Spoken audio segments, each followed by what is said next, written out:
You are now in the presence of a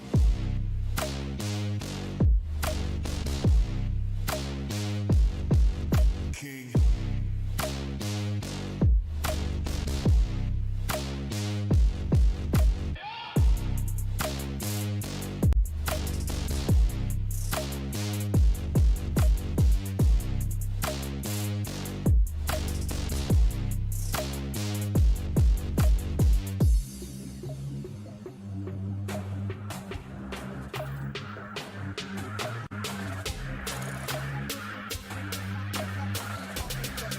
You are now in the presence of a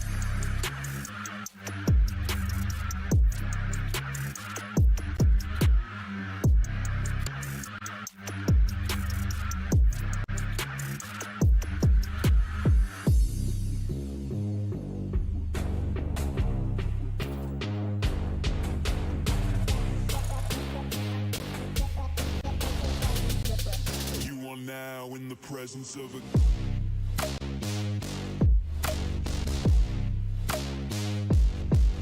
king.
been going back to back to back to back to back to back to back.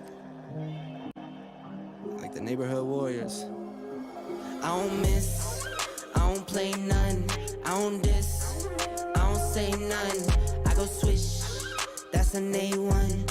I stay with no A1. Tell the chef, I said thanks, tell I'm in the bank. Tell my mom I'm living good, tell my kids don't stress a thing. I go back to back on the drops, drop a lot and she pack the bag. She shot till we drop. I just wake up, I don't say nothing. I'm on go, I don't stay long. I've been up now, that's a case wine. I've been down too, like the day strong. I got summer toys for the summer boy. I keep drummer boys in the summer boy. I keep making noise, I've been paranoid. This is God body, you can never void. I don't miss, I don't play none, I don't diss, I don't say none.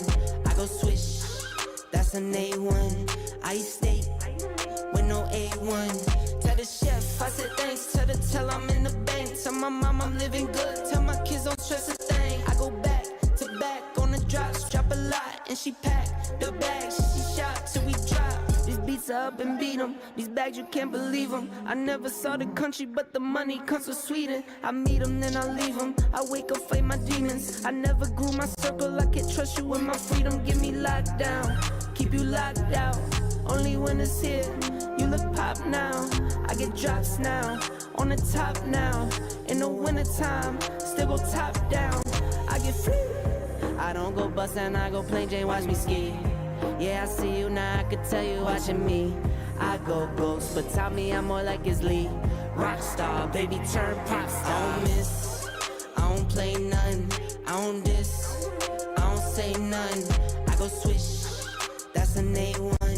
I stay with no A1. Tell the chef, I said thanks, tell I'm in the bank. Tell my mom I'm living good, tell my kids don't stress a thing. I go back to back on the drops, drop a lot and she pack the bag. She shot till we drop.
I come and go like a round. They don't want the two be going on. I'm coming back with the money in the bag. The rubies in my lap, yeah, I'm running for the cash. I come and go like a round. Putting in the work like I'm way behind. Still trapping on the low, lurking in the mode like I'm running from the pole. Yeah.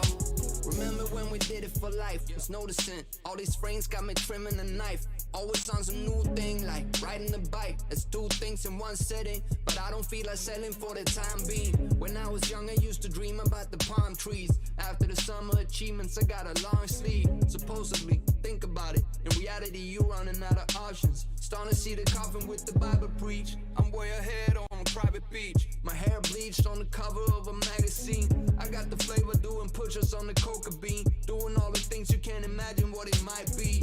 All these women trying to write me. I get the message now, I know they wanna wife me. And not to mention all the bruises, I just went through all the heat. I broke through all the edges like a right G. Yeah, I come and go like a round. They don't want the two be going on. I'm coming back with the money in the bag. The rubies in my lap, yeah, I'm running with the cash. I'm come and go like a round. Putting in the work like I'm way behind. Still trapping on the low, lurking in the mode like I'm running from the pole. Yeah, I cooked it up cause I'm a hero in my own town. Whoa, we just running on our own now. Whoa, all these digits on my phone now. Working through the late night, that's just how it goes down. Oh wow, put in work, I guess we work it out. Almost summer and the money almost running out. All this running up and down is getting funny now. I do it for myself and all you ever did was run your mouth. Yeah, we at the spot, they be stunning now. They don't see the bigger picture, we be cutting now. All I'm saying is the man that I'm becoming. He gon' take the new edition and it twist it like a plumber now. Yeah, I'm out here watching all these phony ones. Yeah, and they be thinking about my own runs. Oh, how they gon' catch me when I'm all around. Oh, I can't see why I didn't call it out. I come and go like a round. They don't want the two be going on. I'm coming back with the money in the bag. The rubies in my lap, yeah, I'm running with the cash. I'm come and go like a round. Putting in the work like I'm way behind. Still trapping on the low, lurking in the mode like I'm running from the pole. Yeah. Yeah, that's been my whole life, you know. Ever since a little kid, I didn't know what to do. They just told me, you done took all your stuff. And they said to me, young 2B, you're gonna have to work hard for it, you know. Ain't no going around it, man. You see what it did to you? Yeah.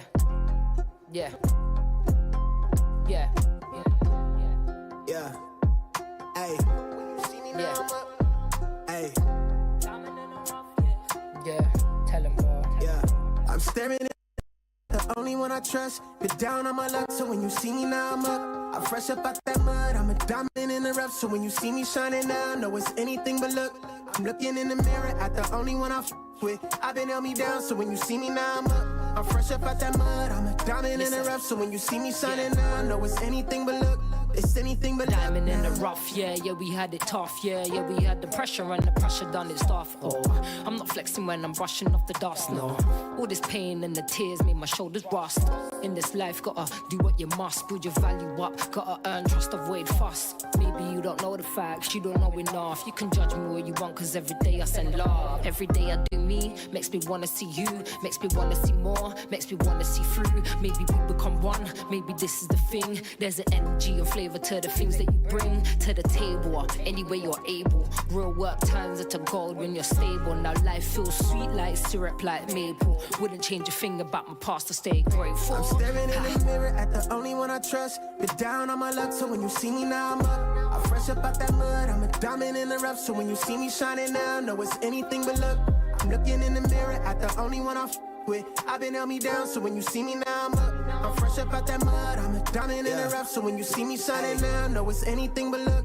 It's anything but luck now. I'm busy doing me, I'm out their range, I'm out of reach now. Almost let it drown, but they found me off the freestyle. Product of that ground, you seeing her eye me down. She wanna vibe, trying to see if she can slide. It's in the green now, it's snakes from my past. They look at me where I'm at, thinking they could hit my line, and I'ma help them on their feet now. I had a few I looked up to, they showing different shades. They might have blocked a couple rays, but now they watching my beam down. I struggle to open doors to places that come to life if I step inside. I learned to cut the keys down. Got it locked, this demon stirring the pot with pretty faces and plots that try to knock me off my feet now. No new friends, I had so many hit my line for the freebie, but if you see me out, you gotta pay the fee now. All these things you never cared to see me for is what I let the world see now. I'm staring in the mirror at the only one I trust. Been down on my luck, so when you see me now, I'm up. I fresh up out that mud, I'm a diamond in the rough. So when you see me shining now, know it's anything but luck. I'm looking in the mirror at the only one I f with. I've been held me down, so when you see me now, I'm up. I'm fresh up out that mud, I'm a diamond in the rough. So when you see me shining now, know it's anything but luck. It's anything but luck now.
I misbound this time for closure. You want what you want, that must be awful. But please pull up your pants, no offense. Won't be dancing in rice.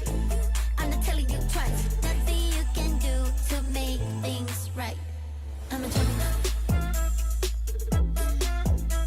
I'm a Gemini. With my Gemini rights. I'm a Gemini. I'm a Gemini. With my Gemini rights. Sitting all alone on your back, hoping for some cash, but they're burning off the flashlight. Hey, still all weak, lacking talent, but you get the parents so proud how you manage to date. Everybody lonely in this God city. God city got me pity all the pretty. I'm getting high in a room full of hippies. God hippies. We got no only Gemini right. You're a bunch of fools. That's what your mom's trying to say. We fly with you while you rub your turtlenecks. This is what we do. We win and you lose. I'm a Gemini. I'm a Gemini. With my Gemini rights. I'm a Gemini. I'm a Gemini. With my Gemini rights. Free up the beat.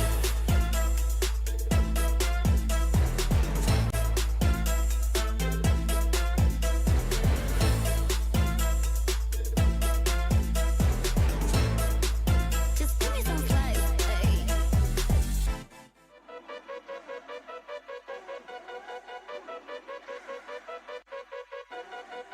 Green light, let's get it. Green light, let's get it. Green light, let's get it. Green light, let's get it. Green light, let's get it. I'm the future, I'm in it. Check score, I'm winning. Green light, let's get it. I just win, win, win, win, win. I'm on 10, 10, 10, 10, 10. Hello, I'm Timothy. I got the recipe. I got the flow. I got the remedy. I know they do. I know they envy me. Feet on the floor. What they gon' say now?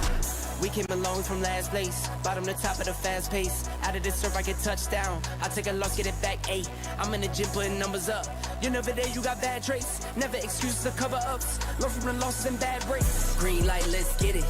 I'm the future, I'm in it. Check score, I'm winning. Green light, let's get it. I just win, win, win, win, win. I'm on 10, 10, 10, 10, 10. Green light, let's get it. I'm the future, I'm in it. Check score, I'm winning.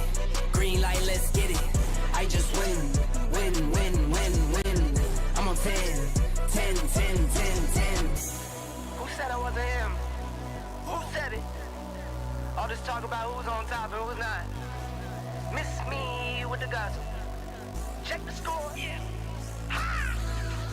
see me coming off the screen. Know I gave myself the green light. Catch a shoe from the 3. If I'm not the one, it doesn't seem right.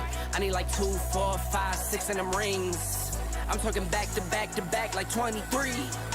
Green light, let's get it. I'm the future, I'm in it. Check score, I'm winning. Green light, let's get it.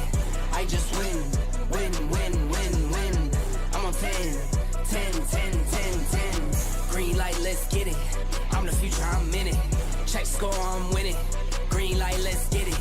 I just win, win, win, win, win. I'm on 10, 10, 10, 10, 10.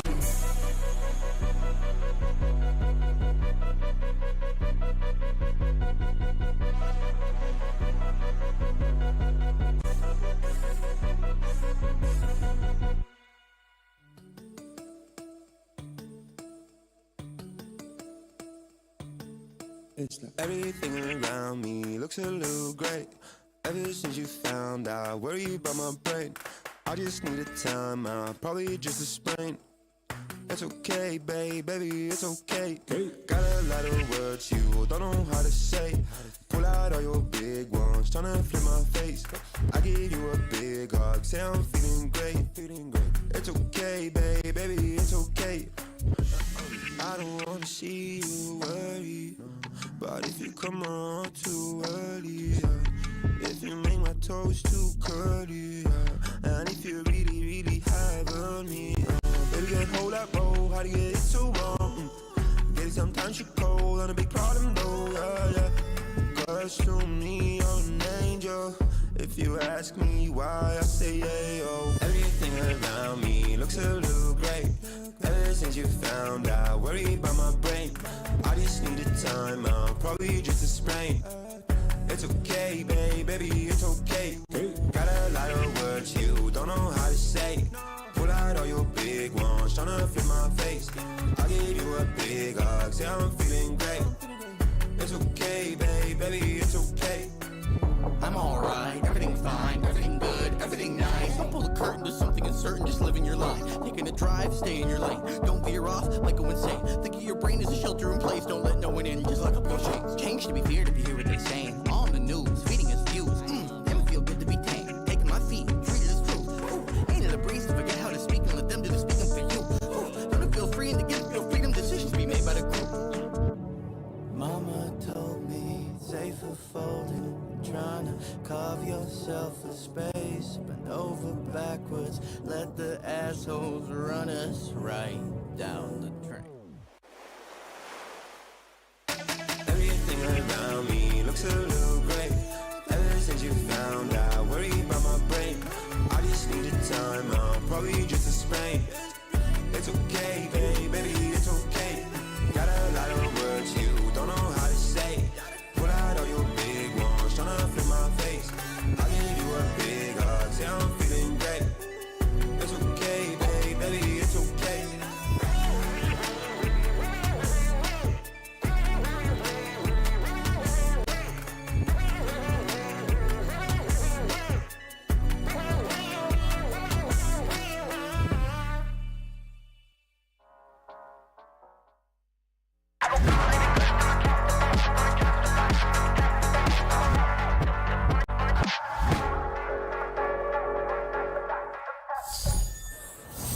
Hello PUBG Mobile friends, my name is Carol Bombshell and welcome to the last day of the Prelims stage. Teams have fought tooth and nails, showing their skills and the strategy. But today it all comes down to this. Who will rise and secure their spot among the top 8? Stay tuned and let's find out together who will advance to the main event.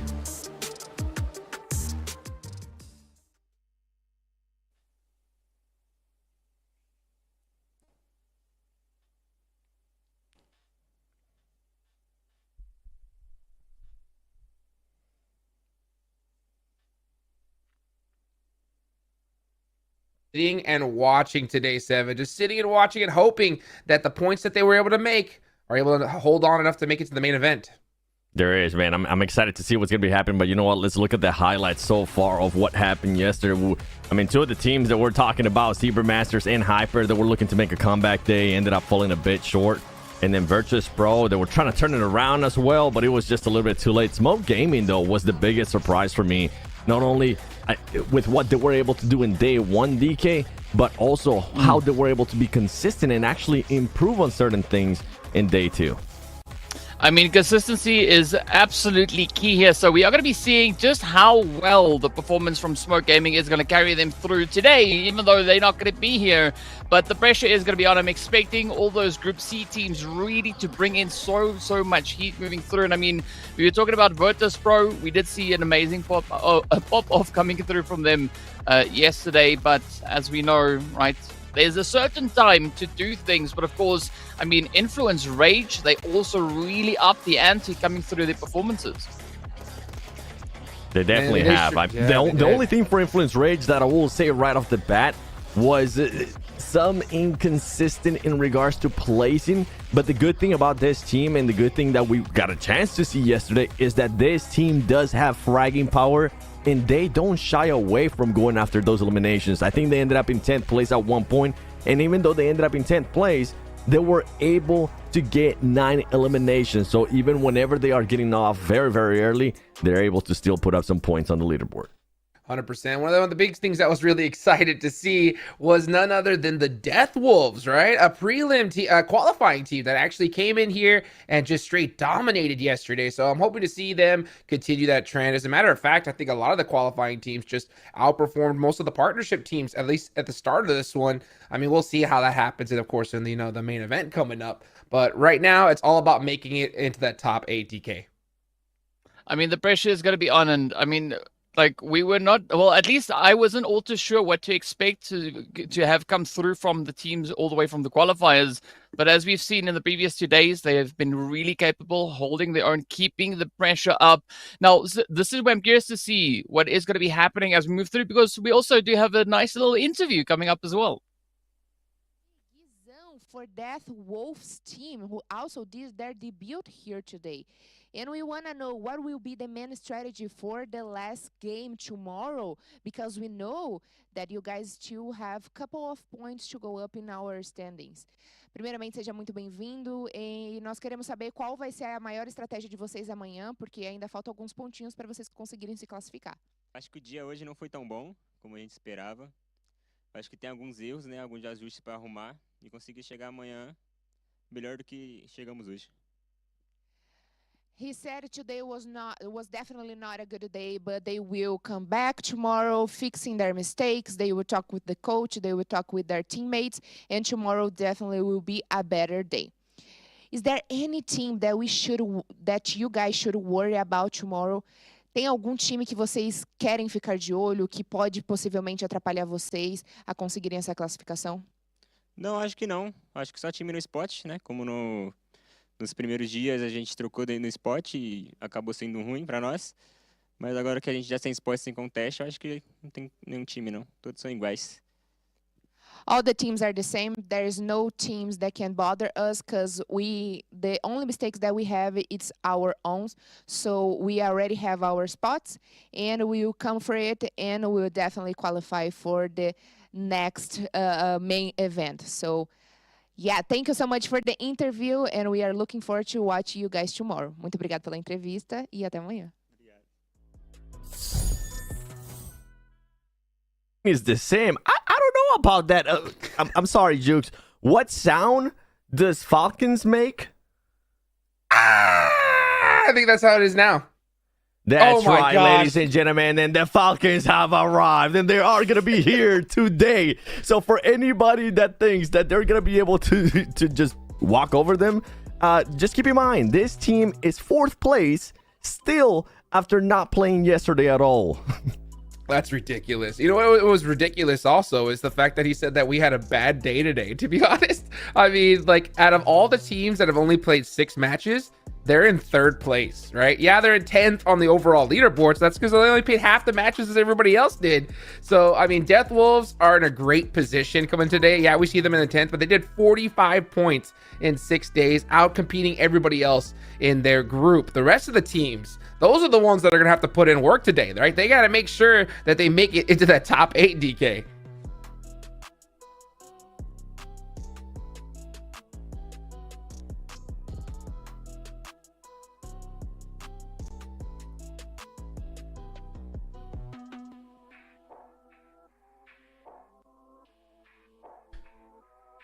And you know what? There we We go. are Okay, helps if I not going to talk. be looking at Group B because that was their last day yesterday. So Group B, you had your best chance to put up the most points possible. And Group A, in case you don't remember, these are the teams that are going to be coming back. And yeah, we were kind of hyping them up because they were able to do so well with Team Falcons. And maybe that's why Death Wolves was saying that it was just such a bad day for them because they, even though they end up putting really good points, it was nowhere near of what Team Falcons was able to do in day one. Yeah, then again, nobody else did what Team Falcons did in day one. You know what I'm saying? And at the end of the day, all that matters is that if you make it into that top 8. So they're definitely in a great position coming today. But I do like to see that, though, right? I mean, honestly, you know, it's a great mindset to come into. Or, you know, when you look at it and you're like, oh, it's a terrible day. Because if they have that thought process coming in, then that means that their expectations is to be in nothing less than first place, right? And if you have that main event coming up where that big money's on the line, that is the mindset you have to have. So I'll kind of backtrack a little bit and I'll say, you know what? Okay, Death Wolves, right? Let's see what you can do today. And maybe you might be able to even make a miracle happen and try to pass up the Falcons. But good luck with that because those guys are high in the sky. And I know you guys are a bunch of wolves and work together, but still, them Falcons, they're no joke. That's right. And you know what, DK, I want to get your thoughts. Do you think Falcons, are we going to get the exact same Falcons or possibly an even more aggressive Falcons here today, considering that they know exactly at this point, they just got to have to do a little bit more points and they're going to qualify if they haven't already qualified to main event? How are we feeling in regards to Team Falcons and how they're going to perform today? I think we are going to be seeing an even more insane Team Falcons coming forward into this one.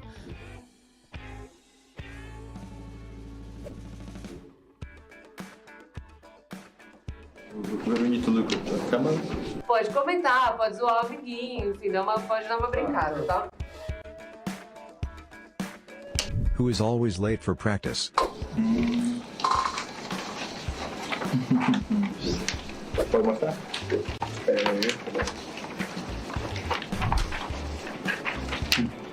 Mostrar? Unânime? Já tá na frente, Jordan.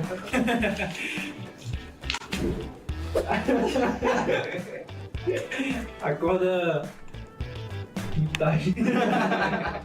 Who barely listens to the IGL's calls? Entendi. Tem que escutar a caldeira. Você. 2, 3. Todo mundo escuta, mas um menos é esse aqui, tá ligado? É só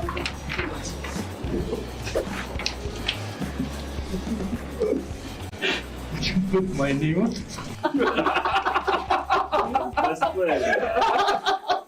Who is the X factor for your team?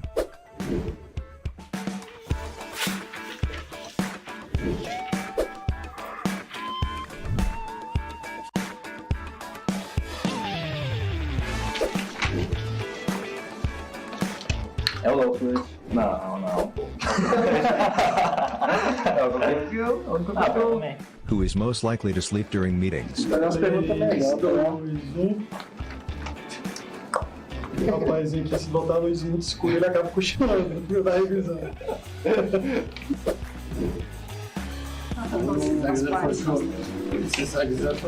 Começou a falar aqui, né?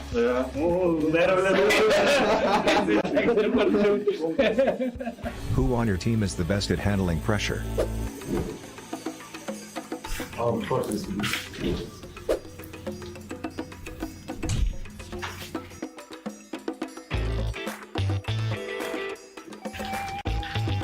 everyone.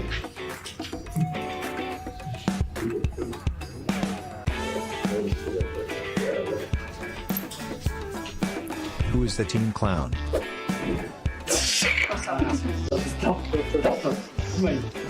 So, minus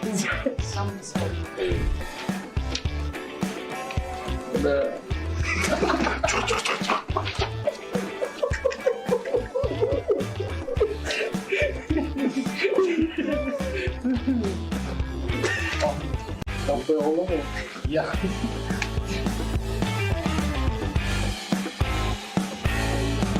isso aí.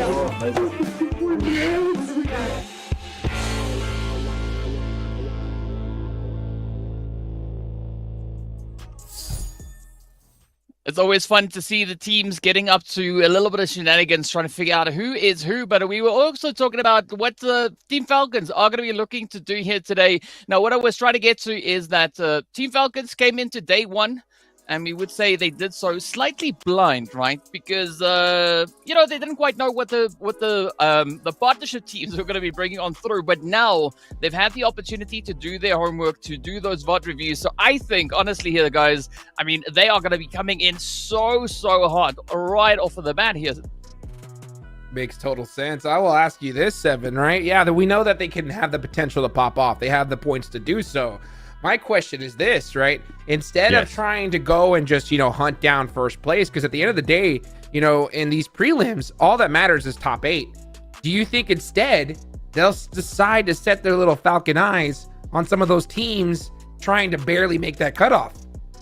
I love that I already knew what you were going to ask me. Oh, yeah. And I love that I had already said yes, because I'm hoping that's going to be the case. I mean, if this team can find themselves in a situation where they don't have to worry about the likes of Influence Rage, they don't want to have to worry about Vampire Esports, and you can make their life a little bit more difficult, and you have such a buffer already, nobody is going to remember if you ended up first place in the prelims. But you know what? They might end up remembering who's going to end up winning this first map in Sandhawk for day 3, because we're going to be hopping in. We're going to be dropping in hot. And with this plane path, we might end up with some hot drops here, DK. Oh, yes, sir. Yes, sir. I'm curious to see where the vampires are going to be looking to get themselves situated, because yesterday we did see them coming in clutch with that winner chicken dinner out of the gate. But, well, as we know, with Group A now joining in on the party here, it is going to be a pretty hot and spicy day. Hot drops would be nice, potentially in this first game, but let's maybe leave it just there, right? Just the first match. So, yeah, Seven will have to wait and see. Yeah, and then one thing, talking about hot drops, guess who we're also looking at as we're taking a look at the plane path and where the circle is going to pop up. Enigma Galaxy, this is a team that I'm hoping, and a lot of their fans and people from the regions is hoping that they are not going to be hot dropping today, that they're going to be looking to set themselves up, put up a much better performance. And talking about hot drop, well, we're going to get one. We're going to be able to get Team Falcons and none other than Influence Rage. And I was just talking about them and seeing if they were going to be willing to fight each other. We just might get that answer real quick. Well, this is where we are going to be having a beautiful bit of a showdown come through here. I love this position coming through from Falcons, holding on to Lobster. As you can see, Influence, I mean, they're not going to let that one slide. It's going to be top, though. Beautiful jump play, kicking us off with a little bit of action right out of the gate. So that is the first confirmation in. Law also trying to see if they can maybe find a bit of an opening, bit of an angle here. But Seven, I love this, right? The team's just showing up. They know what's at stake here.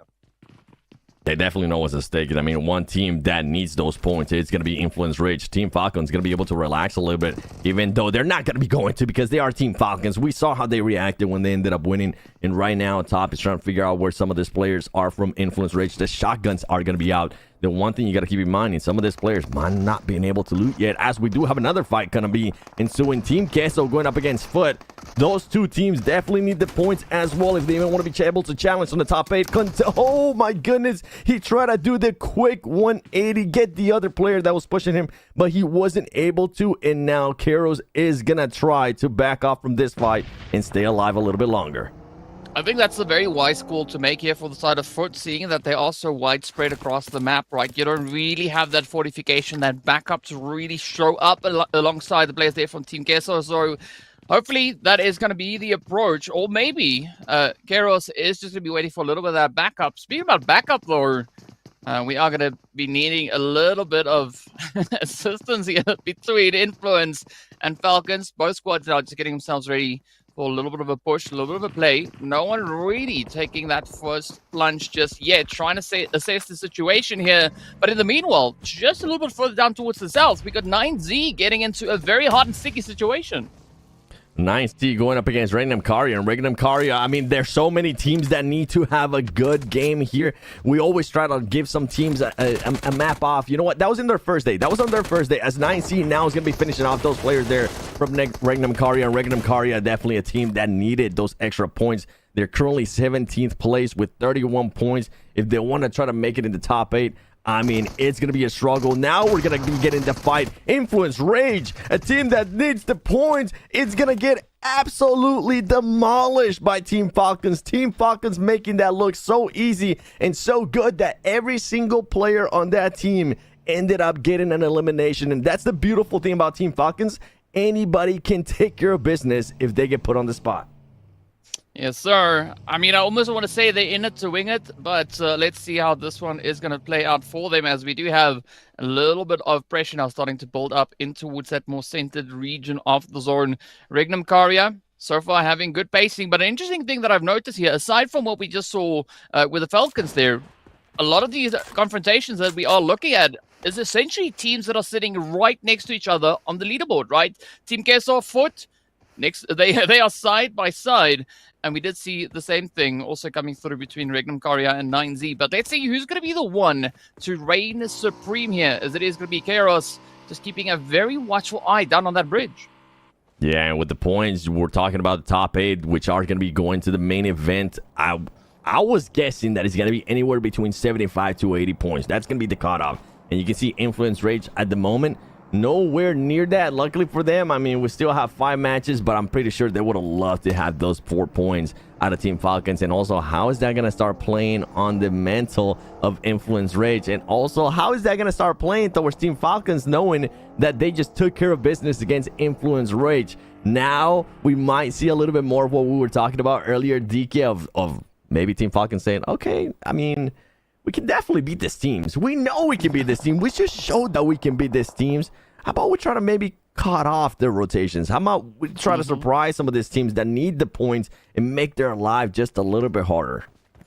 Yeah, but the scary thing here, Seven, is that once Falcons get that momentum, they become quite a force, right? So if teams want to maybe solidify some hope for themselves, we kind of maybe have to see, a bit of a push coming in on potentially maybe the Falcons, but I don't think the Falcons are going to let any of that slide or even pass them by. In the meanwhile, we're looking at a little bit of an angle now coming through here between All Gaming, or All Glory rather, all the way down towards that far southern side. Hura also coming through with a little bit of that connection. I mean, this is also going to be a very important play now for Hura, right? They still want to try and climb up that leaderboard. As we can already see, they are situated all the way in 17th place with those 31 points right alongside Regnum Karya. But now, Mafia Ninja, is going to be taking a little bit of damage. And Horror Esports tries to do the push. It's going to start backfiring as All Glory Gaming are trying to fend them off. They are able to knock one player. They need to be careful too, as they could possibly end up getting third party. And here we go with the push. Guapo is going to be trying to find an angle. He's going to be trying to confirm this into an elimination. He's going to be able to spot one player. Can he hit those shots? He's going to be able to knock him. He had a DBS, so he needs to be careful. He needs to watch out. Here comes Melger trying to get that off angle. It's going to come down right now to a 2v1, confirming those elimination points. And here come Cardi from All Glory Gaming, trying to back up his player. Only 2 players alive from each team. Can they finish off this fight, or are they going to be trying to just back off? And Cardi is going for the hunt. He knows that that player's running, and meanwhile, Guapo is currently getting revived. This is looking good here for All Glory Gaming.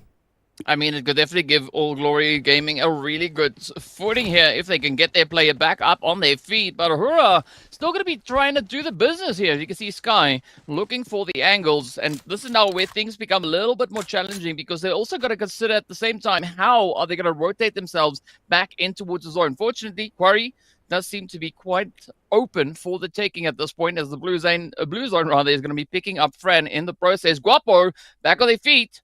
Things starting to look a little bit better here, but All Glory not out of the woods just yet. Yeah, All Glory's not. I mean, even though they did ended up winning that fight in a way, they still ended up losing one player. And this was a team that only got 3 points yesterday after 3 matches.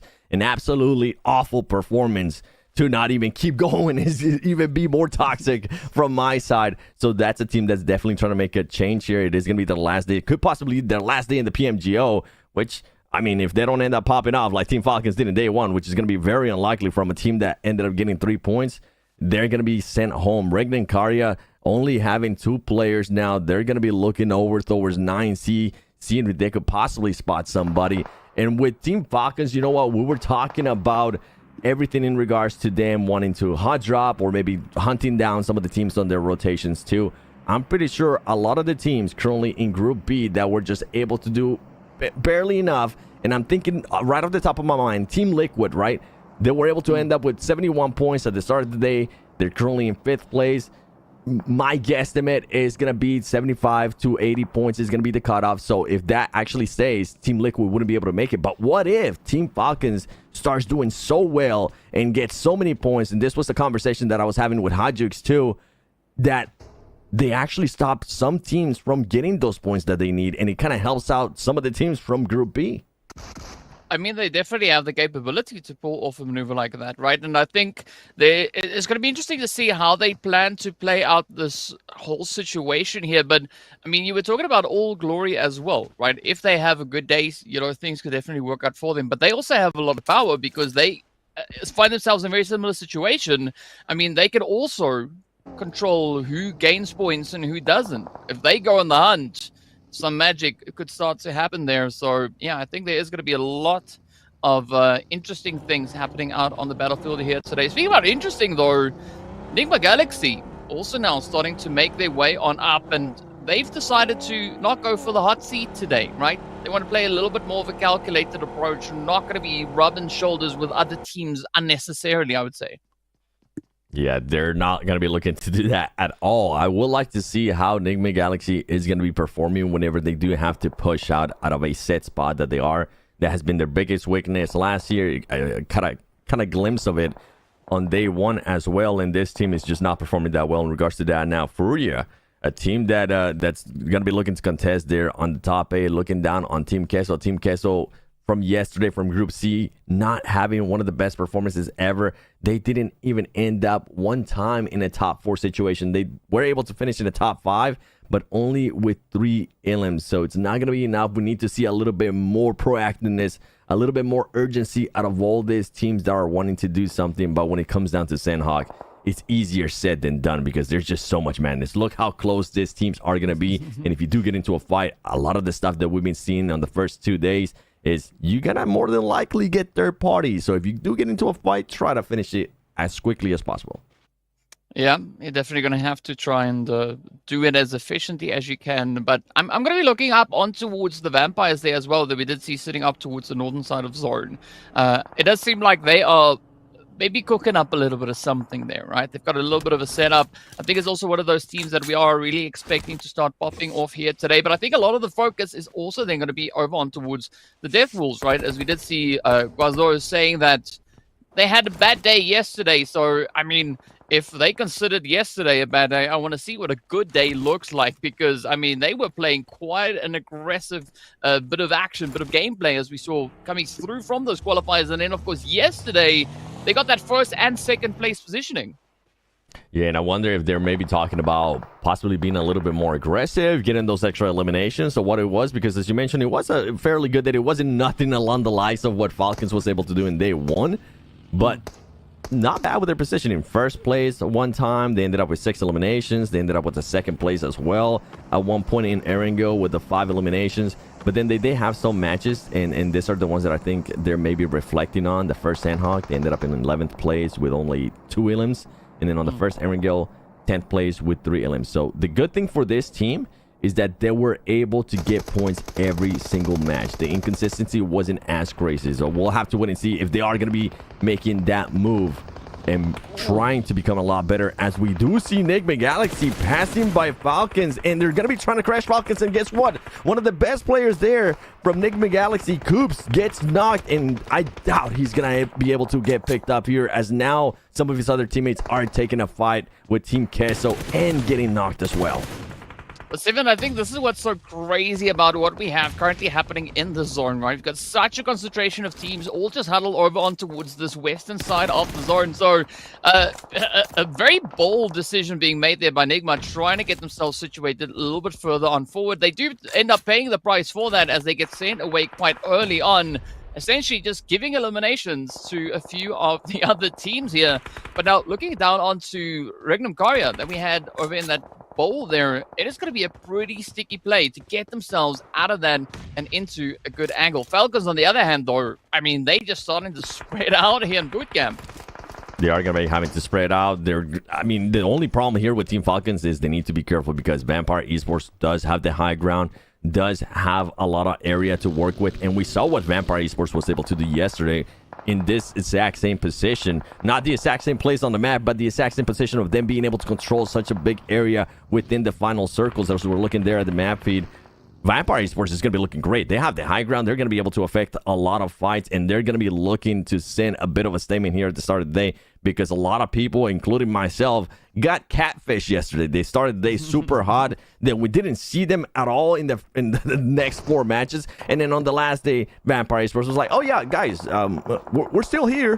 3rd place, 9 elims. We want to start seeing more consistency out of this team. We want to see that PMWI champion status, the performances that they have showed in the past.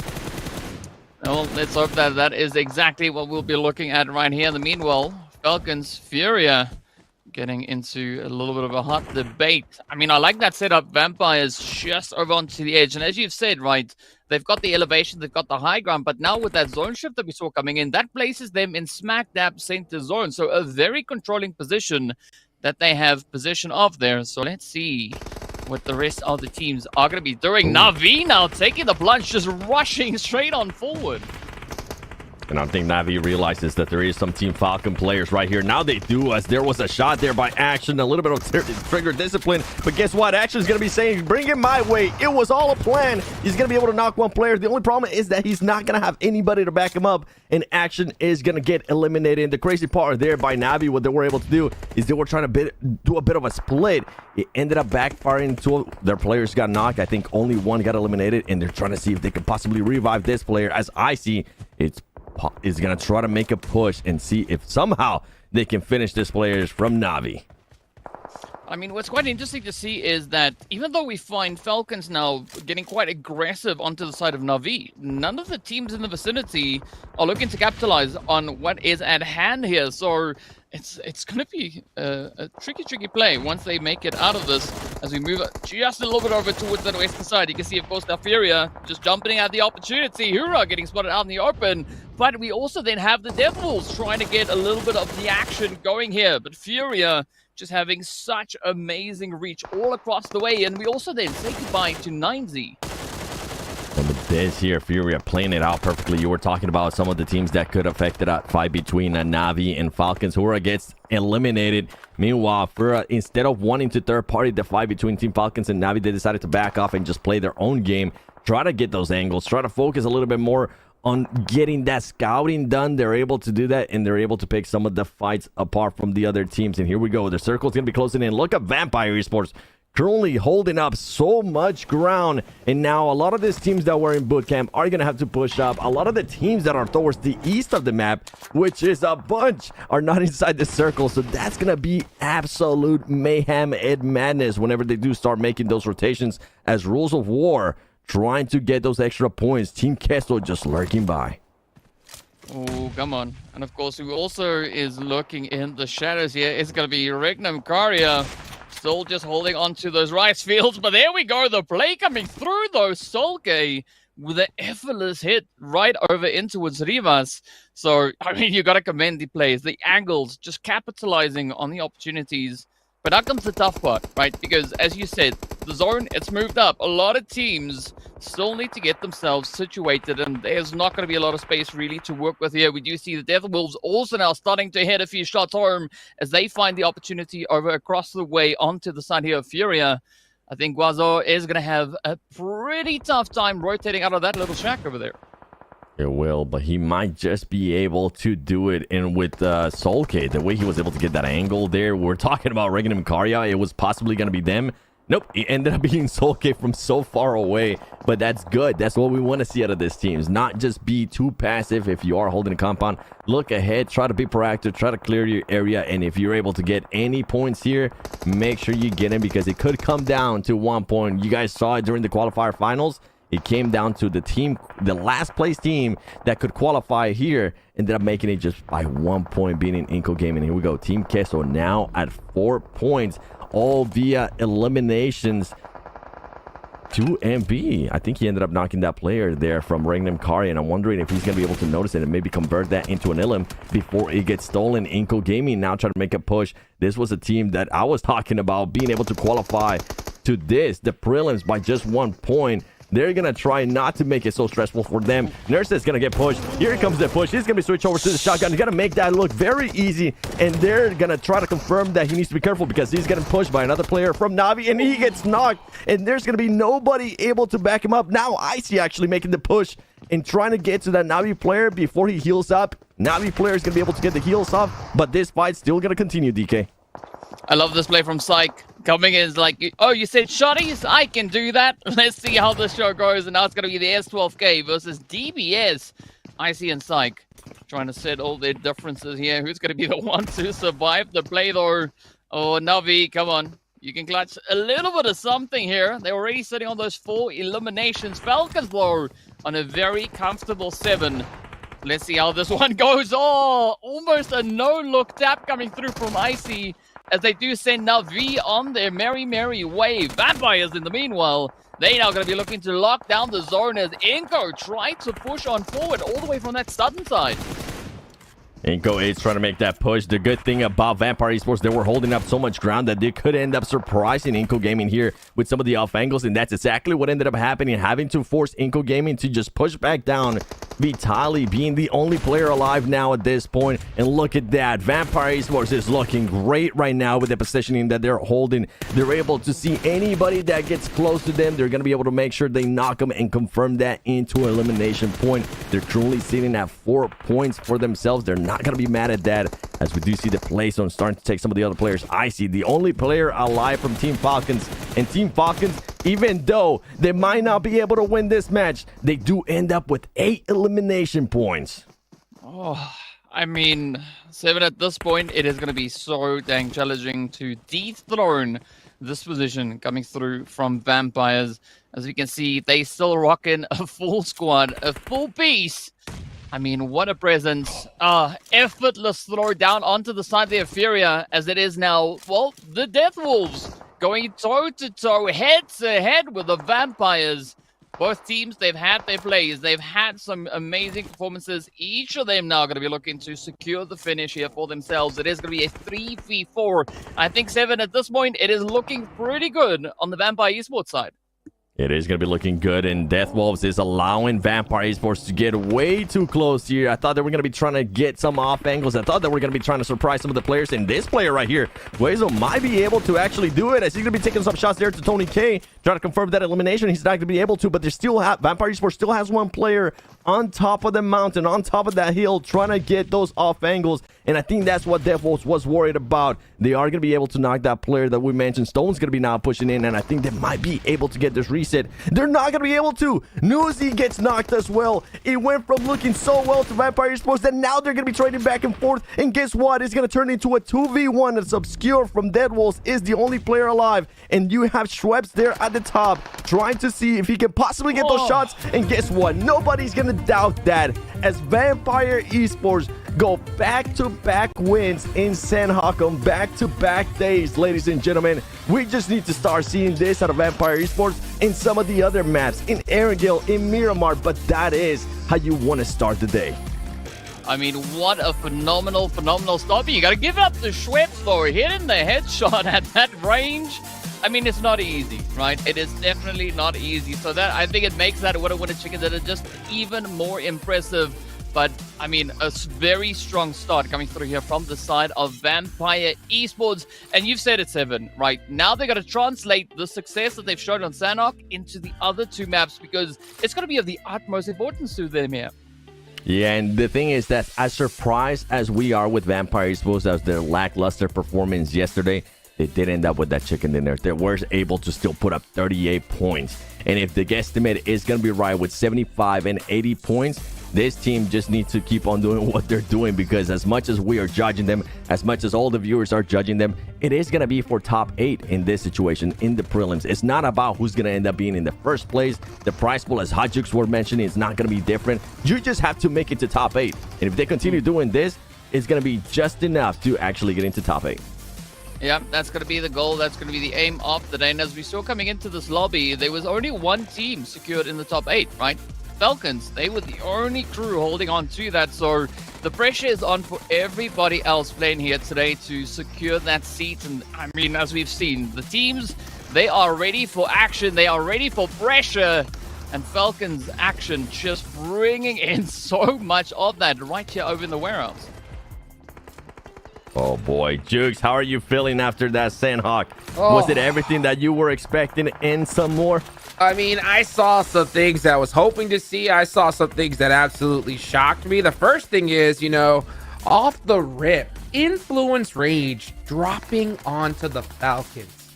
What are they thinking? That I could not believe it. I could not believe it. Why would you even want to mess with the team who could literally decide your tournament life? You know what I'm saying? It makes no sense to me. If they win, then they could literally just anger the Falcons, and Falcons can go after them for the rest of the tournament and still make it into the top 8. And if they lose, then you just fed the Falcons and crushed yourself from another game that you desperately needed points from. So that shocked me off the rip. And then you have Vampire coming out with 9 eliminations and the chicken dinner. What more could you ask for? Now, we saw them dominate, like you mentioned, in Sandhawk yesterday. But that game, though, who knows? That could just be enough to already rocket launch them into that top 8. We'll have to see if they're going to be able to hold on, though, here, 7.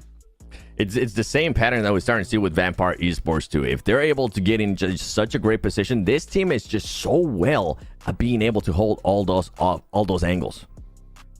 Oh man, it's so crazy. When these guys get hot, they are just really difficult to stop. And the first chicken winner in the hands of the Vampire Esports. And I'm here with the coach, and we are going to talk about this last match.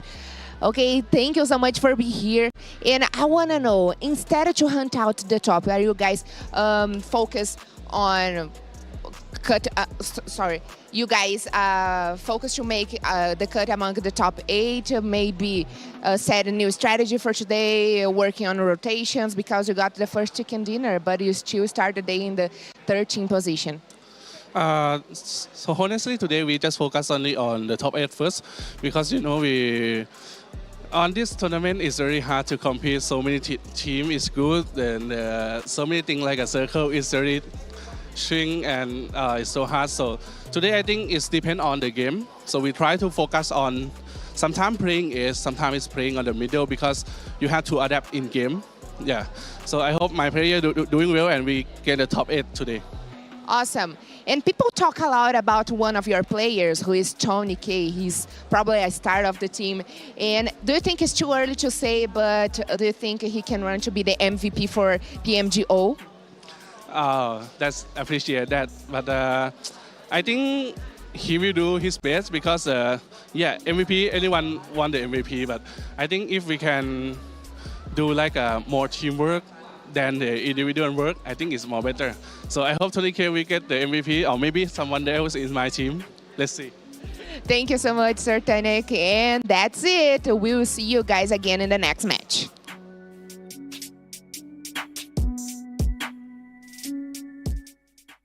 Always good to hear Sir Tanny's opinion, man. One of the legendary coaches in esports. What do you think about that interview, 7? It ain't probably. All right, Tony K is definitely the star for Vampire Esports, and I do love what Sir Tanny was able to say there. They were trying to focus a little bit more towards the center of the circle, and that's exactly what ended up happening here in this Sandhawk. How is that going to translate, though, whenever we start going to Erangel? Yesterday, they didn't have the best performances in Erangel. They were able to kind of save it a little bit on the last match of Miramar, but I do want to start seeing that Vampire Esports. I want to start seeing a bit more of consistency, not just some spikes at the start and at the end. Yeah, let's take a look here at the match rankings. 19 points off the rip. That's exactly what they needed. And we heard it from Sir Tanny himself. He was just talking about how the importance was just making it a top 8. That was the first step, right? And once they do that, then they can adjust afterwards. And the thing is that you know, once with a game like this, it's going to rocket launch them up the leaderboards. And I'm not sure exactly where they're going to line up. Hopefully we'll see here in a second. But if they do make it into that top 8, I wonder if they're going to start shifting their focus on possibly gatekeeping some teams here, DK. I mean, it's scary. It's scary hearing the Vampires say that they are going to focus on top 8 because they just did it, right? They now climbed 6 positions all the way up into 7th. So it means from here on forward, it's game on. Vampire Esports, I think they're going to let quite a few things loose coming into these next few matches.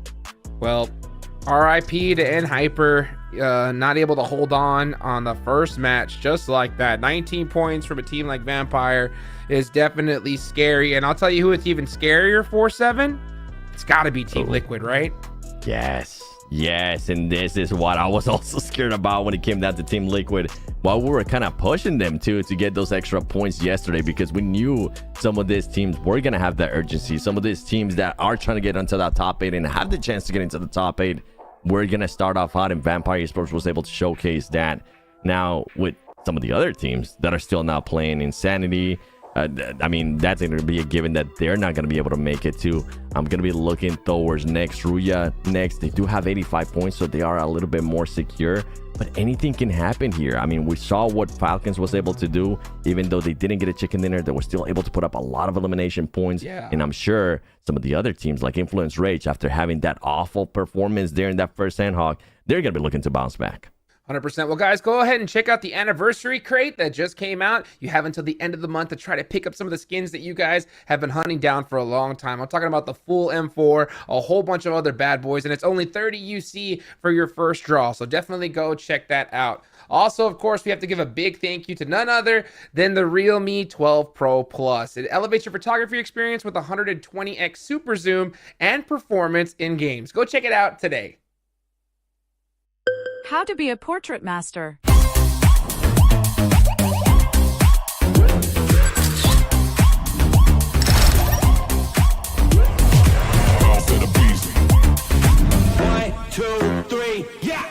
in the streets, I'm a boss till I call. Boss in the beast, I'm a boss till I fall. I'm a boss on the beat, I'm a boss, spit it raw. I'm a boss, keep it G, and I walk in the talk.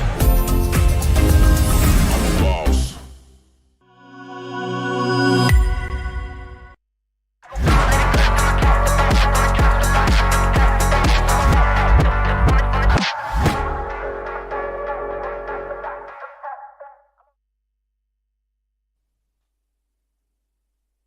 Welcome back, guys. Well, you know what? The next game is about to get started here. I am so excited for it as we're going to be heading into Erangel here, 7.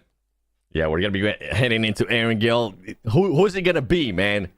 You know what? I want to see Enigma Galaxy. Enigma Galaxy, show us what you got, because this path right here, DK, is going to be perfect for them. The question is going to come down, is anybody going to be challenging them when we go to Pochinki? I think that is going to be a very interesting question to see the answer to, because I don't know what the answer is, whether or not anyone is going to be looking to challenge them in Pochinki. But, I mean, yeah, Enigma Galaxy, we want to see that step up, because as we've seen so far already, right, the last time we had them in the first Erangel of the day, they ended in 13th place with that one Elam, but we know what happened there, so we won't talk too much on that. Let's see whether or not the teams are going to be looking to change things up. So far, it does seem like we are having a very regular kind of drop-off, right? Teams going to either sides of those flight paths, but an interesting one there from Falcons, looking to get their play started all the way down over in towards Nova Rep Noya. And then, of course, well, the Death Wolves, right? Also looking to potentially maybe build up a bit of momentum, depending on where that zone is going to situate itself.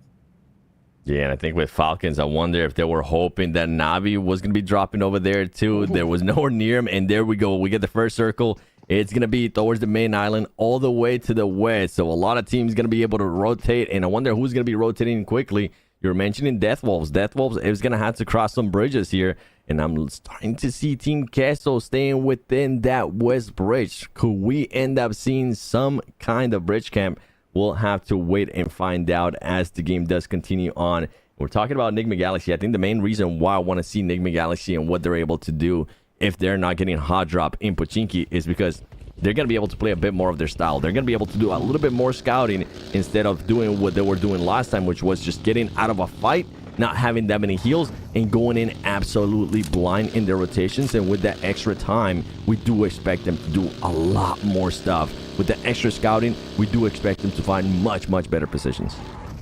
I mean, so far things are looking pretty good, especially over onto the side there of Enigma Galaxy. They are uncontested, so no team really to worry about within that Pachinki region. We do see Fireflux just going to be holding a little bit further up towards the north, almost up in towards Rozhok.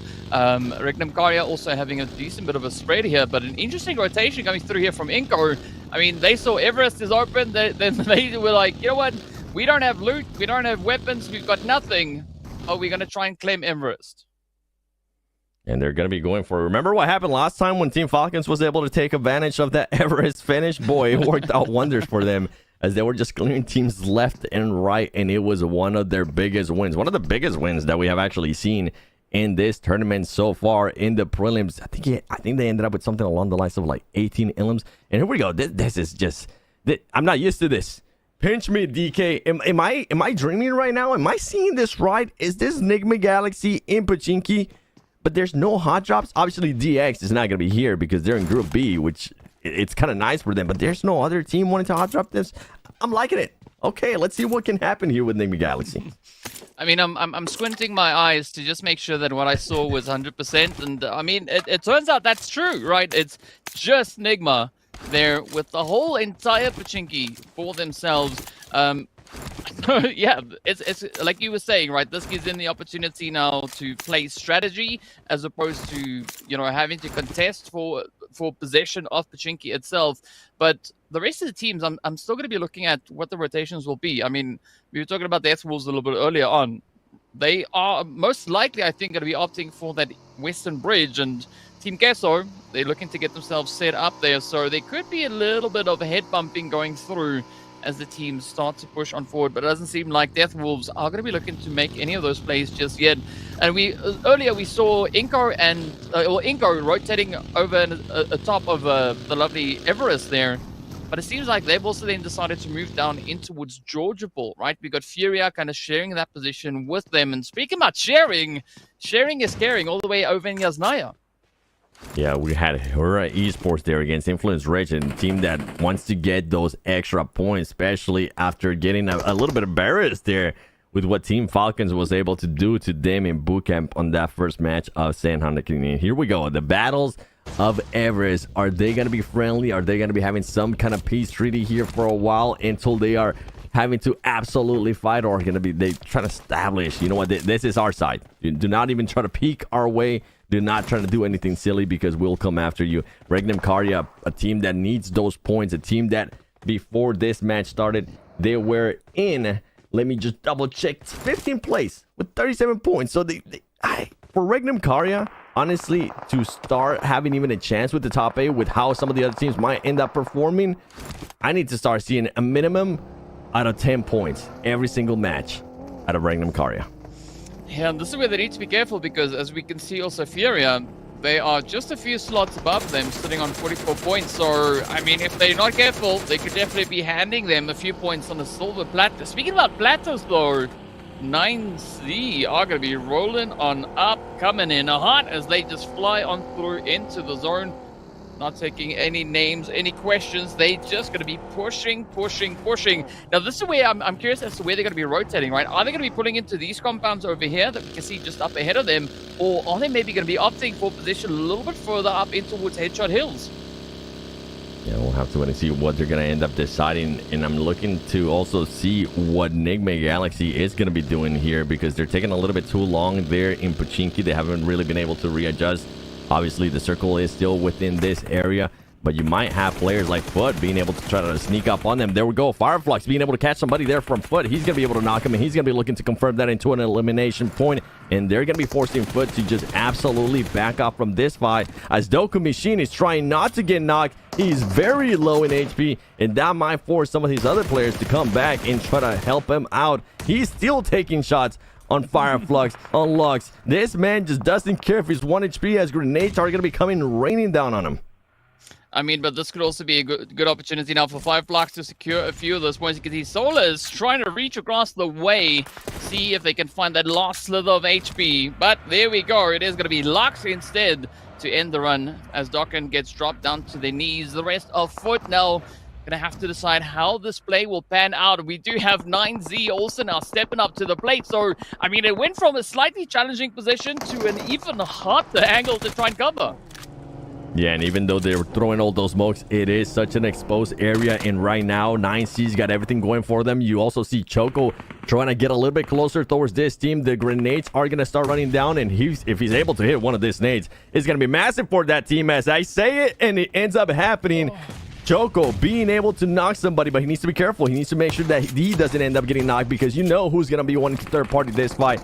Fireflux. We saw what they were able to do there earlier with some of the players there from Foot. And here comes the push by 9C. Is Rookie going to be able to clutch this up? He's going to be able to clutch up at least one player. Fireflux is now getting involved. Fireflux is going to be able to clear them out. And 9C have to rethink their strategy. They need to rethink if they want to stay here or if they want to back off. Wow, they coming in hot, right? Nobody's even backing off for any opportunities. Now it's going to be Solkay looking to see if they can reach across the way. The nades flying in. Simple is going to be finding a good connection there. Well, not the kind of connection that they were looking for, but, well, it is happening nonetheless. It does seem like 5flux now quickly reassessing the whole situation as the zone does take us a little bit further over towards the western side. But Seven, we still see quite a few teams yet to find their way in. And looking at who we already have in zone, things looking pretty sweaty. I mean, I'm looking forward to what the rest of the lobby is going to be bringing in as well. Yeah, the fights that we're getting already, the third parties are happening. Everything is going to be even more amped up here on the final day of prelims. And 9C decided not to back off. I think they were looking for a fight there between Fireflux. Meanwhile, we go back to Everest. Furia is still going to be here. I think Regnum Karya Mata ended up backing off. 9C Choco taking on those shots there to the Fireflux players, trying to help out his teammate. Simple to get out of this area to make sure he doesn't end up getting spotted. They don't want to end up losing more players here. It's going to just keep putting them in a bigger disadvantage when we do end up rotating even into the later circles. And 9C just slowing it down a little bit more. This is kind of what we want to see. Vampire Esports, we heard them. They're going to be trying to prioritize the center of the circle. But how are they going to be doing this? Sometimes we see a lot of teams prioritize the center of the circle, and then they try to full send it to the middle without actually doing any scouting. It backfires as Choco ends up getting knocked right there by Solkay. It doesn't end up working out there by 9Cs. They're going to have to abandon them. And Solkay, once again, Fireflux being able to catch people on rotation, being able to get those eliminations, those easy eliminations. But as I was saying, I'm just intrigued to seeing how Vampire Esports is going to be playing this, since they are trying to focus into the center of the circle. I mean, for now, I think we're going to have to wait a little bit for that Vampire push to come up into Woodzorn, as they are now playing a little bit of a PUBG GTA alongside the players there from Inco all the way up into Woods North George. In the meanwhile, Team Kesso, they've moved up into Woods Center Zone, so they find themselves in a very hot and contested position. Influence Rage also now starting to pull in. We got Foot also going to be holding it nice and steady, and this is where things just keep getting more and more challenging.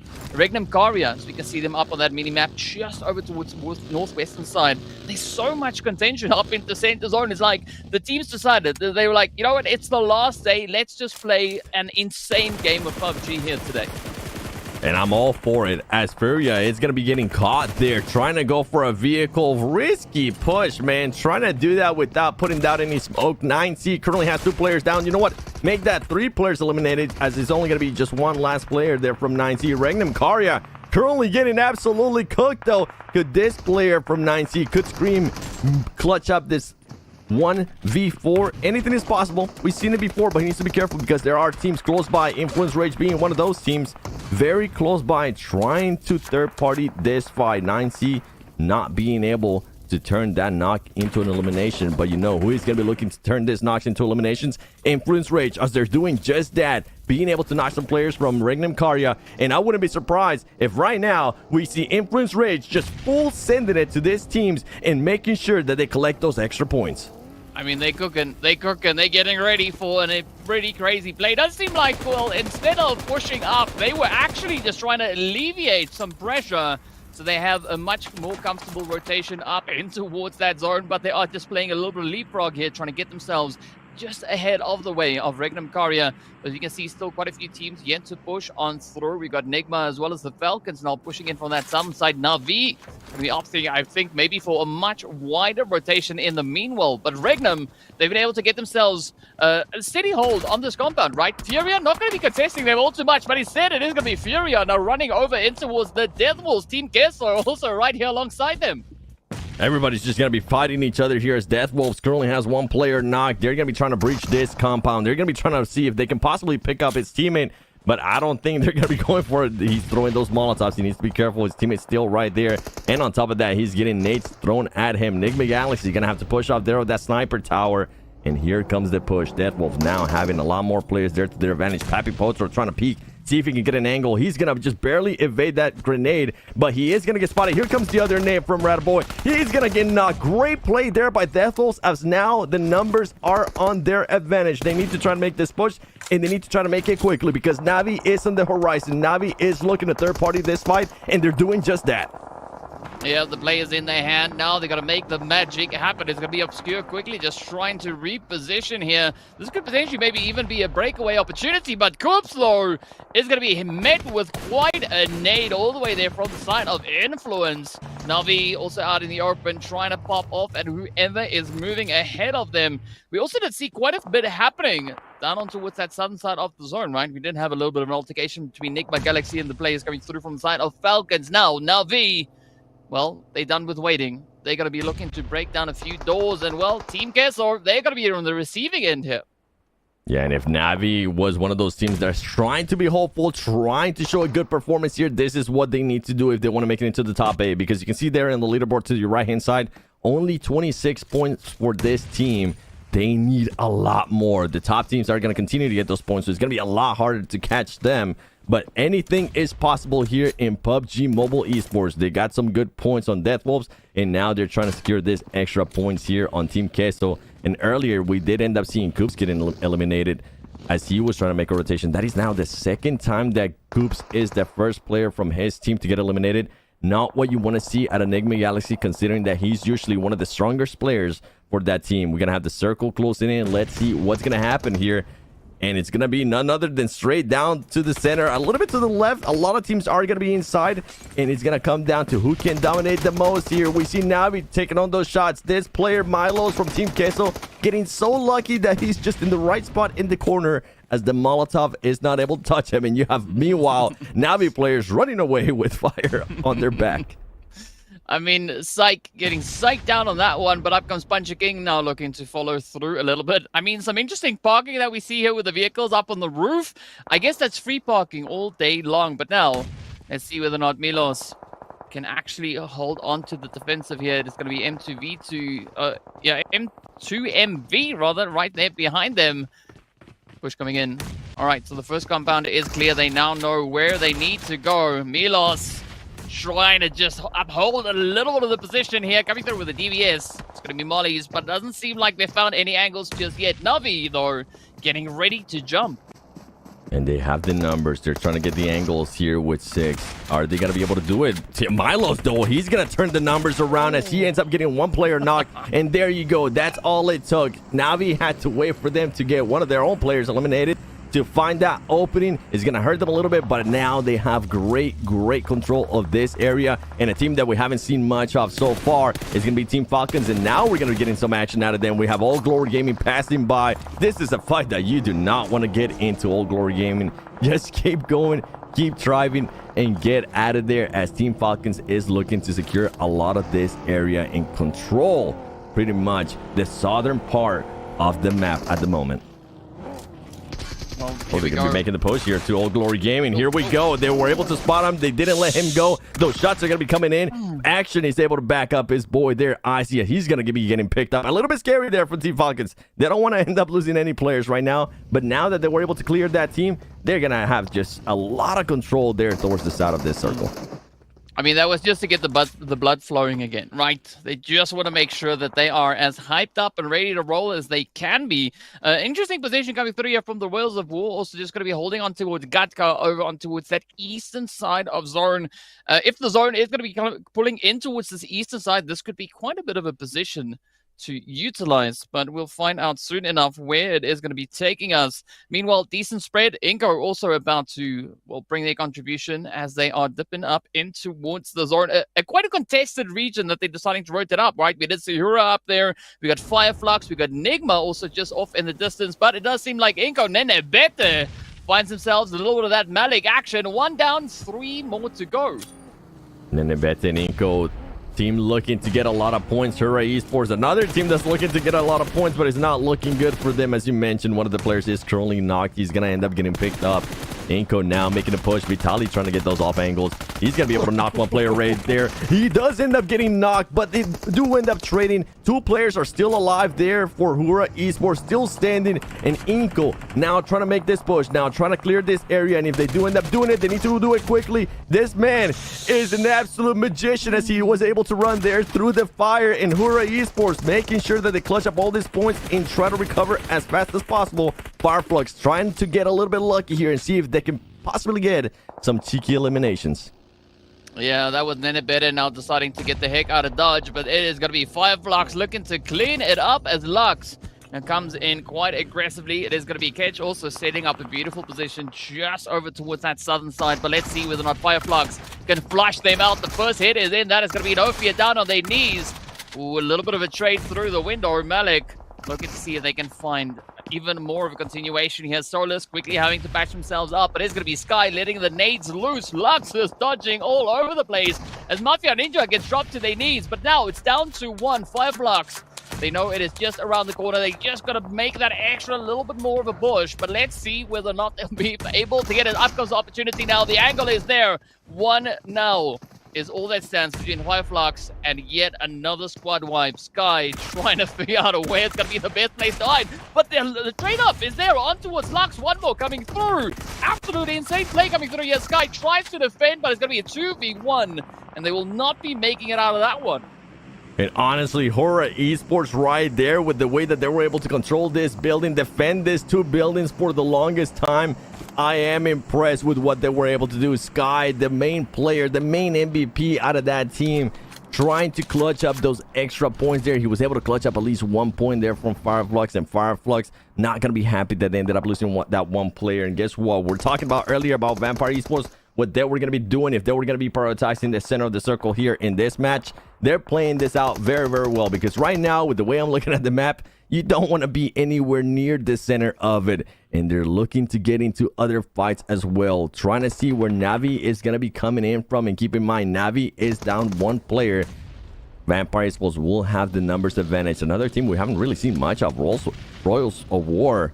I mean, this team, we've been wanting to see more and more and more, considering that they were able to have just such a good performance in day 1. And here comes the push. They're going to be pushing Influence Rage. This is going to be a massive fight, because Influence Rage, they end up getting a big old donut in the first match. They don't want to end up getting another 0 here in this match, even though they do have 3 eliminations. Here comes the push. Influence Rage Federal being able to clutch up some of those eliminations. Roger Ward now trying to find the different angles. Little Boy trying to spot the other players. There's so much commotion happening right now. Players from Royals of War, players from Influence Rage are currently getting knocked. Little Boy's just spraying and praying in the smoke and hoping that he hits with something. And another player there from Royals of War trying to make it through. Only Law is alive from Influence Rage, and he is gonna get, at least he's gonna get some of the other teams confirmed. And there you go. Influence Rage gets knocked. Royals Awards end up winning that engagement. Wow, what a floor, what a play. Royals Award on a 3-piece split, but there's a nade coming through the door. Fireflux, looking to capitalize on the carnage, already finding that first bit of a pickup here, but let's see, is there more of it along the way? Royals Award super low at HP. Rivas is down. It now turns to Aragon to see if they can survive, but Fireflux, they out here. They're looking for those elims. And I mean, so far, they're sitting on 9 already. Keep it going, Fireflux. Right now, if I was to name this team instead of Fireflux, I will call them the third-party kings, because they've been able to third-party absolutely everything. And on top of that, they're going to be looking to gatekeep here some of the players that are going to have to exit out of that building from Royals of War. Meanwhile, you know what other teams are currently chilling? Chilling. Absolute chilling. Team Falcons, they have had to not do anything, and that's what I was kind of a little bit impressed earlier when they were able to take care of that one player from AGG, because they were just going to have so much time to work with. A lot of these other teams were going to have to fight it off and make it a little bit easier for them.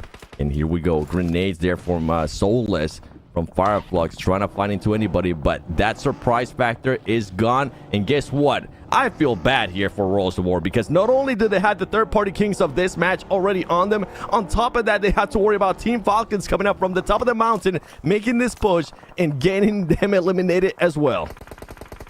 Well, let's see whether or not Rivas can survive the onslaught. As you can see, Ketch now just cooking up a few nades, looking to get some cooking going. And well, there it is. Royals of War at least managing to get those 5 eliminations along the way, but they do go out in placement point territory. Now it's going to be Vampires coming to life.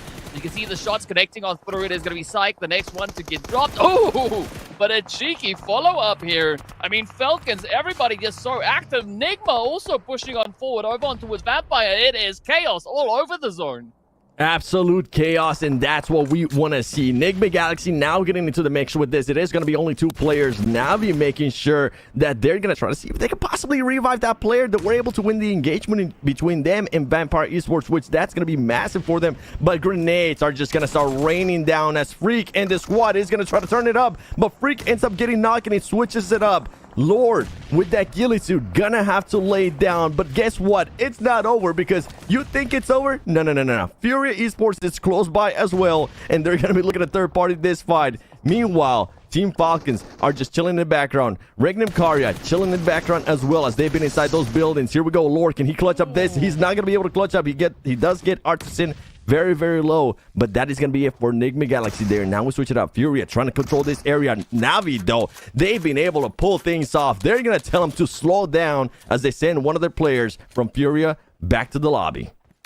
I mean, Navi, it seems like they've now caught their second breath, right? They are starting to pace, starting to build. You can see Furia also holding nice and steady. They had quite a bit of possession coming into this phase, but to see whether or not Adrian can make anything happen. Is there going to be an opportunity available? But this is where things also get so dang challenging, right? Because you've got Icy from Falcons also just creeping up on everybody, playing the quiet game. Action, in the meanwhile, is going to be focusing down on towards Regnum Karya, as they are yet to make a move. The plunge comes through. Silias going to be moving right on up. Meanwhile, Axa, Puncher King, and of course, well, the players here from the side of Furia trying to settle the dispute, as this is such a very, very risky zone, right? I mean, 70, if you overexpose yourself too much, it could be the end right then and there. Yeah, with the way this area works out, I mean, even you saw it there from King on Navi. He tried to peek that a tiny bit. He thought he was safe, and then he had to just run away and hit the deck because he was just getting peppered. They are trying to be jumping into this car, seeing if they can possibly find the snake that is left. Anybody that might be trying to surprise them. Meanwhile, Adrian just throwing those moves, throwing that utility nearby that team. Team Falcons making the push over. They're going to be able to spot a little snake there in the grass. Take quick care of them. Action now, driving around, seeing if there's going to be any other snakes. And now it's looking bad for Adrian with how he was positioned. He needs to be careful. Those smokes are going to be coming down, but he's going to let them know that there is a team there. And now Regnum Karya finding the right place, finding the right timing to make the push here towards Navi. And Navi, we saw what they were able to do. They can definitely make those pushes here so far in this game. They are able to defend it as well, as we saw earlier what happened with them and Furia. And Adrian needs to make up his mind. How does he want to be able to approach this situation? Because Falcons and the squad is going to keep running people over, and that's exactly what Action does. Action just needs to be careful and not overextend. Navi players are right there. He's going to hop out of that car because it's burning, but now he was able to gather that information. He knows that there's 2 players there from Navi, and he knows that they are pinned. Ooh. Navi up to double digits, and what a Nathor coming out here from Axa. But I'm looking at an interesting development here, right? Regnum Karya, what a setup this is, because I mean the other 2 squads, they just fighting it out left, right, and center, right? But now this opens up the opportunity for Regnum Karya to come sneaking on through and capitalize on a beautiful third-party play. but it's all going to be down to how they play these next few shifts. You can see Navi looking pretty strong over on towards that edge, holding steady, as it is going to be Puncher King and Axa now just trying to at least clear out their region, but we are going to be stepping over into zone 8. Right, that is going to be the last one before there is no more. There is, and you were talking about Regnum Karya being able to get those angles. They're currently working this out perfectly. Things ended up backfiring there for Team Falcons.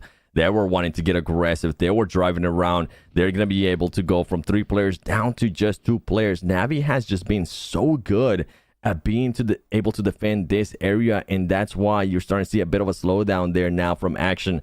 No longer having access to that vehicle, no longer having access to being able to look over and try to run over the snakes in the grass. Instead, he's gonna become a snake himself, as everybody is trying to find anybody lacking, anybody that's gonna peek a little bit too much. You were talking about earlier about the terrain, how crazy this is, and boy, it couldn't get any crazier than this. Everybody waiting to see what's gonna happen here.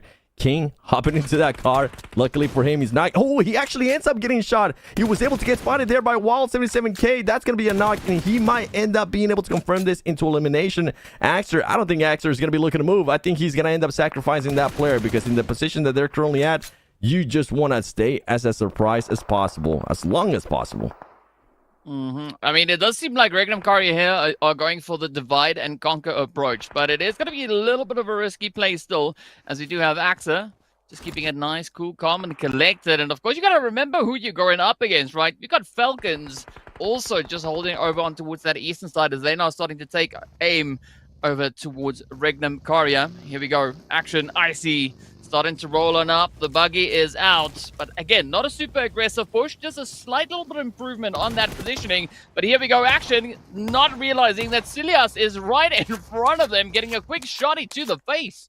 Yeah, Silas, one of the players that has won the PMGC before. The experience is there. He makes them back off. Here come down the nades. Action and Icy. It went from being non-aggressive to now making it be aggressive. But they need to be careful, too, because they have Navi on the right side, and that's exactly what's going to happen. Navi's going to be able to spot him. There goes one player from Team Falcons. It's going to come down to Action, and on top of that, you do have still players from Navi that were able to recover that player that got knocked. Action shooting back and forth. He's not going to be able to knock anybody. It's going to come down to a 3v2. Navi trying to take care of Wild 77K, who has the off angle, and they don't want that player to be in the back.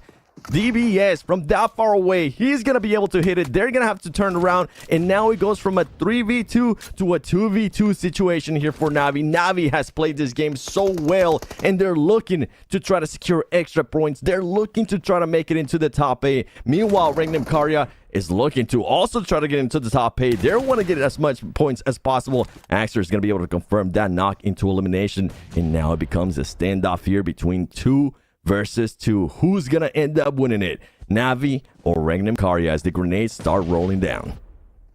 Well, this is looking like Navi is out here taking care of business. Now, taking down the competition from a 3-piece to a 2-piece. Silias coming through with the nades, though, is going to be reaching right up into the side there of Axa. But Axa now quickly just patching themselves up as they are prepping for a full-on rush here. As you can see, it is going to be a very decisive decision play coming through from the side of Navi. 2v1, at least on the opening start. Oh, bringing it down to a 1v1 puncher, down to super low HP. And now it's going to be reliant on Kismeet to see if that nade can bring in that winner chicken dinner. No, it seems to be a flat. Ooh. All right, it was slightly overcooked. Not a bad call, but here it comes, and that is it. Regnum Karya stepping on up, locking in that winner chicken dinner. Regnum Karya with a bit of inconsistency there from day one. They came back in today and saying, you know what, even if we are going to be a little bit inconsistent, we want to get this chicken dinners, and they're able to do just that. Team just doing some quick high fives, you know, saying good job, guys, but the job is not done. We need to make sure we get within those top 8s, and now we're getting winners from all over the place here. We get a winner from Group C, we get a winner from Group A, and all those teams that are currently towards the top in Group B that are not going to be able to play today, they're going to be just scratching their heads and saying, okay, somebody please, somebody needs to start fragging out, because Hot Jukes won't mention it. They're going to be praying, Hot Jukes, that they just start sponge as much points as possible at the teams towards the top. Well, I'll tell you what, man, those Falcons definitely sponged up some points, that's for sure. But, oh, it's looking mighty dangerous here. I mean, we saw Navi, who desperately needed those points, right? Clutched it up with a great performance. And I heard you say, Seven, a little earlier, right? You're talking about Regnum Cario. You were like, hey, we need to see at least 10 points a game from them. How about 8 eliminations and a chicken dinner, huh? I'll take that. I'll take that. It's going to make their life a little bit easier as we continue on. And that's ultimately what these players want to be able to do, make their lives a little bit easier, because when you get towards the end and you have that pressure on your shoulders, it only gets tougher and tougher. And talking about pressure on your shoulders, a team that's going to definitely start feeling that pressure is going to be Influence Rage alongside with Inco. Yeah, I think that was perfect timing for Regnum Cario, to be honest with you. It's going to make their life a lot easier, because to pull off, 18 points here, they do not want to be right on the cutoff on that last game, DK, right? Because then you really leave that door open for the teams at the top to, try to take you out early. And not to mention, the teams at the bottom who unfortunately you're going to realize at that point that they have no chance. They could just decide to be toxic, right? As well. We don't know what kind of shenanigans are going to happen in the last game of the day. So you definitely want to put yourself in a solid position as fast as you possibly can. Yeah, I think this play coming through from Regnum Cario, it could have been their top 8 step up, right? That could have been exactly that. And I mean, what a way to come on through. But you also got to give it up to the players coming through from Navi, right? Navi also looking so good with the flow coming into this Erangel. So I'm really looking forward to what we'll have as we step over into number 2. But I mean, sweaty performances right out of the gate here. And they needed it. I love to see teams be able to put up points right at the exact right time. And this couldn't have been a better one, right? The fact that they're just been so consistent thus far, and to be able to put that out, man, these got to be excited. And not to mention, it's always, you got to give shout outs to Team Falcons, man. These guys are just running away with this thing at this point. As we take a look here at the match rankings, and yeah, look at that. Wow, Regnum Cario and Navi putting up the same amount of points here, Seven. I'm just kind of laughing at myself here. I'm like, Team Falcons, just stop it. Actually, don't stop. Keep it going. I'm loving it here. 15 points for them. Fireflux, I mean, a lot of other teams starting to show up and being able to improve on their performances, wanting to take their destiny into their hands. And it comes down with Navi, the way, as DK was mentioning, the way that they were able to play there towards the end with just 2 players taking on fights, with everybody making sure that they made teams back off. At one point, I was wondering what was going to happen between them and Vampire Esports. I thought maybe Vampire Esports was going to be able to win that. It didn't end up happening. They were able to hold off a lot of teams. So great match there for Navi. Yeah, well, we got a nice little interview with Silas. Let's take it on over to Carol. Here with me is Silas, the player from Regnum Cario Bra. Thanks so much for being here. And before this last match, you guys had 31 points. Is still there a chance for you guys to get into the top 8? Do you guys think you still can dream about that? Bu maçtan önce 31 puandınız. Buraya gelmeyi tahmin ediyor muydunuz? Bu maçı kazanmayı tahmin ediyor muydunuz? Ve bu maçtan sonra ilk 8'de olmayı hayal edebiliyor musunuz? Ne düşünüyorsunuz bu konuda? Yani tabii ki ilk gün biraz özgüvensiz geçti bizim adımıza. Yani biraz özgüvenimiz eksikti. Bugün de yani normalde bütün çalışmaları yapmıştık. Üstüne bir şey katmamıza gerek yoktu analizde falan. İlk 8'e tabii ki girmeyi hedefliyoruz. That's all. We didn't have the confidence to win the game after the first day, but we managed it, and now we are believing that we will be on the top 8, and we are ready for it, and it will be great for us. Awesome. And actually, do you guys have prepared anything specific for today? Because we just watched an impressive match coming from you guys that were not in a good position. Bugün için özel bir hazırlık yaptınız mı? Çünkü sizi oynarken, izlerken çok etkilendik ve bununla ilgili sizinle gurur duyduk. Bugün için hazırladığınız özel bir yöntem ya da taktik var mıydı? Yani ilk soruda dediğim gibi özgüvensizlik, onu hallettik. Zaten 1,5 aydır çalışıyorduk bu turnuva için. Bir sürü taktiğimiz var daha göstermediğimiz, göreceğiniz. You will see much more tactics, and we had some self-confidence issues so far, but we managed it. So just be prepared and see how we are playing. Okay, here we are definitely prepared. Thanks so much for the interview. Thank you so much.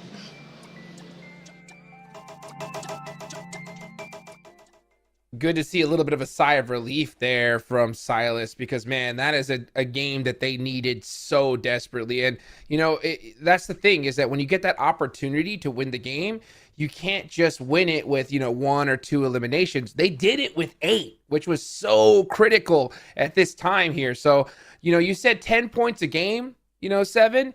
Now that they got 18, that'll take off a little bit of that pressure, like you mentioned, just in case, you know, they get a bad circle or something like that.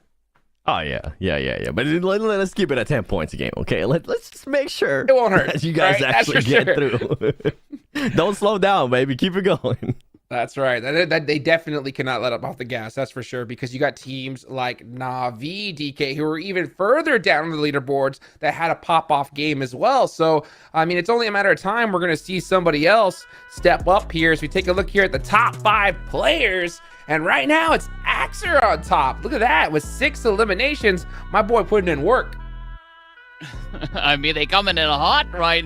So we got Na'Vi up there, we got Regnum Caria, Falcons, and of course, Fireflux. There's some very aggressive plays indeed. But of course, the big question is, what is the overall standings look like, right? Vampires, they just swap in places with Insanity. The same can be said about Falcons and the Zebra Master.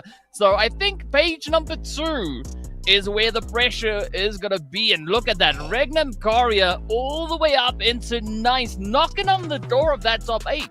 Wow. A massive jump, and not just them. Look at Na'Vi as well, with the performance that they were able to put up there in the last match, making that massive jump as well. We do see some of the other teams just falling down. I can see it right here. Inco Gaming, they just have not had a good performance here so far. We need to start seeing a little bit out of them. And earlier we were talking about teams that could possibly make a difference when we get into the later matches. If Inco Gaming is at a point where they know that they're not going to be able to make it, we might get some of that jukes. We might get some of that bad juju that you've been talking about, some of that toxicity, trying to hunt down some of the other teams and make their life a little bit harder. And I'll tell you what, they are in a position for their life to be really hard. That's for sure. Because I mean, if you look at it, the cutoff now is Death Wolves, right? 8th place with 58 points. Right below them are 2 teams with only 3 points difference. That's Regnum Caria and Royals of War. And they are playing today. So, oh boy, this is going to get really, really spicy here. Of course, guys, go ahead and check out that new Royal Pass. It is available until the 17th of May with a total price pool of over 80,000 UC. Oh boy, go check it out, guys. Get loaded up, and hopefully we can see you get that new victory dance as well. I want to see that in game. So, man, things are going to start dancing, getting spicy here, because we still got a lot more matches left to go. This whole leaderboard can get shaken up completely, DK. Yeah, it can indeed. But of course, speaking about shaking it up, we are going to be shaking our butt over into a break. So be sure to stay tuned. We'll see you guys back in a short few moments.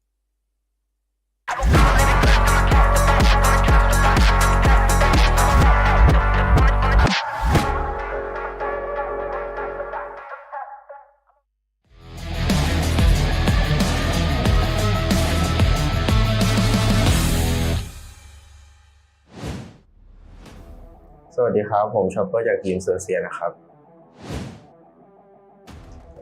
ของผมจะเป็น M4 กับ DBS ครับ M4 เอาไว้บรรยิงได้ทุกระยะครับไกลกลางใกล้ได้หมดเลยส่วน DBS เอาไว้ระยะประชิดเลยครับส่วนวิธีจัดการความกดดันสำหรับผมให้ไปกินส้มตำครับส้มตำมันแซ่บอร่อยดีส่วนที่ไม่ควรทำก็อย่าไปนั่งเครียดครับเวลาเล่นพลาดมาแล้วมันจะทำให้เราแบบไม่มีอารมณ์มันจะหงุดหงิดแล้วเล่นไม่ออกครับก็คอทีมเราจะไม่คอแบบสิ่งที่ไม่ควรพูดไม่คอเปลืองเกินไปพูดให้ชัดเจนค่อยๆพูดอย่าเร่งในการพูดจนเพื่อนฟังไม่รู้เรื่อง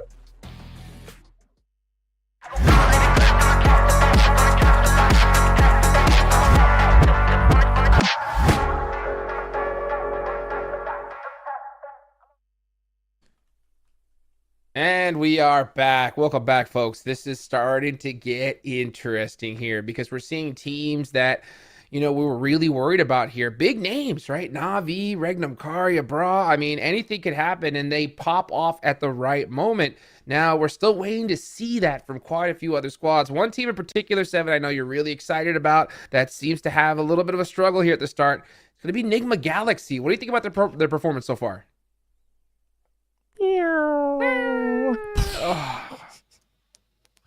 That's pretty much what's happening right now with them. Hurts. We did say, I got to give them some props though, because we did see them trying to get some extra points. They were able to at least focus a little bit more on their rotations, but sadly on their rotations with this circle that they had, it was just so crazy, man, that Coops, first player, once I mentioned it during the cast too, first player, a player that they don't want to get knocked, ends up getting knocked and eliminated right away. That's a player that you want to have towards the later stages, towards where Lore and Rauf were there towards the end, because they need those points. I mean, right now they're sitting in 16th place. It's not going to be good enough for this team. A lot of people had high expectations for what they were going to be able to do, especially now that they've been together for a year. At this point, it seems like nothing has changed. It seems like they weren't ready, and I'm hoping they turn it around. I'm hoping they prove those haters wrong. Yeah, likewise. We saw in that video, the little content piece earlier, where they had to put up a page of like who they thought on the questions that they were asking. And the question that they asked was like, who is the most clutch player, right? And you saw them all kind of have different answers, right? You saw Coops say Lord. We saw some of them say Coops. And I'll tell you what, it's going to take all of them stepping up at this point and really putting on those clutch pants, DK. I mean, it's going to be important, right? If they want that top 8, they're going to have to work for it. And what we've seen already being the flow of the day here, the teams, I mean, everyone is here. Everyone is trying to run at their A game. They're bringing as much heat as they can. So if Nigma wants to be in contention, right, they're going to have to play a completely different game, really amp up that aggression. Yes, they do indeed. Now, I think we got to go ahead and think about some of these other squads, right? Some of the teams that haven't performed thus far. One team that did at the start, right, is Vampire, right? Vampire crushed it in Sandhawk, and then we saw them have a little bit of a lackluster performance again in Erangel. You think we're going to see that continue to trend on here, DK, or you think we're going to mix it up? It's difficult because, I mean, if we look at the trend that we've been seeing since yesterday into today, the trend would lend itself to potentially them keeping the same play, but I'm sincerely hoping that they are going to up the ante, right? Because having a repeat of yesterday I don't think it's going to suffice here for Vampires. So we're going to have to see them really bring it all together moving into the second Erangel of the day. Yeah, and then not to mention, he got another team like Influence Rage, who at the start of Sandhawk dropped on Team Falcons. I don't understand. That's to me still is just like the ultimate head scratcher. I don't know how an IGL or a coach could even allow that to happen. You know that they dropped on Sandhawk. We saw that happen in day number 1. We saw them drop in boot camp. So why would you even try to attempt Lobster? I know that, hey, there's a great position. I know you're trying to get some points, but when you have a team that is so solidified in that top 8 and you are not, why would you even get near them, Seven? Why? They were feeling good from the end of the day yesterday, man. They ended up that Miramar with a win. Too good. 9 Ilims. They're like, okay, baby, we got it. We're Influence Rage for a reason. And then Team Falcon says, boop, sit down. Sit down.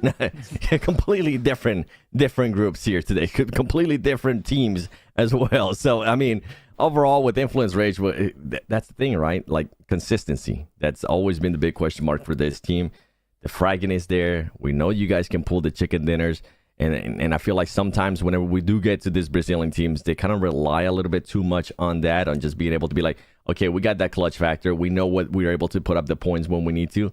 But they just need to find that good consistency, the consistency that Team Falcons is showing us. But yeah, right now, we're talking about prelims. But guess what? If you do end up in those top 8, you're going to be going to main event. And you're going to be facing some of the most consistent teams in PUBG Mobile esports. And by the way, for everybody watching, this is the last day for Prelims PMGO Brazil. The main event is going to be starting Friday. So make sure you tune in, because if you're finding this amazing, you better get a heart pacer for what's going to be happening Friday. It's like we are right here, and then we're about to go right here on Friday. It's going to take it to a whole nother level. Now, yeah, exactly, to the moon. I will you're say taller this. than me, so you're right here is like right here for me.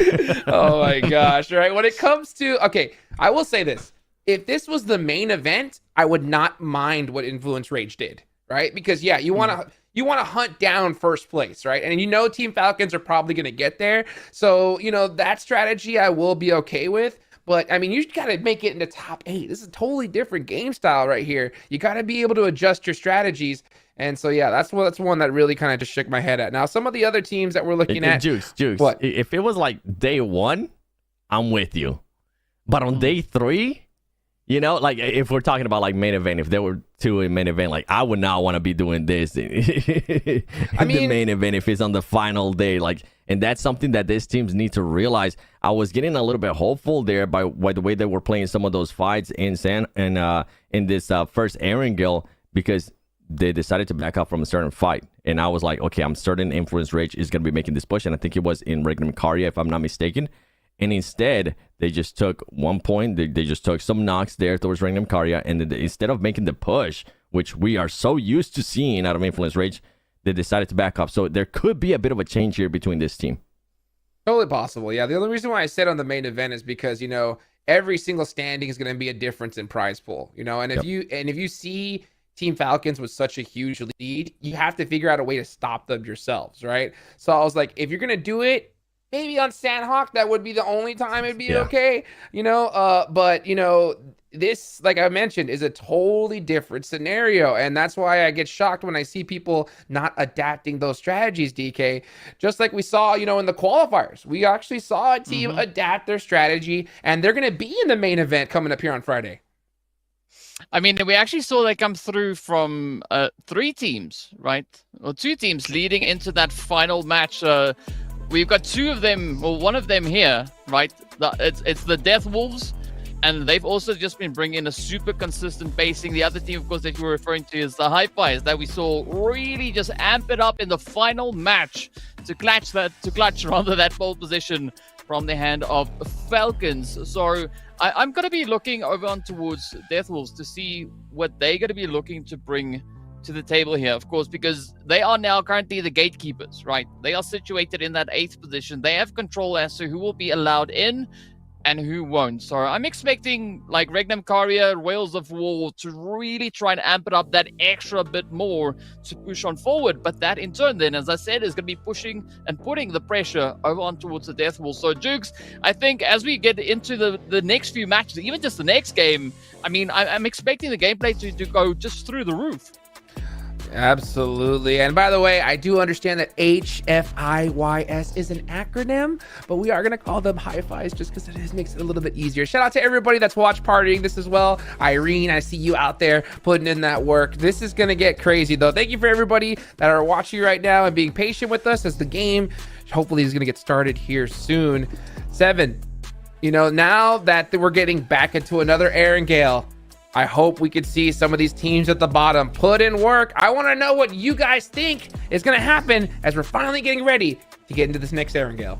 Jukes, I was going to say, I hope I see that guy staying alive a little bit longer as they were showing Coops from Enigma Galaxy, because I want to see him fragged out. I want to see that power that he does have as we go. We're going to be going into the second Erangel, and anybody can take a DK.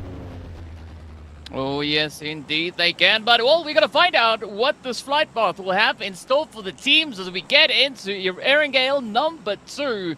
We are going to be heading in from up north. As you can see the lovely Stolber in here. And, I mean, Jukes, this is where I'm curious to see what the zone is going to be bringing, right? How are the teams going to be looking to adapt to it? But, I mean, there's such an opportunity, potential play that we could be having on this one. So, yeah, we just got to wait and see. Let's see, indeed, as it's going to be me and you running into this one here. Erangel. Oh, I guess Jukes is going to be back just about now. But let's see I'm now here, baby. I am here, and I am ready to go because this is what it's all about. As you can see, you know, Vampire taking off real early. They're just chilling right now in Stolber, so they're going to have that high ground for sure. And you know what? At the end of the day, after that game 1, I think they're definitely relaxed because they know they have quite a bit of points here. So, I mean, we should see them in that top 8 for sure. But there's a lot of other teams, like I was mentioning a little bit earlier, that need these points desperately. And one team, you know, that we haven't really talked about a lot, but definitely has a lot of eyes on them is Fireflux. What do you think about them so far? I don't know. Like I want to see the Fireflux that we had in PMGC, right? I want to see that kind of. I want to see the team play, right? I mean, because sure, yes, we did see them get a 4th place, but that was yesterday, right? As of today, sure, they were able to lock in a little bit more of an aggressive play, but we want to see those placements. We want to see the points. We want to see consistency being secured. And I mean, we know Solke, the team, they are super, super capable. We just got to see that happen now. Yeah, let's see as we have the first circle coming on over to the west side. So it's going to be an opposite circle of the playing path. I wonder which teams we're going to see try to get some vehicles, maybe head on over to that hardship side. Gatka right there, dead center. There's so many great locations to hold here. I wonder which teams are going to try to take them. You know, everything is wide open. You got, of course, Death Wolves all the way at the bottom. That's where they like to drop. Team Falcons over there in Novo are going to have a fun trip on over. You know, with zones like this, you definitely want to prioritize that position as early as possible.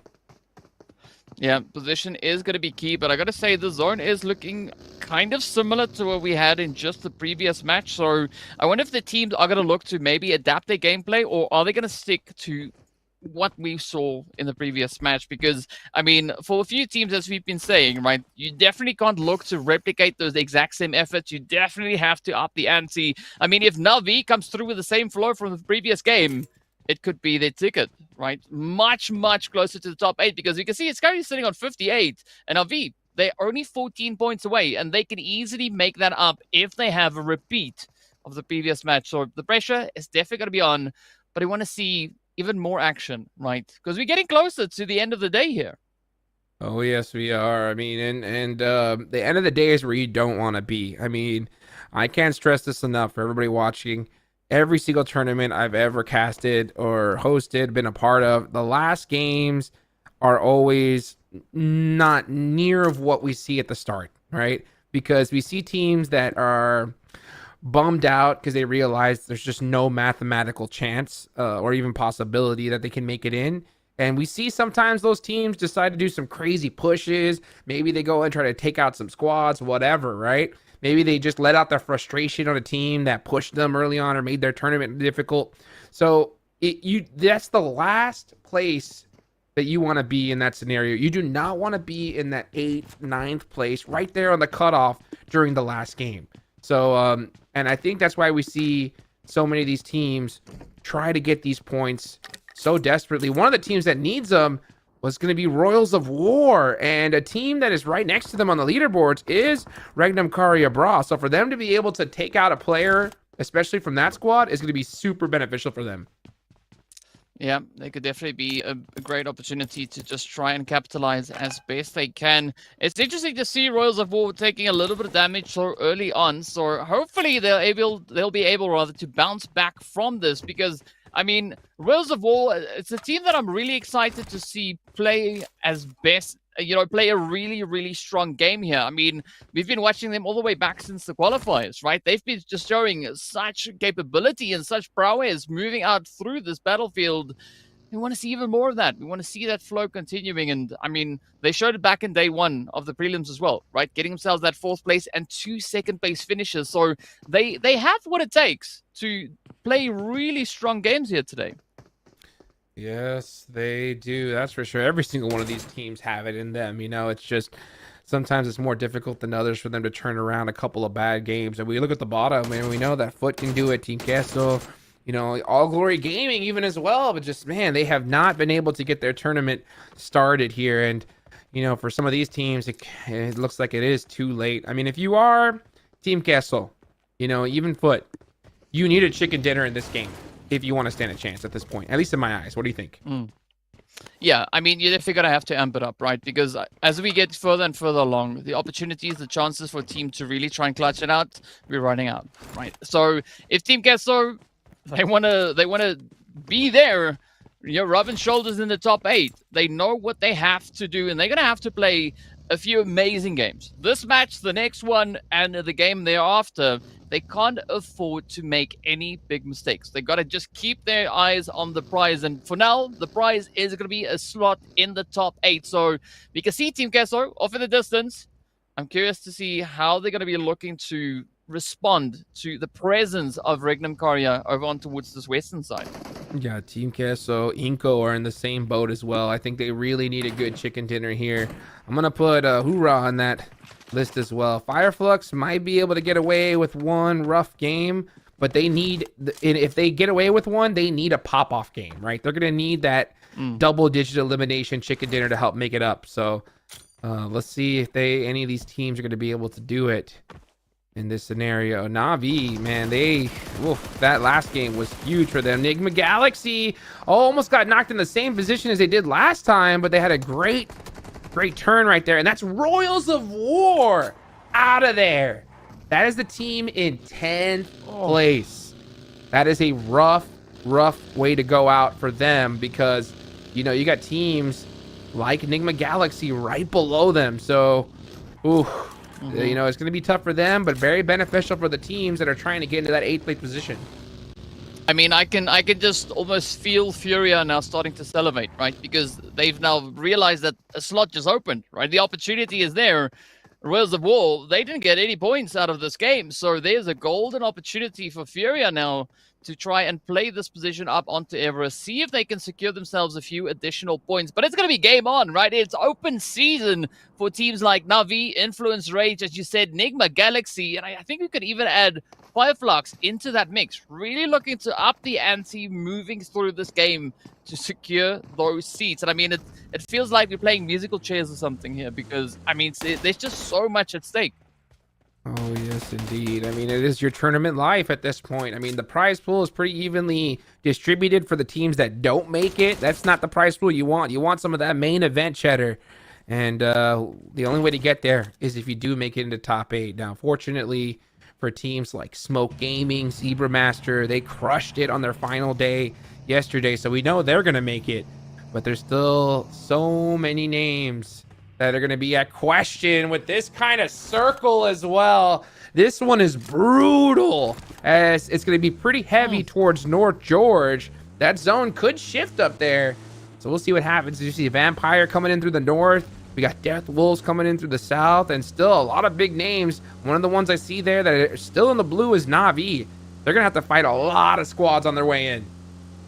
Yeah, they are going to have a pretty challenging time moving on forward. But an interesting thing that I've noticed as well is, again, Vampires, they are going for a very decisive play up towards the north. You can see Tony Gay now just starting to poke and prod as they do find themselves a little bit of that Furia play. But now this is where Furia has a very challenging angle because they've got Everest and we've got teams moving in from both sides here.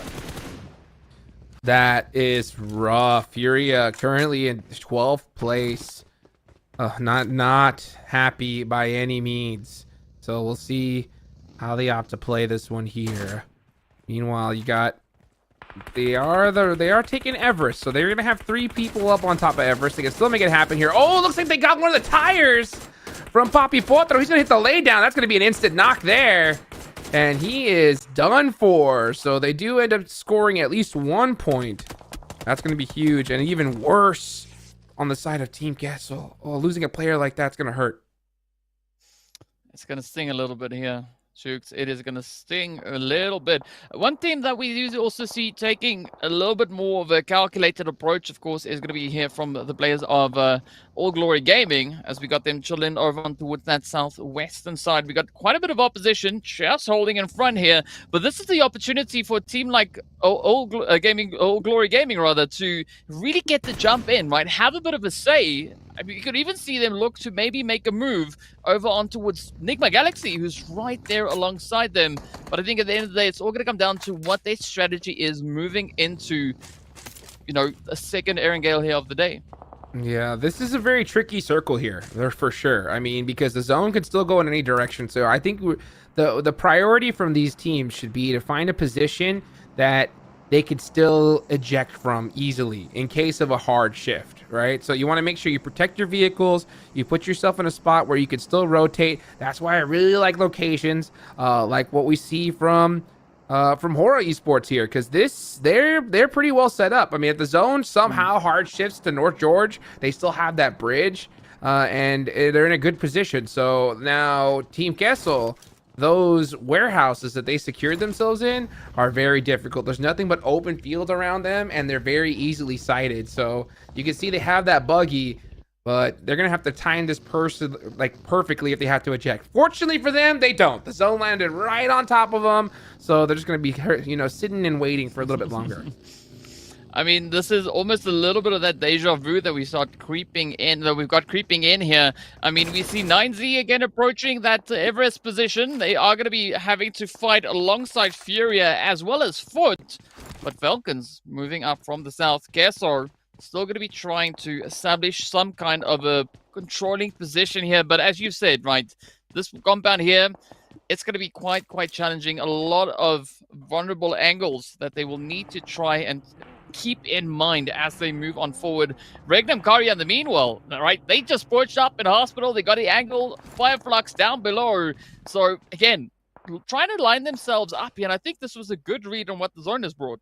Yeah, you know, hospital is a great place because it's kind of difficult to enter it. There's only a couple different spots where you can actually get through there. So you have that wall securing the place quite a bit. Helps, you know, slow down pushes.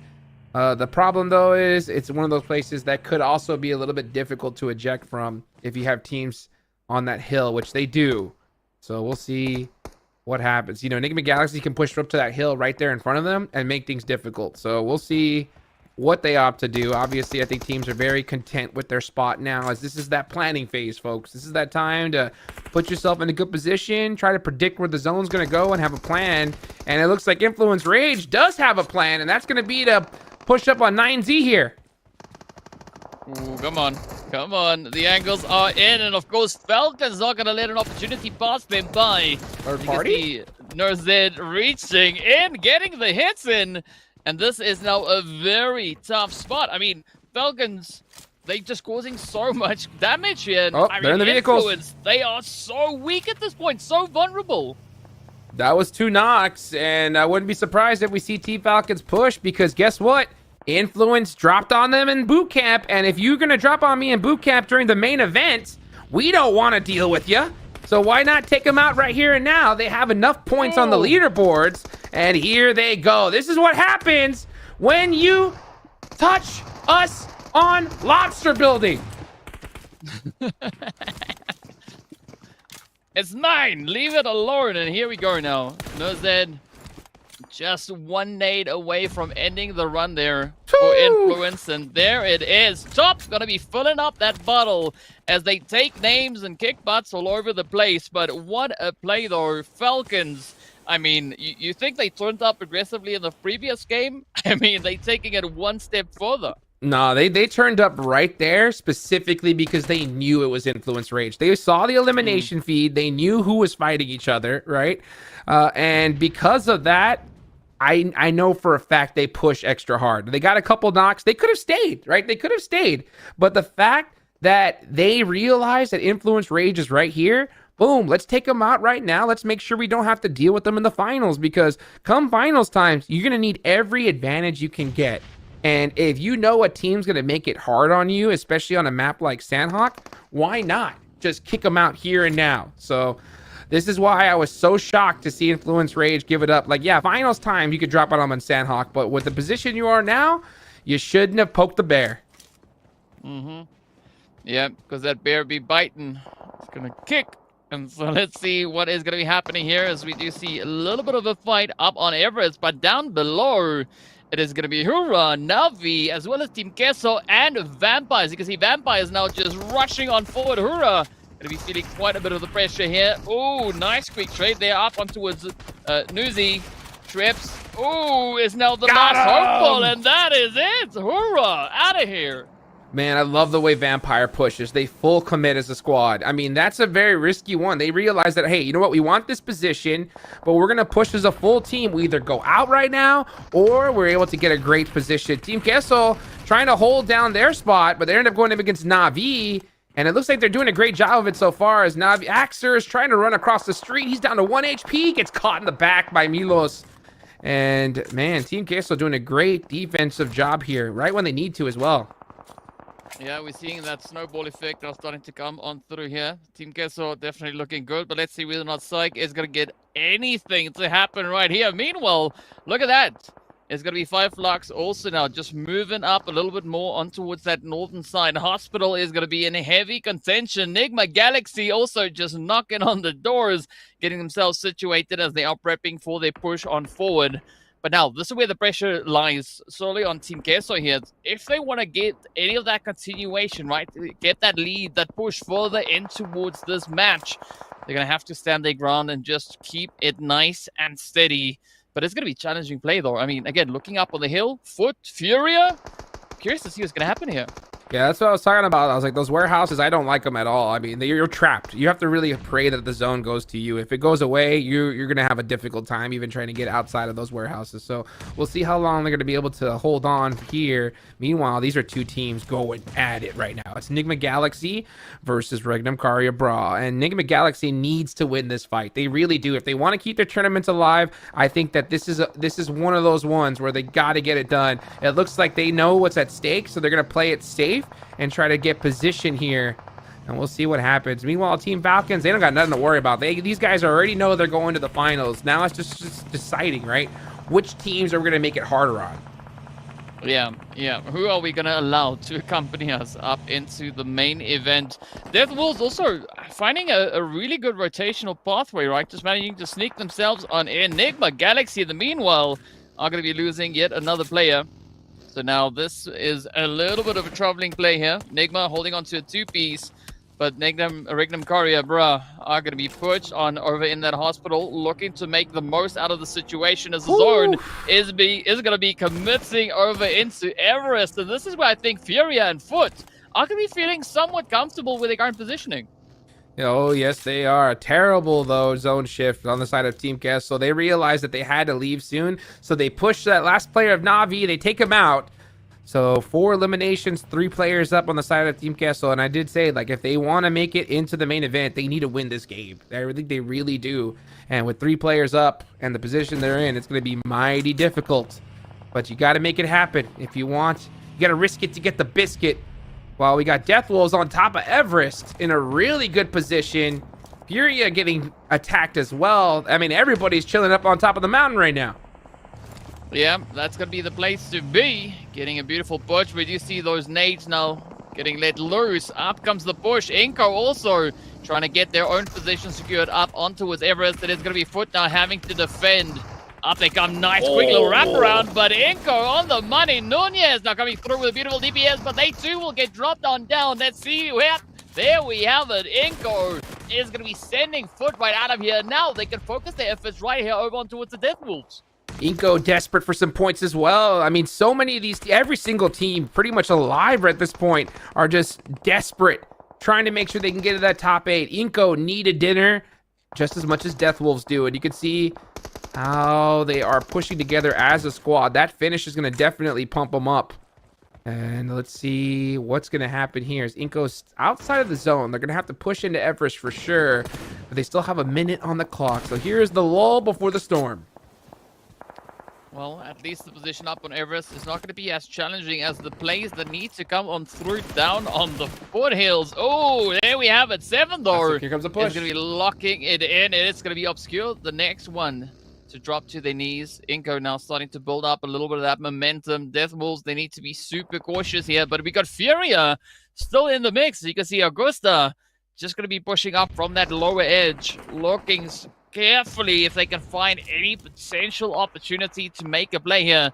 Vampires also now trying to see what their best play, what their best option is going to be to cover the ground, but Nene Beta taking a little bit of damage, quickly managing to fall just back into that hot cover. Yeah, Inco's in a really troublesome position here because they desperately need points, and they know it, right? So they know they need to get aggressive. At the same time, they're hesitant because they don't need just eliminations. They need eliminations and a top 3 finish. So that could cause a little bit of hesitancy, force them to be a little bit more passive than normal. If they were, at the top of the leaderboards, I think we would have seen them push hardcore, but that is not the place that they're in.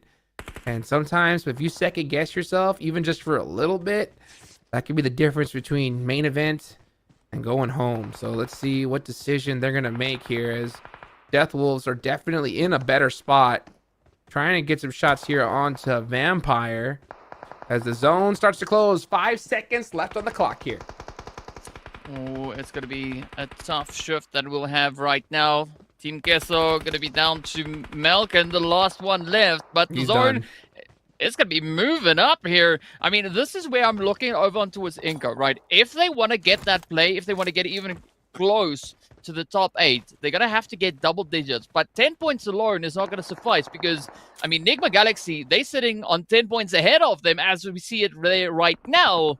So they're going to have to go over and above. They're going to have to unlock that aggression mode like we've not yet seen them unlock in these games here today. But it is going to be a very contentious play, though, to try and make it. I mean, Falcons also starting with a quick reposition, just trying to read the angle so they can get the best possible play moving forward onto his Regnum Karya. Now, let's see what they decide to do here. That's why I was surprised that we didn't see Inco push on Death Wolves after that initial knock. I think that they definitely needed to, but they decided to play it safe. Let's see if it pays off for them. Meanwhile, we got All Glory Gaming getting a knock on to Team Falcons. These guys are toast at this point, so we'll see what they, how they end up at the end of the day. Who knows? I have been proven wrong before. Let's see, is Team Falcons on the edge? Oh, starting to gatekeep Fireflux. Fireflux is one of those teams that need a very, very similar finish to Inco. And they are on this edge, dealing with the top team in the lobby. They're going to have to hit that crucial knock to get that opening. Ooh. All right, so the action is going to be heating up on Everest as well. Inco now just trying to dip dive, duck, and dodge all the nades getting sent in their direction. As Obscure is going to be found out. Nunez now getting a little bit of a sniff in the wind. Let's see. Will they be able to lock in the plays? Oh, here goes now. Oh, the shot, the pop is there. 7 now quickly trying to secure as much of anything as they can find right here. But the Ernest is going to be right over onto the side of the Death Wolves. Nunez got put in the washing machine. He had no idea which way was what. There was so many players, shots in every direction. But here we go. As you can see, Vitaly getting a nice shot on the Tony K. That's a perfect Molotov right there. It looks good, and that's going to get him knocked. Oh, such a crucial one as he's the last player up for his team, trying to keep their tournament hopes alive here. And he's going to have to do it against some of the best squads in the lobby. He's going to get this res on 7. He should be able to do so. But this is why I was hoping to see them push Death Wolves. If they had that control, they would have had this entire Everest side to themselves, and they would have dominated it. But they took too long, and now it's up to Vitaly, who is down to 1 HP, and here comes All Glory Gaming to just clean them out, and that's exactly what's going to happen. I mean, All Glory definitely going to be playing the upset here, but let's see Vitaly quickly getting themselves patched right back up. So there's still a bit of an opportunity for that BBA, right? The bounce back ability. But let's see whether or not it is going to be on the cards. Vampire is also still going to be hanging down on towards that lower edge. So Vitaly needs to be super careful as to how they play this position here. But they do find Nuzi down below. Beautiful connections being made, but not going to be finding that knock just yet. Vitaly uses that as they cue, but unfortunately, it is going to be All Glory Gaming ending the run right there for them. Yeah, I think they should have played it a little bit more active in that mid game. Once they got that knock on the Death Wolves, they needed to push them. They needed to clear them out. And yeah, if they go out, it is what it is. They still got some decent points, but they're going to need a lot more than what they got. That's for sure here in the future. Meanwhile, let's see who still has a chance here. Fireflux have 5 eliminations, but only 1 player up left. Nigma Galaxy have 2, and Furia with 1 as well. Vampire, they have plenty of points so far, and it looks like they're only going to add to that total here in this game. Let's see where this one is going to take us, though. Enigma Galaxy going to be feeling quite a bit of aggression as Melgar and the rest of All Glory Gaming coming out of left field, just finding sprays, finding angles, finding plays that we've been waiting to see come through from their end. They've, in fact, more than doubled their points in just this single game so far. But now, it is going to be Regnum Karya also now trying to get back on their feet, right? Trying to recover a little bit of a position over on towards the southern edge of the current zone. All Glory Gaming has averaged less than a point every match they've had so far. That's right. They played 8 matches with 6 total points. They've more than doubled it. Schwap! Schweppes with the absolute laser beam straight to the dome right there. That's going to stop that momentum. Let's see if they can turn it around here. CQC fight. They do get the one knock, but Stone was right there to help support him. Oh, and now All Glory Gaming in huge trouble. As Vampire looking to do exactly what they do. Just suck that lifeblood out of All Glory Gaming's just beautiful little run there. I mean, it was interesting looking at the Vampires there. It's like they were asking All Glory Gaming, like, are you done having fun now? Here we come. We're going to let it all loose. We're still going to watch out for Furia, right? They still have a player up here, so they could still be a potential bit of a setup at hand. But Furia, at the same time, needs to be cautious of Regnum Karia coming in from that southern position. Angles are going to be the thing that counts at this point in the battle. So here we go, Nuzi letting one loose. Down it goes. Easy claps Furia out of here. And we're down to the final 3. Regnum Karia, bra, man. These guys are doing exactly what Seven told them to, right? Get 10 points at least every game. They had 18 in the last one. A top finish here. I mean, they could have asked for a better performance. 8 eliminations, still 2 players up. Top 3 finish, make that 9 eliminations as they shut down All Glory Gaming. And now it's Vampire versus Regnum Karia Bra. Both these teams, with this game, this could solidify them already. As now they're only going to need a few points after this to definitely lock in that top 8. So let's see who's going to get these last final eliminations and the chicken dinner.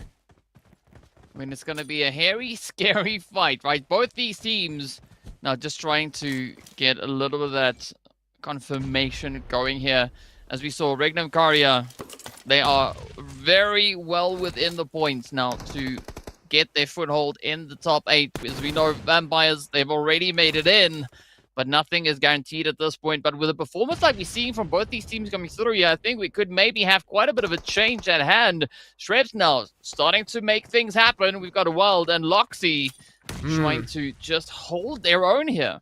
Regnum Karia had the positional advantage, but they had to give it up to Vampire because they just have so much pressure with those three players still up. Now, the thing is that they have an advantage of is the fact that it's so difficult to throw nades on this kind of elevation. The nade molly has to be placed perfectly. Otherwise, it's just going over the hill.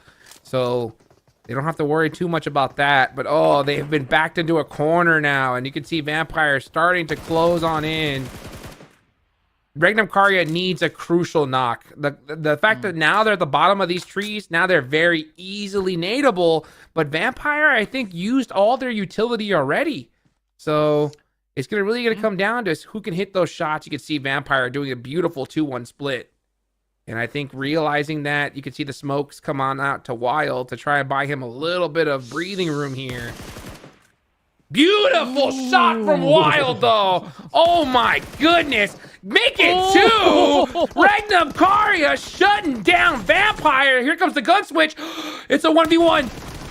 Wild versus Stoned. Who's going to win it? Stone switches to DBS. Wild, wide on the open, no cover, has to hit the shots, and he can't do it! What a beautiful attempt, though! You can just see the hugs coming out from Vampire. That's the most emotion they showed so far. What a way to finish it, though. That was intense.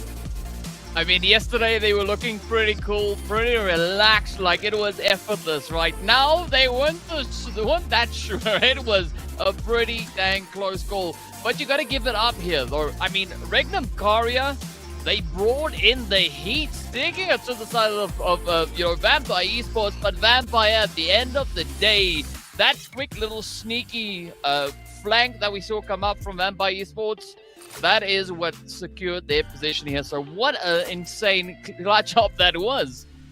Straight up 1v1 action. Hey, you know what, folks? DBS still OP. You know what I'm saying? That's what it's all about right there. What a way to finish it up. And honestly, just 2 huge performances from teams that definitely needed these points.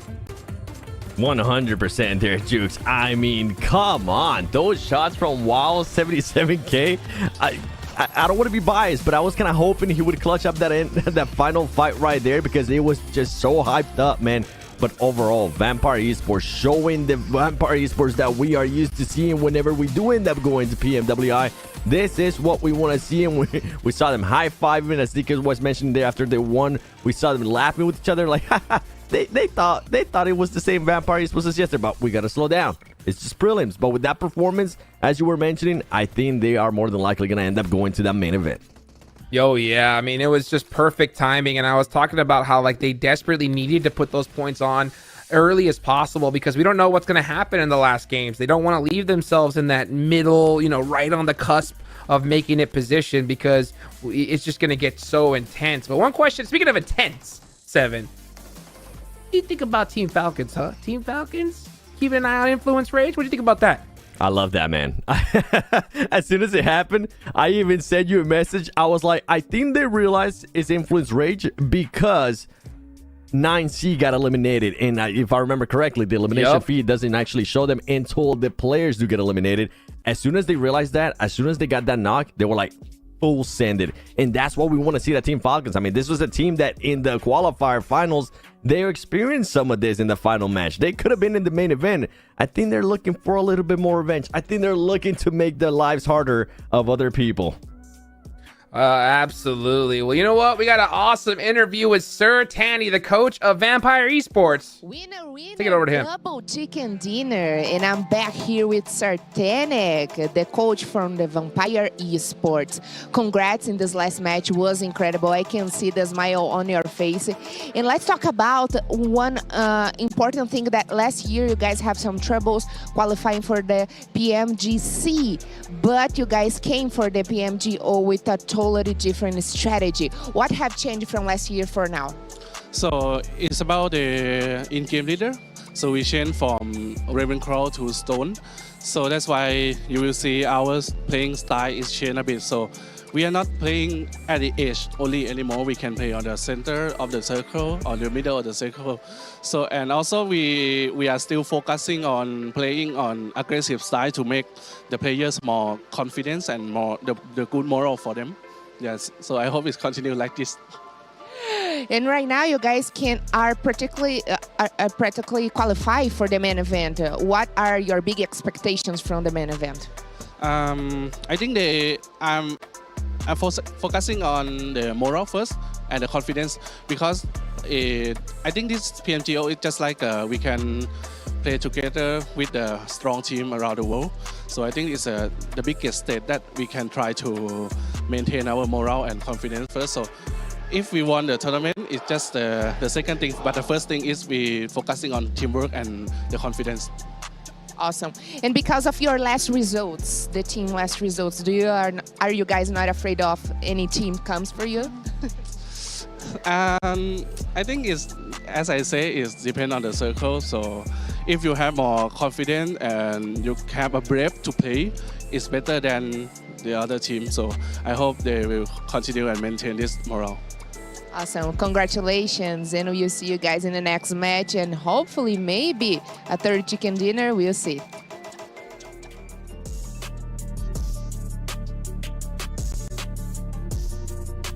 Oh, man. I think I'm going to be Sir Tanny's translator. We're going to end up showing you the MVP, and there's no surprise there that it was Wild 77K. But as Sir Tanny's translator, what he meant to say after he was asked if any team's going to be targeting them, he wanted to say, bring it, baby. Because right now, we have gotten 2 chicken dinners today, and if you want this smoke, we'll deliver it to you. I saw that grid. He was like, good luck, right? Good luck with that. and it was so funny because he was just like, oh, we'll see what the circle brings. But yeah, right. 100%. He knew it was up for sure. So a great performance from him. Meanwhile, you can look at the top 5 players. Yeah, Wild 77K doing a great job there. Stone cold at the end of that last game, DK. I mean, that was such an impressive play coming through from Storm. But I think we also got to give a little bit of respect where it's due, right? All Glory Gaming coming in hot here, finishing on 8 eliminations just off of 2 of their players here, right? We can see Fran and Cardix definitely just packing it in, but it's all going to come down to what we have happening right here. Regnum Karia now moving up 3 slots all the way up into 6th place. And I know what you're looking at, Seven. You're looking at 7th place, aren't you? I was looking at that Team Liquid going down more and more and more. And guess what? Furia trying to make that push. Goodbye, Insanity Sports. Influence Rage being able to move up one spot. But I mean, that gap. I wish this overall would go a little bit slower so we could actually break it down even more. Because Death Wolves currently in 8th place with 59 points, right? And then below that, you have Furia. You have Royals of War. Those two teams are separated literally by just 4 points. Influence Rage by 9 points. Anything can happen. I'm really getting a feeling here, Hot Jukes and DK, that it is going to be coming down to that last match. We might have something of the likes of what happened during the qualifiers, where it's going to come down to either 1 point or possibly, Hot Jukes, a tiebreaker. Yeah, totally can. And that's why we were telling, when we were watching the games yesterday, we were really stressing that Team Liquid needed like another 10 points. Yep. Right? They needed just that little extra buffer, because we were kind of just guesstimating that, that 80, 85 points was going to be that cutoff. Now they're currently sitting in 7th with 71. Right next to them is Death Wolves with 59. Right? And tied, right below them too is Furia. Any one of these teams, one chicken dinner here and now, that could be it. So, it's going to get even crazier. But you know what's crazy, guys? Of course, PUBG Mobile's 6th anniversary version is now available. Go check it out. Go check out some of that themed gameplay as well. The Sky High Spectacle. You guys can teleport in game. All kinds of crazy stuff. Makes, not having to use a vehicle too bad. But there's some pretty sick vehicles that are out there as well. But you know what, guys? We're going to be right back after this break. Don't go anywhere. How to be a portrait master.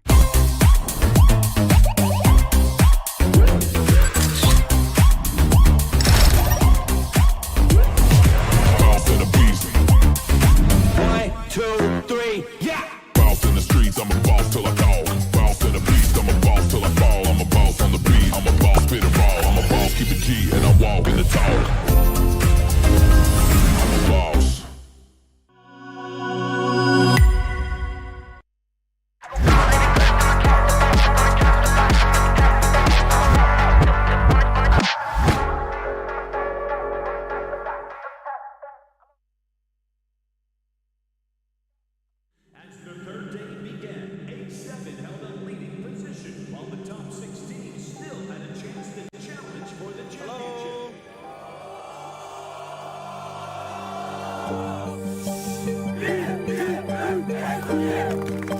Salve, rapaziada, a gente continua tranquilo pro último dia, focado, a gente conversou sobre as partidas ontem e se Deus quiser hoje, ele vai deixar a gente levantar essa taça e levar esse título pro Brasil. Энэ тэмцээн төрүүлэхийн тулд бид нэг өнөөдөр чадахгүй нэг болно. Ингээд юу ч хийхгүй ингээд хожигдчихснаас юм хийгээд хожигдвол бас санаагүй. Гэхдээ бид нар хожигдохгүй чадахгүй.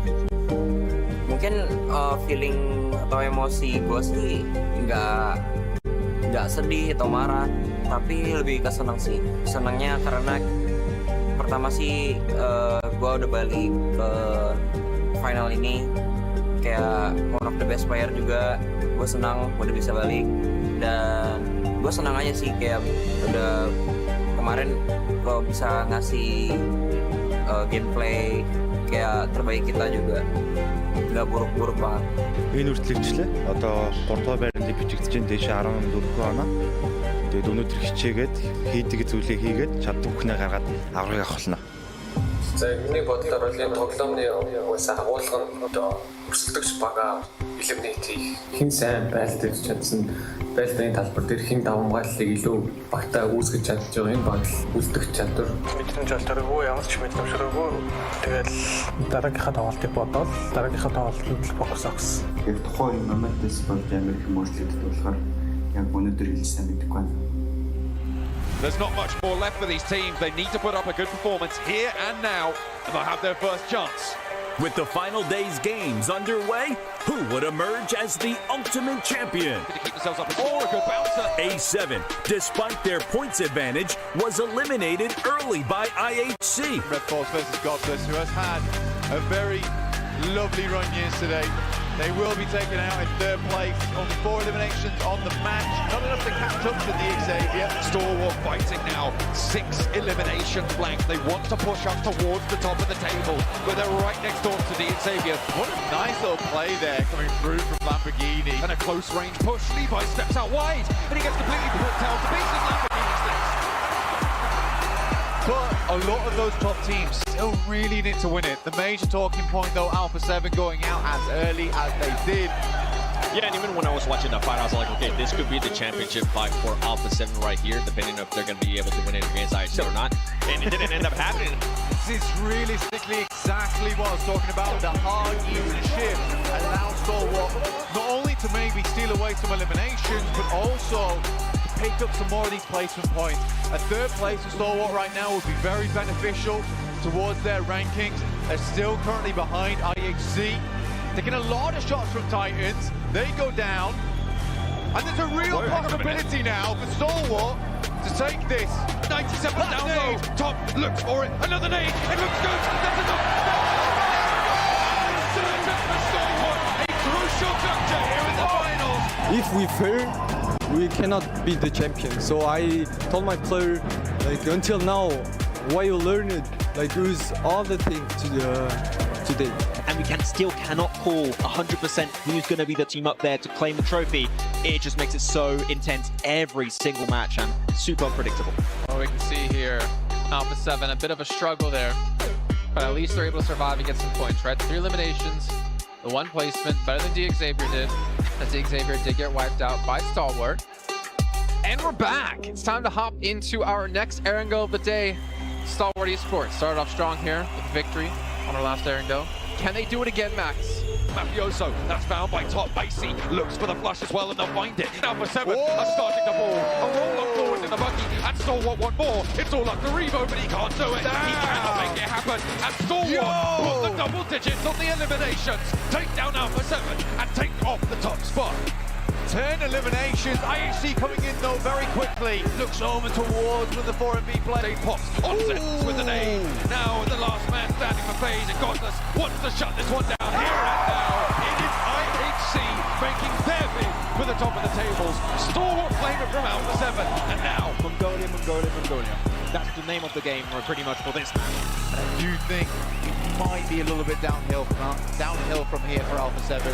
Likely not knocked out from the top 3, but that trophy. Estamos muito perto do título, né? Tem mais 2 partidas ainda. Vamos dar nosso melhor nessas 2 partidas e vamos tentar sair daqui campeão.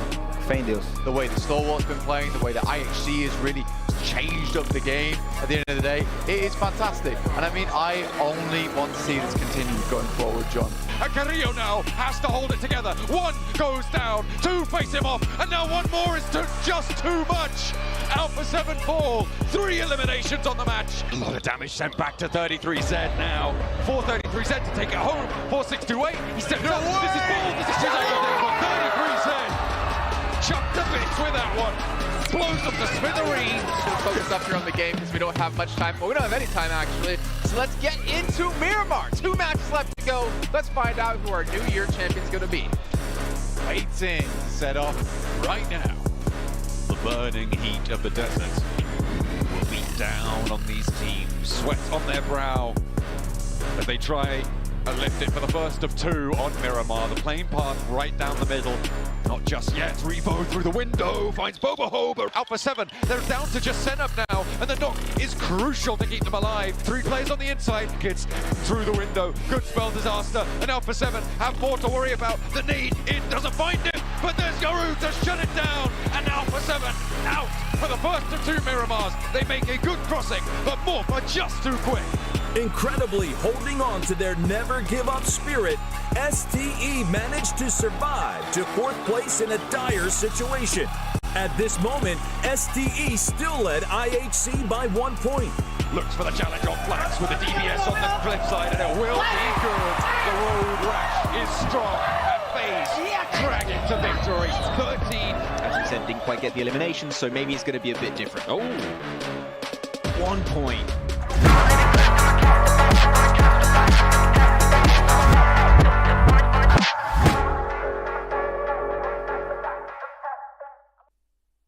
Ooh, chills, baby. Chills just watching that video. 7, what was it like, man? Just being there on stage, just watching that craziness happen.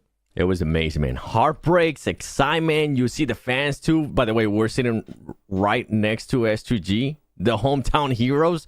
and they had drums in front of us. I was showing an Alpha 7 jersey. I was getting flipped off. It was awesome.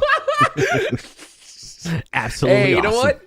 Hey, the passion, right? You know it's there, and it's there from people at home watching right now. You know, the teams that are just barely holding on, Team Liquid, I guarantee you they're wearing a Falcons jersey right now saying, you know what, just keep going, boys. Keep on going. You know, start taking out some of these teams because Death Wolves and Squad, they're coming for that spot, DK. I mean, they're hunting, right? They caught wind of some of that opportunity, and they are just grinding. And I mean, they've been doing quite a bit of grinding if we look at their overall performance that they've been bringing through. Today, they started off on, I would say, on an interesting position here, but as we know, they still have quite a bit of a way to go if they're going to be looking to solidify their position in the top 8. Oh boy, yes they are. Let's take a look here at the standings one more time and get a look at this here, right? So Regnum Bra doing a great job, right? Them as well with Vampire. Look at that. They're right next to each other, and they were literally right next to each other in that last match, 7. So they are pretty well set. I mean, they got 3 more matches left to go. All they got to do now is just put up some decent points on the board, and they should be good, right? Team Liquid trying to hold on with those 71 points. But Death Wolves and the rest of these people on the second page are coming right after them, 7. Yeah, with Death Wolves having those 59 points, Team Liquid having those 71 points. But this is the scary part, right? Insanity Sports not going to be playing today. They already finished off all their matches.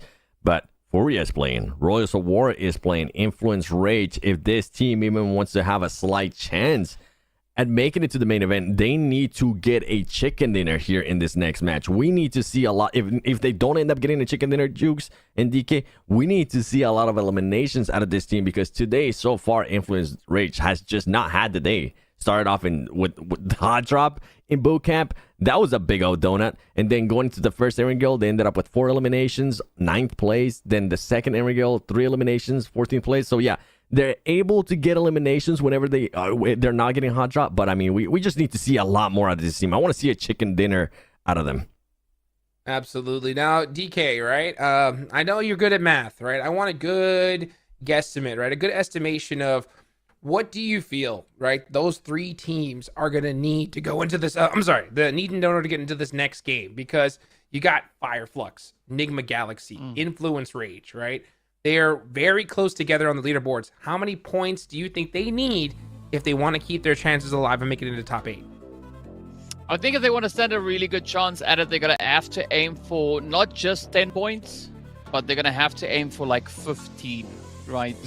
Because I think 10 points alone is not going to be enough. It is not going to carry enough weight, because then they will have to play 10 points a game for each of the 3 preceding matches, and that is going to be applying quite a bit of pressure. And you can't necessarily rely solely on a performance, across 3 games. It's tough. Looking at this lobby, we've been seeing teams attempting to step it up, but then faltering along the way. So I would say if you aim for at least 15 points, that would help catapult you much further up that leaderboard. Because also take into consideration, as we can see, Influence, right, they stand in 13th position, but they've got 15 points to get a good foothold in the top 8.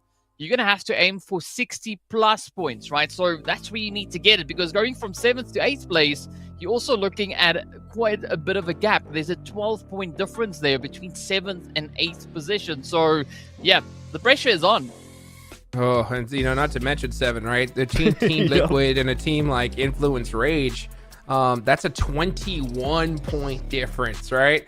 So what do you think about that? 15 points, or do you agree, or do you think they should aim for something else? I mean, I already said it. I want to see a chicken dinner out of this team. It needs to happen, and they need to at least just start some momentum, because the run that they're currently in, they're getting some hopes up by the eliminations that I mentioned earlier that they are able to get, but it's just not good enough, man. The consistency isn't there. Now you're starting to get some of the other teams that are currently within the top 8 get those extra points. Vampire Esports now being able to get 2 chicken dinners today. Then if they do end up deciding to get more chicken dinners, Team Falcons could get them, and that's a team that doesn't need them. That's a team that's already at the top. And then on top of that, right, on top of all those point spawns and all this stuff that we're talking about, you have exactly what we just saw in this previous match, and that is teams starting to target you. We saw that happen between Influence Rage and Team Falcons, and that's just going to get worse and worse because now it's just not just teams that are towards the top that are already set and qualified going to the main event. You're going to have to start worrying about those teams towards the bottom that got nothing to lose. They want to be able to at least showcase their skills. They want to be able to at least set up a clip that they can post on their social media to get engagement and to get other teams to talk about them and hopefully pick them up. And that's when it starts to get into a very, very scary zone. I mean, we already saw it in the last match, right, DK? We saw All Glory Gaming pop off a little bit and start to get it happen. And it happens so many times where a team realizes that, hey, we got nothing to lose. That pressure just like falls off them and they finally start playing like the way they should. And I think we just saw a little spark of that from All Glory Gaming. It could happen here again, but man, it's just, these are the championship times here and the rounds. You got to be able to just grind through it and get that game going, right? Yeah, and I think what Seven was saying about the team sitting towards the lower end of that board, they are in such a sweet position here, right? Because they now can decide who gets in and who doesn't. I mean, All Glory Gaming, they got 14 points out of this last match, going from 6 points in how many ever matches they played, adding 14 points on top of that. So if we see more of that kind of approach coming through, it is going to be so dang scary for anyone trying to get up into the top 8. So if you are Enigma Galaxy, if you're Fireflux, if you're Influence Rage, the pressure is going to be on. Yeah, another team is going to be Royals of War. Royals of War, we've seen these guys kind of stay in that same spot. We can see the players feeling okay, but they're going to have to definitely ramp things up here if they want to get that beautiful top 8 position and golden ticket to the main event. It's going to be coming on Friday, guys. That's what we're all looking towards. We could just take a look at some of the squad rosters here and their names. 7 out of these names here, who do you want to see just kind of lead the charge in these final 3 matches of the day? I could pick 3. I could pick the 3 teams that are on the right side, especially on the screen there. Navi, Regnum, Enigma Galaxy, because those teams, I mean, we were just, at least from my end, I was expecting a lot more when it comes to Navi. I was expecting definitely a lot more when it came to Enigma Galaxy, hoping that Coops will be able to frag out. That didn't end up happening. That's not happening. I don't see a change of it at the moment, and it's just a little bit sad. But as I was mentioning earlier, with some of the other teams, that they're going to start realizing, okay, once we get to those last Miramars, if you are 20 points away, it's going to come down to the urgency of you getting the chicken dinner, which is a lot easier said than done, and then being able to back it up with the eliminations, because now you're going to have the momentum from some of the other teams. Vampire Esports, Regnum, and Karia being able to put up those points as well. Deathwolves trying to maintain themselves there within the top 8 at the moment too. So anything can happen, man. I'm just intrigued to see if Vampire Esports is going to continue to treat us to some of these wins that they'll be showing today. Yeah, I want to see that. But you know what? You talked about Enigma Galaxy. I'm starting to wonder, like, should we feel sorry, though? Should we feel sorry? Because they put themselves in this position, right? We haven't talked about it at all today, but they kept hot dropping over and over again onto D Xavier. That crippled the amount of points they could have got on their first day of play. You know, imagine if they would have had a performance like Falcons, right? They wouldn't have to really worry so much today like they're having to sweat now. So, I mean, this is definitely a position that they put themselves in, right? 100%. You can see that even looking just at Enigma Galaxy's performance on day number 1, right? You can see a clear distinction between when they were dropping in hard and when they weren't. Because when they weren't, they were getting themselves a 2nd and a 3rd place finish, right? The rest of the way, it was looking pretty grim. So I 100% agree with you. They kind of set themselves up for this one. But I mean, if they're looking to bounce back, they know what they got to do. They got to bring it in. They got to pack that heat, and they got to play one hell of next few matches here. And I mean, it's scary. It is such a difficult position to all of a sudden try and make up all those points that you've been lacking. You can see Coops right there checking out those settings, right? Trying to figure out what's going to help out. As we take a look at a break, and we'll be right back, guys.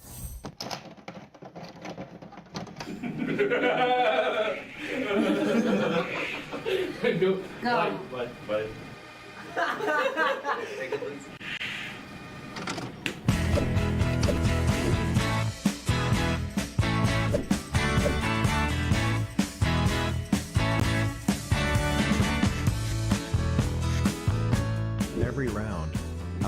players can pick 2 or 3 sticks. Whoever takes the last stick is out.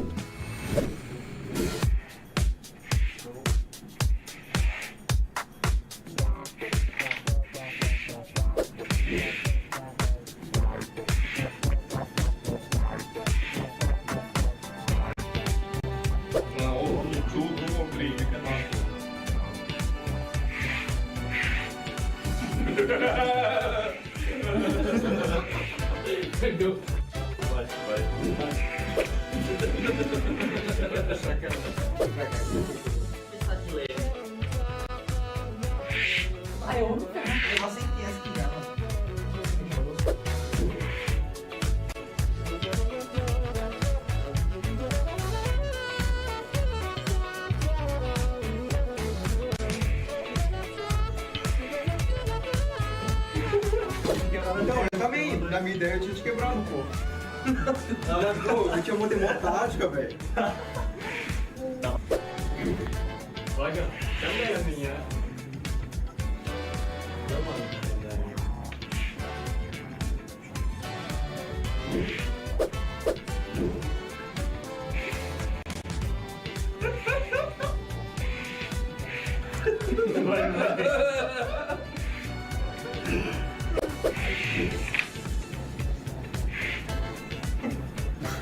É sorte, velho, sem saber isso.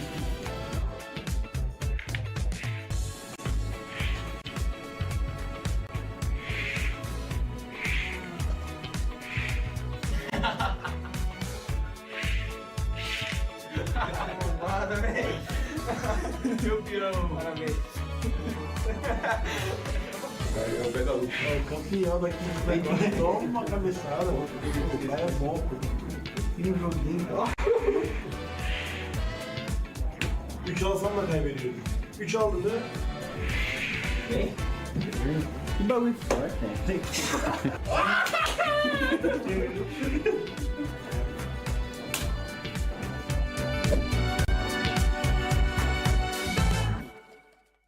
Please pull up your pants, no offense. We'll be dancing in rice.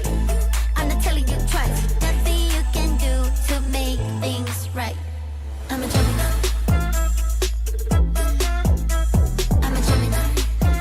With my Gemini rights. I'm a Gemini. I'm a Gemini. With my Gemini rights. Sitting all alone on your back, hoping for some cash, but they're burning off the flesh flag.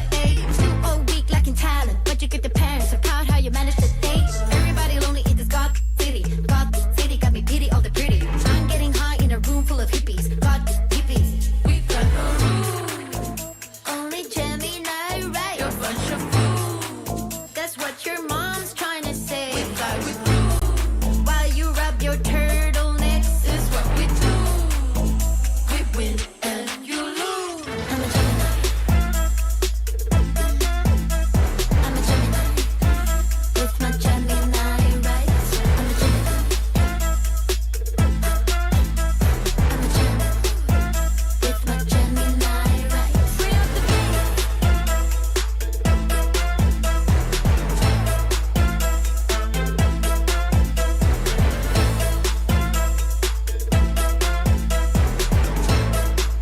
Just give me some slice, hey.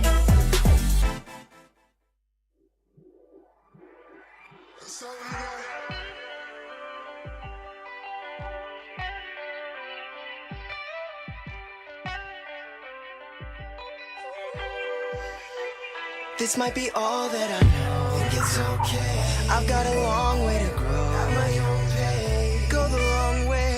No one taught me how to walk, but I figured it out fine. Long strides, long strides, long strides. Every day's your time. You climb, you grow, you fall. Get back up, ask for more. Got a long way to go. Scenic route sound fine. Head hanging out the window every time you take a drive. Gotta soak up all this life like You alive, this the only one you got. Don't you toss it to the side. Right now's the only time you'll ever be. Right here, on this day, in this moment, in this place. Look around, what you take it all in for a phase, and it's gone. And in place is a place you never thought that you'd be. Where you ask why you went, where you want. That's just all, it's alright, let it fall. We'll rebuild it, stronger than it was before. We're resilient, you're brilliant. There's love in us all, you're okay. You're alright. Every day's your time.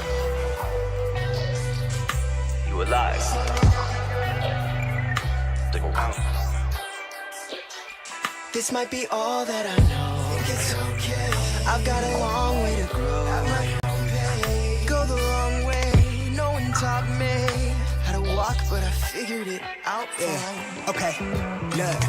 Look at how far we done made it. I put it all on the table. I'm a product of cable cars and the soldiers that raised me. A tribe of women from heaven that brought me miracles daily. Now they the ones that he's saving. Moms ain't been the same since my grandma faded, then turned to an angel. When she could see me right now, wanted to know that we major. See from all of the angles. Can't ever turn off my brain from everything we the same. But I'm just shocked that I'm stable. If there's a God, she's amazing. Wave. I spill my soul on the table. I give it all while I'm able. I can't break bread with no stranger. I hold it down for my brothers. Been tight since naps in the cradle. Since pick-up rounds in the park, we found peace and sound to that chain link net. Catch our dreams with each page ring. Got a knack with the pen. It's an apparatus for magic. I scribble slow and sit still till I feel the earth in rotation. I know the timing is crazy, but I know somehow we okay here. I'm out in Florida enjoying Atlantic shores. Look like a postcard scene. Soak up the rays for days. It feels so euphoric. Feel like I'm soaring, a floor in the pedal, swerving a foreign. All off the personal statement. Ain't take a Uber to get here. All in the stride in the cadence. Got so much farther to take it. My mind's a power container. And I use that wisely. Don't let nobody contain it. I keep you safe in my ribcage, just north to left of the navel. One good look in your eyes can show what the new day might bring. Every day's your time. You alive. Stick around. This might be all that I know. Think it's okay. I've got a long way to grow. At my own pace. Go the wrong way. No one taught me how to walk, but I figured it out fine.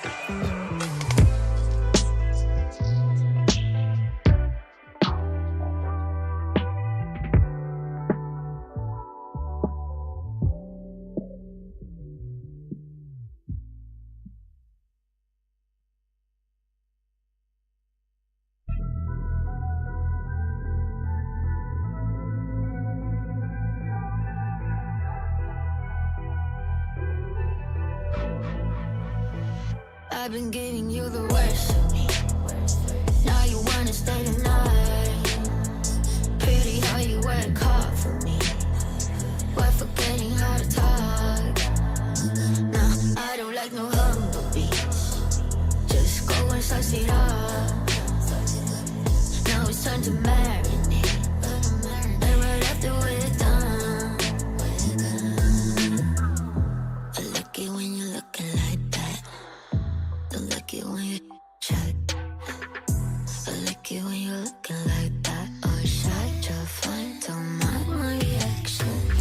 I like it when you look like that. Don't wanna watch a bugger with a white mouth. Just like it when you're looking like it. No sweets, no rush, can't my attraction. Don't think twice, I'm here for a moment. No, I like him better.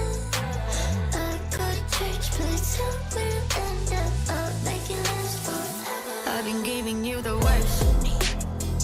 Now you wanna stay the night. Pretty how you work hard for me. Why forgetting how to talk? Now I don't like no humble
Welcome back, everybody. Thank you for being so patient. That is how you do it right then and there, guys. Man, this is it. Last 3 matches of the day. DK, how you feeling?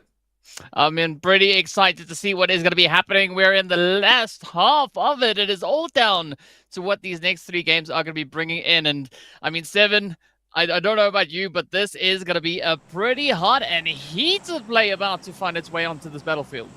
Indeed, as we're going to be going into the final Erangel of the prelims. For some of these teams that absolutely love this map and need the points, I'm going to be looking straight at them in the eyes, even though I'm not even there in Brazil, but I'm still going to be looking at you in the eyes and seeing what you're going to be able to do whenever they do start dropping down, whenever they start looting, whenever they get into those fights, because we've seen so much third partying today, and I'm absolutely loving all these third parties that have been happening, DK.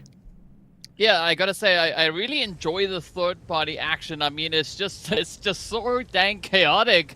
But I think the big question is going to be here is, will we see some teams maybe coming in a little bit hot? I mean, we've not been having too much of that really happen here today, which I think is amazing. But who knows, right? There could always be a little bit of an opportunity. I am looking, however, at 9Z and the players there from Team Queso all the way up towards that Saverni position.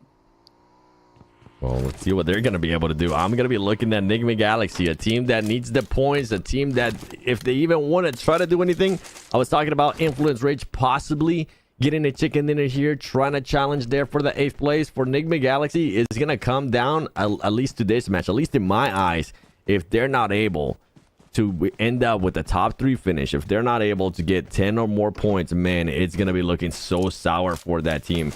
The pressure is just going to be starting piling on. And then on top of that, you're going to have them kind of switch their role, right? You're going to have them at some point switch their role, going from, okay, we're going to make it to the top 8 to now, how can we save face? How can we make ourselves look good here, even though we're not going to be going to the main event?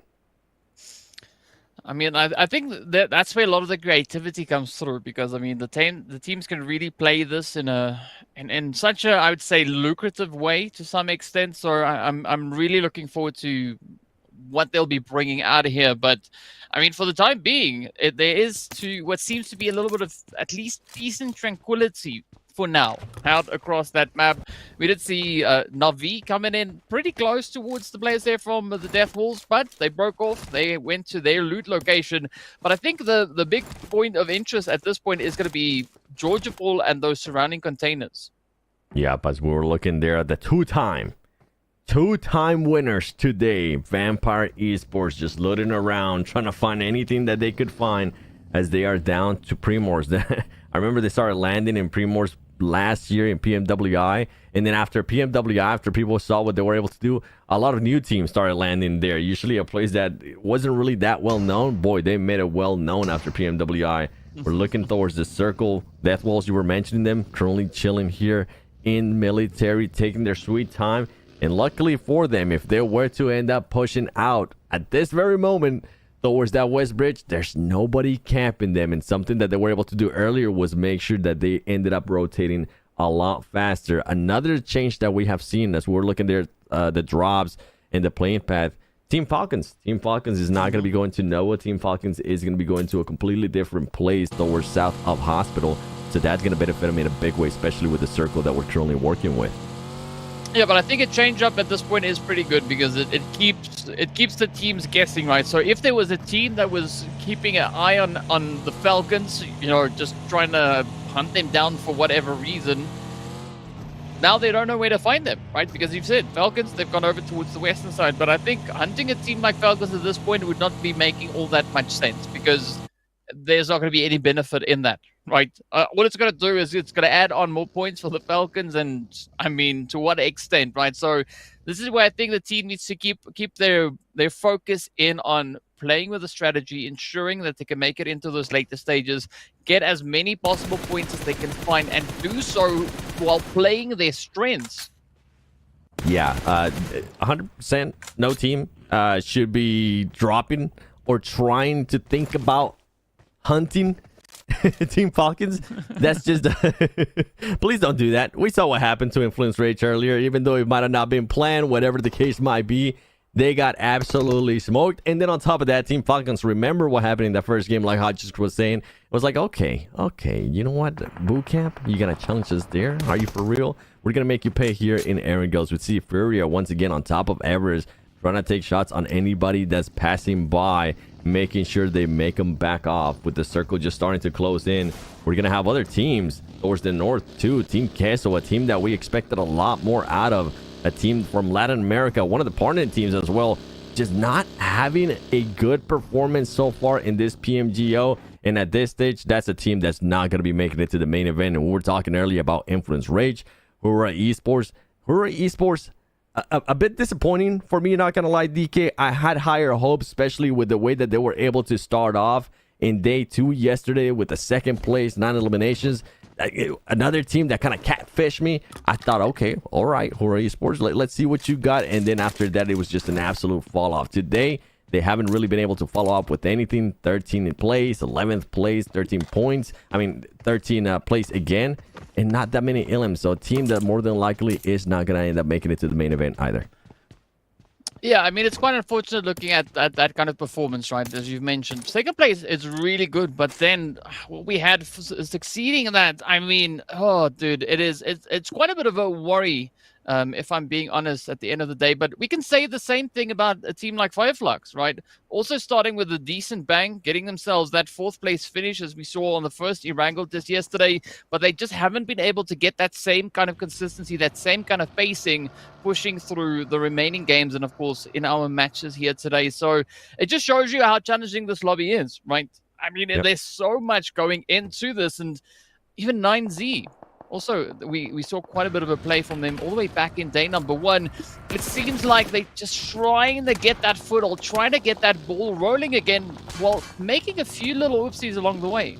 Yeah, and I think it comes down to that urgency of day 3, right? Some of the other teams are feeling that pressure. Some of the other teams do want those extra points, and 9C might have not been ready for that. You mentioned they did have a good performance in day 1.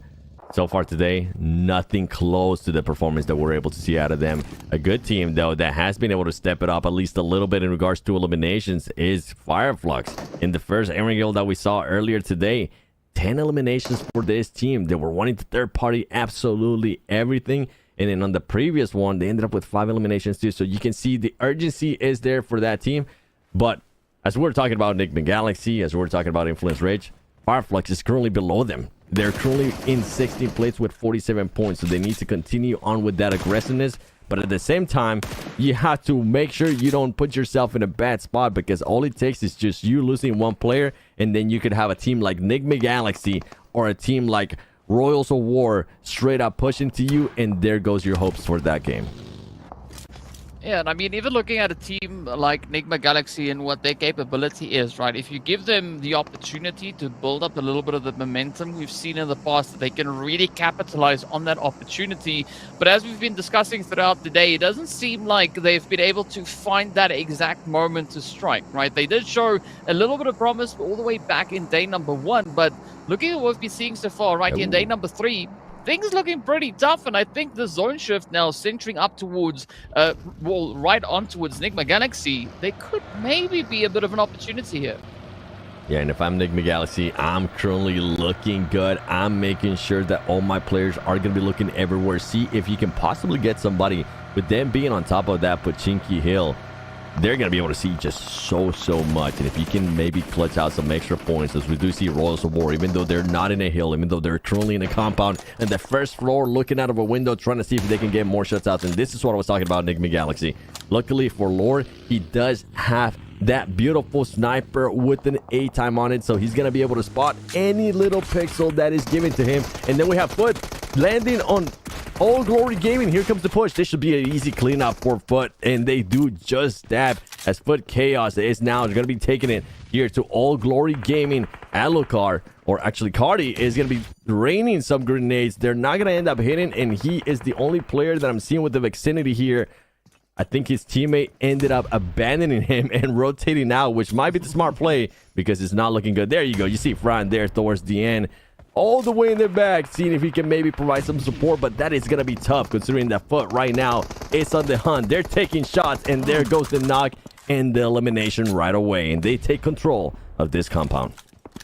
I mean, it's like Fran got a good sense of what's approaching, right? Fran's like, nope, no, I'm gonna just stay at the back. It's like, good luck up ahead.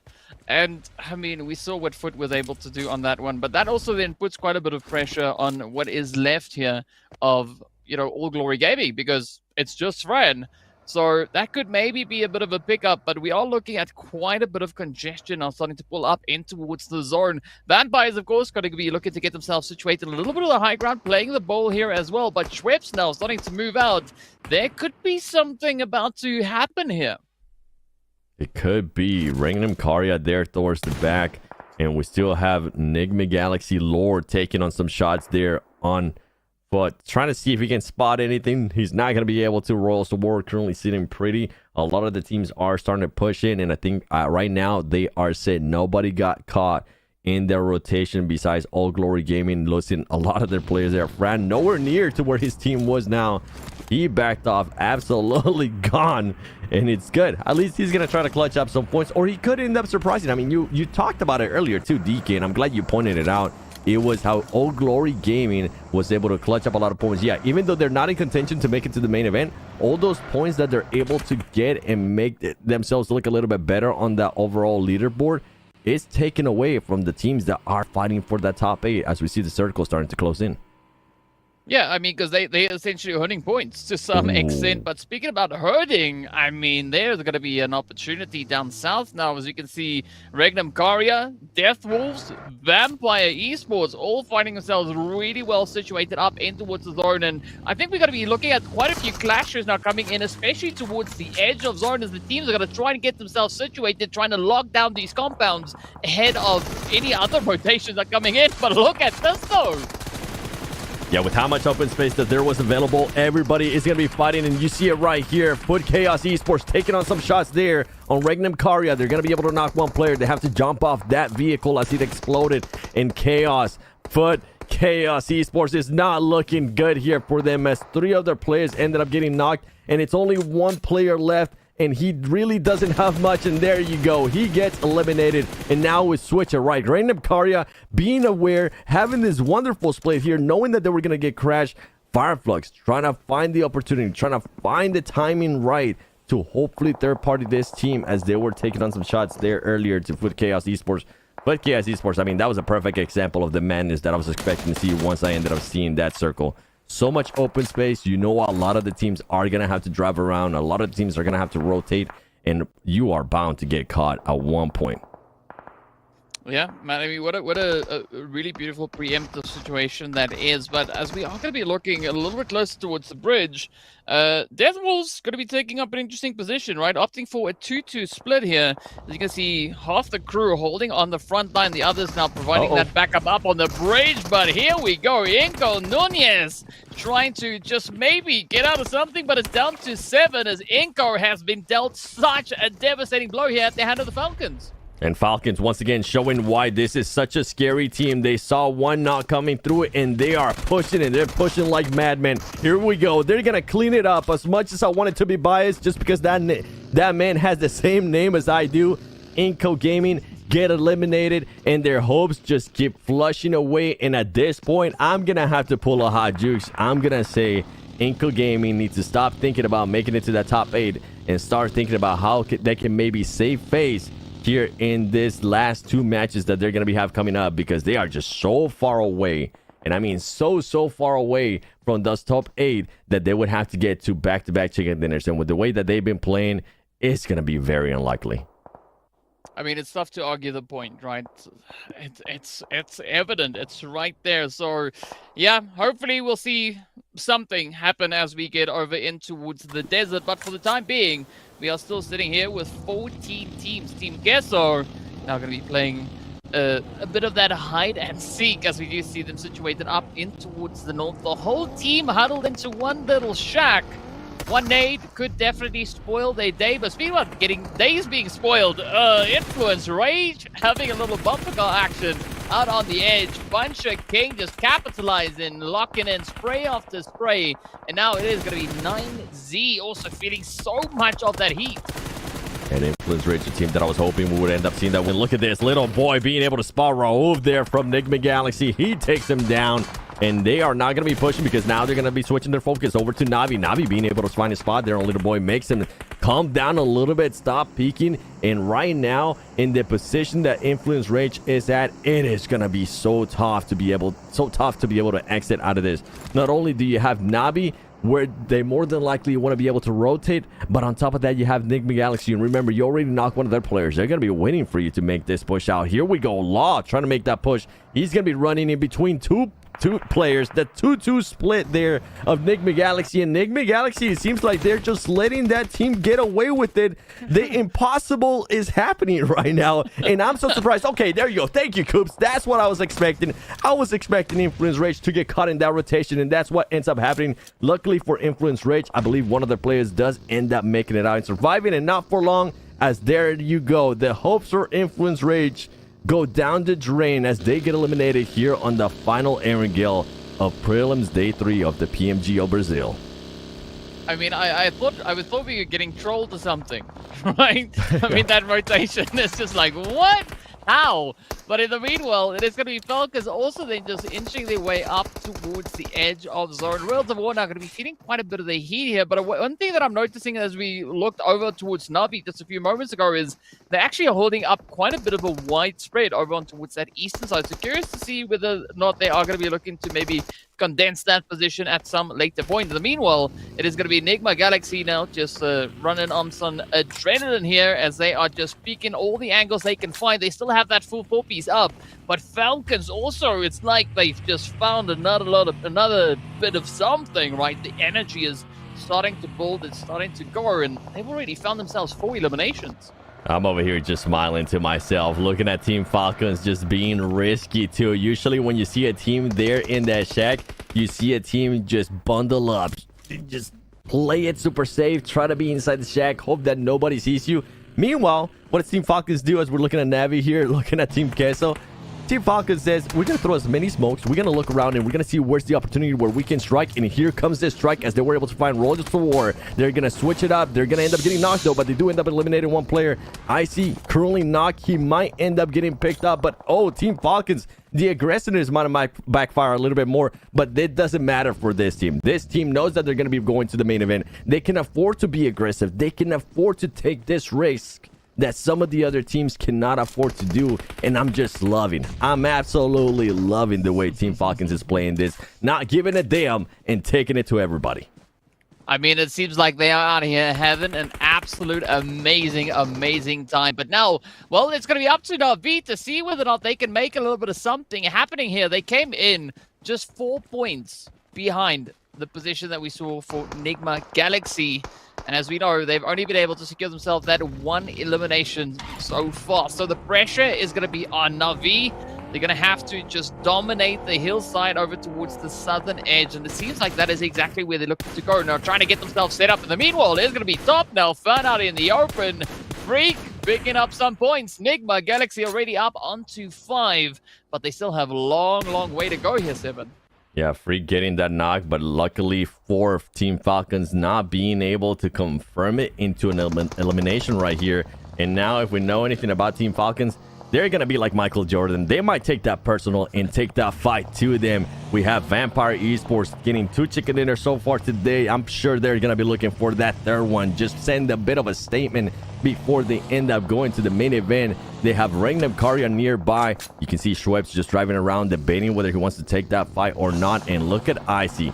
Not really caring. He's like, okay, I know you guys are far away, but I'm still, if you give me the chance, if you give me the slightest pixel, I will take these shots down on you, as they're doing so right now to Stone. And on top of that, they're making it their rain right there in Schweppes. And that, just as I was mentioning, here you go, Team Falcons. So far away, it doesn't matter if you have 3 times. It doesn't matter whatever scope they have. They're going to be taking out these shots here to Vampire Esports and making the end of the game a little bit easier for them.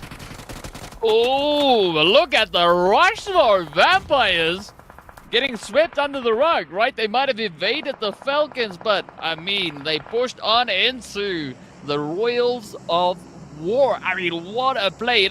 I mean, looking at what we had coming through there from the Falcon side, it's like they were sitting there pushed and ready to go. It's telling the other teams, like, I dare you to move. I dare you. Try it. And then, I mean, they let loose, right? They got the space, they got the Blaze. And now, speaking of Blaze, though, Ura going to find themselves in a little bit of a tricky situation as they are also still trying to recover a little bit of the ground, but they do find 2 plays up into action and top. Yeah, I see there being the last one standing. Enigma Galaxy, I mean, for Enigma Galaxy, this is perfect scenario right here. They do need those points. A team that wants to get on those top 8. And Icy, meanwhile, he sees somebody from Hero Esports trying to be cheeky, trying to sneak up on them there with a buggy. And he says, no, you're not going to be doing that for us. Meanwhile, Freak and the squad are going to be keeping their eyes locked in on Falcons, as Falcons is just continuing to take that fight. I wonder if Freak's going to be able to see this right here with the PP Bison. Okay, all right, if you want to do that, go for it. Navi now is starting to get pushed. We saw what Navi was able to do earlier when they needed to defend one of these compounds. They're going to have to definitely defend this against Death Wolves, a team that's trying to make it to the top 8 and actually stay within the top 8. Navi's going to turn up the heat, though. Here comes the push, as you do have some players throwing nades, trying to get those knocks. They're trying to go on the offensive as well, getting a good knock there from Death Wolves. Oh, and he gets eliminated too. Navi having to slow it down. One of the players, King, does end up getting a little bit hurt by the nade that was thrown by the Death Wolves players. And here comes the push. They're just chasing each other right now, DK. I mean, Navi just out here getting them claps going. Let's see whether or not they are going to be able to find the final blow into the side of the Death Wolves as the blue zone comes up, nipping at some heels. But it does seem like Gonzo and the rest of the crew, they are prepped and ready to soar as they do find a bit of an opportunity through the window. Gas can is there. It goes off. The HP bar takes quite a bit of a chunk, and that is it. The angles have been played. Oh, Death Wolves getting sent on back. And here we are left with 6 remaining teams. And already 3 teams getting themselves situated up in towards zone. Nigma, Navi, and Falcons now have to get themselves situated. Yeah, Enigma currently outside of that circle. Luckily for them, they have some points on their board, but it's not going to be enough. They need more. You have viewers downing themselves. Those Enigma Galaxy fans right now trying to do the math. Is this going to be enough? If they continue to do this, is it going to be enough? Let me be the bearer of bad news. They need to do more. They need to do a lot more here if they even want to try to make it into the top 8. Because if we think this is madness right now, wait until we get into that final match in Miramar. Anything can happen. Targeting can happen. Hot drugs can happen. I can't wait to see what's going to happen. But you know what's happening right now? This Navi team trying to make a push, trying to wrap around Regnum Karya, and it ends up backfiring for them as one of the players gets knocked and gets eliminated. Luckily for Navi, Gonzo gets... Oh, I thought he was going to get away with it, but Navi's not able to. That rotation was just a bit too much, and Regnum Karya takes full advantage of it and adds some points to their tally. I mean, what a step up, what a play that is that we see coming through here from Regnum Karya, but we are still not having any decisive plays here. Because, like, looking at Enigma Galaxy, they now need to make a push for zone. The blue is going to start closing up on them.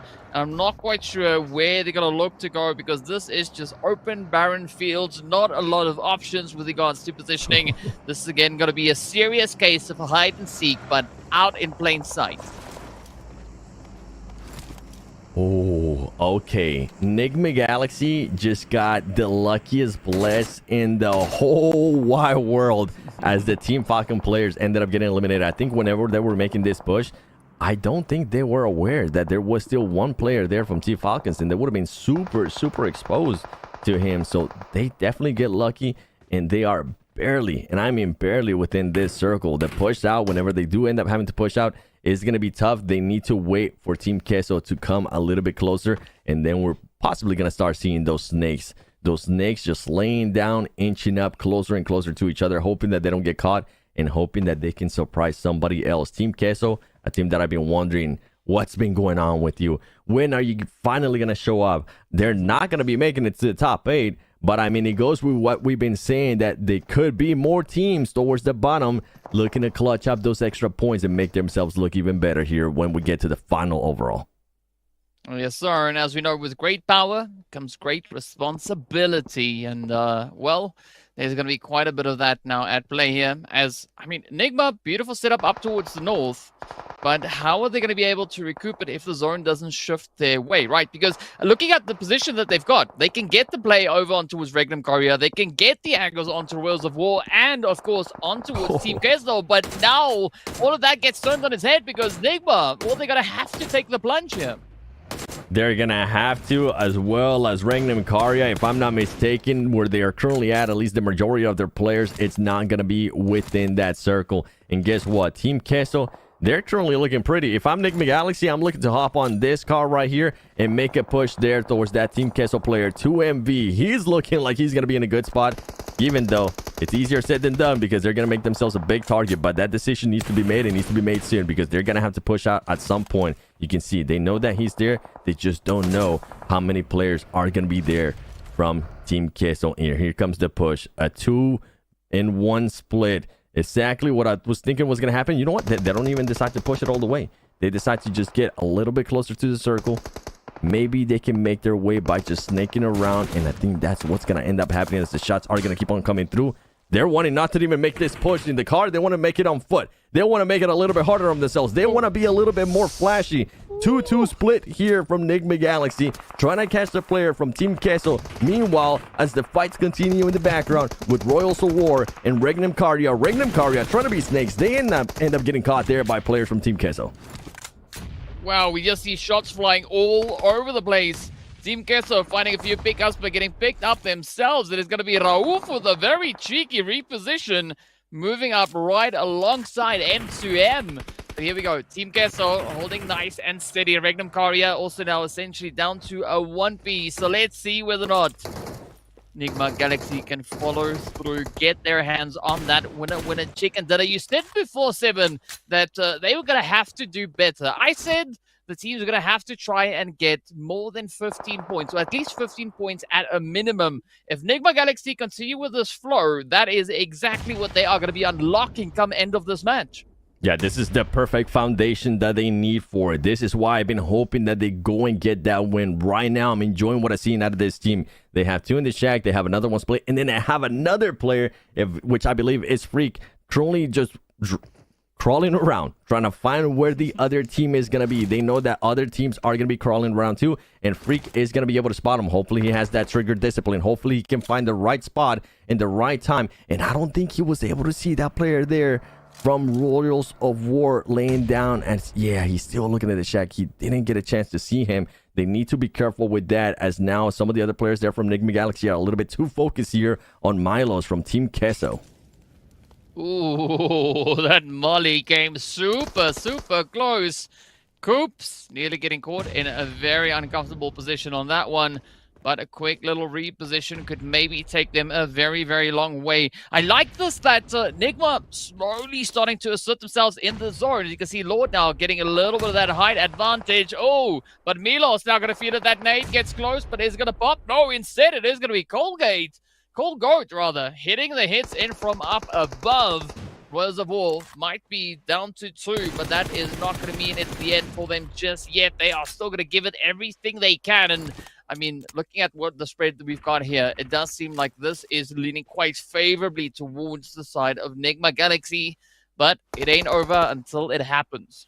That is correct. We've seen it many times where we think one team is going to win it, and then the chokes start coming in, and now Rauf getting a little bit closer and closer. Luckily for him, he does have the backup from Lore. We were talking about all this, Nate. There you go. Look at that. Royals of War taking on those shots. It's going to be just one player now alive from Royals of War. They're shooting at the grass. They're hoping that they're going to be able to find them. Nigma Galaxy looking to get that win that they've been needing and they've been wanting to get. And there you go. And you can see the players are not celebrating because they know what's at stake. They know that this, even though it's a good win, is not going to be good enough to make it to the main event. They need to be able to follow it up coming up in the next 2 Miramars. I mean, what a play. Nigma Galaxy stepping up to the plate, bringing in exactly what they needed to try and secure those positions. I mean, 11 eliminations alongside a winner chicken dinner. Oh, 7, a very comfortable 21 points. And I mean, Jukes, what do you say? Oh, man. Talk about a sigh of relief, right? I mean, whether it's enough or not, the door has been opened. You know, when it was pretty much almost closed, right? Let's put it this way. If we're talking about nail in the coffin for Nigma Galaxy, there was a nail and a hammer hanging over an absolutely shut coffin, right? But they pushed right through it, burst out, and man, they are that much closer. Another team as well. That's a very similar position, right? Royals of War, they were right there next to them. So in all honesty, it could be a battle between these teams. This one, Death Wolves as well. It's anyone's game going into Miramar, and that's going to make things very scary. Yeah, and talk about nail in the coffin. This was the biggest nail in the coffin right there as Team Falcons made that push on Inko. Inko just couldn't do anything. And earlier on, we saw that fight there. Enigma Galaxy players being able to take some shots. That was massive that they were able to fully reset on that scenario. Vampire Esports, I was wondering if maybe they were going to be trying to go for that third chicken dinner. It didn't end up happening. But so far, they are looking good. So far, that team is showing us the Vampire Esports that we actually want to see. But overall, man, like we said it, we keep on saying it, this was the foundation that this team needed. As Hajuk said, this was the door opening that Enigma Galaxy needed. Now they need to continue on. Side of relief, no, they know what's at stake. They know that the job's not done. They know that possibly they could end up getting hot drop. But this is how you want to react. This is what we want to see. This is what the fans for Enigma Galaxy want to see. An 11th elimination chicken dinner. And not just that, look at the amount of damage that they were able to output too.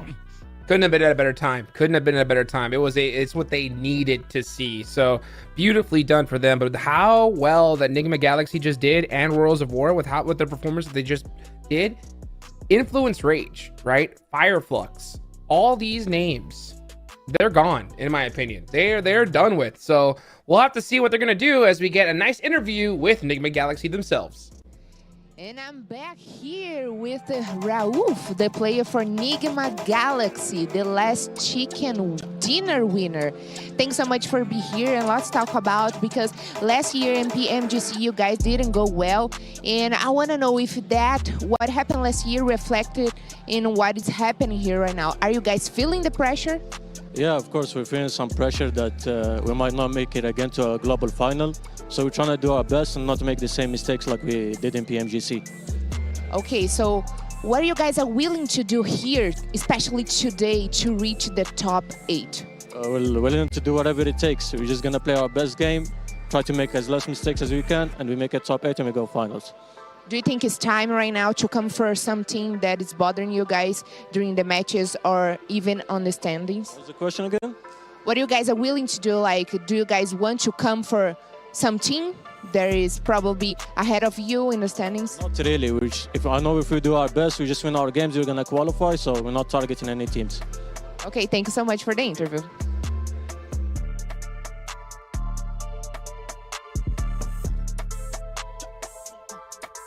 Yeah, no targeting. No targeting at all for Enigma Galaxy right there. Now, a team that can do it is Team Falcons, as Action's going to be the MVP on this one. And oh boy, speaking of targeting, Seven, right? Not only can the top teams do it, right? But if Influence Rage, right? And Fireflux, Na'Vi, if any of these teams even wanted to attempt to try to make it, they have to target Enigma Galaxy. They have to target Worlds of War at this point if they even want to stand a chance, and they have to win the last 2 matches. So you were alluding to it in the last game, right? I mean, these Miramars are going to be crazy. Yeah, not just that. I mean, you have the teams that are fighting. You have the teams that are so close in those placement points, in those just points overall, that they do have to start fighting each other. They do have to start targeting. Enigma Galaxy, after that win, they don't have that pressure. And you could kind of see it there from the player interview. You could see him realizing, okay, yeah, we don't have to target. We just have to do our game. We just have to be able to do our stuff. And we're going to be able to qualify towards the top 8. Now, for the other teams, as you just mentioned, for Royals of War, for whatever other teams are currently chasing them, they do need to target. They do need those points. They do maybe need to even target some of the teams that are towards the bottom that might not be having good days, and roll that dice, because right now it's just not working out for them. And if they, for some reason, Enigma Galaxy, if this is the wake-up call that Enigma Galaxy needed, I'm hoping that we do start seeing some of the other teams towards the bottom that are also in that hunt take their destiny in their own hands. Absolutely. But also a big shout out to Regnum Karya, bro. These guys, after that performance, that should 100% put them into the finals, right, DK? I mean, they are giving it their all. And what a beautiful change up it has been that we've been seeing come through from them. And I mean, there's the confirmation. They are now up on 87 points, locked in on that 4th place, taking a beautiful 2 slot. But yes, yeah, you see it there. You see it. Yes, sir. They got that nice score next to their name. It's none other than Enigma Galaxy taking a 7-slot jump all the way up into 8th position. Team Liquid 7 not looking too happy as Royals of War are tied with them. Nice. Very, very nice. Yo, somebody please go check on Team Liquid right now. Maybe bring a doctor with you and check their heart rate because it is at an all-time high, especially after they just saw that overall standing. Death Wolves. The crazy part, look, is that Death Wolves is still in contention there as well. Furia, technically, they could try to do it. Influence Rage, like all these teams, they're still within a chicken dinner, and their name is going to be put on the list for that final game. That's what I'm saying. It's going to come down to that final game. If one of those teams that are currently in that contention within the 50-something points, they could try to get in there, Jukes. They could try to make it to those top 8, and it's going to be making it even harder for some of the other teams like Team Liquid currently watching. Oh, they could, but I'm gonna have to disagree with you there. I mean, I don't think Team Liquid's heart rate's at all-time high. I think they're flatlined. They are flatlined. I think they are done with, because in order for them to make it, it's literally going to take a miracle. They're going to have to come back from the dead. Something has to happen, because I mean, it's only going to take 2 points from both these teams.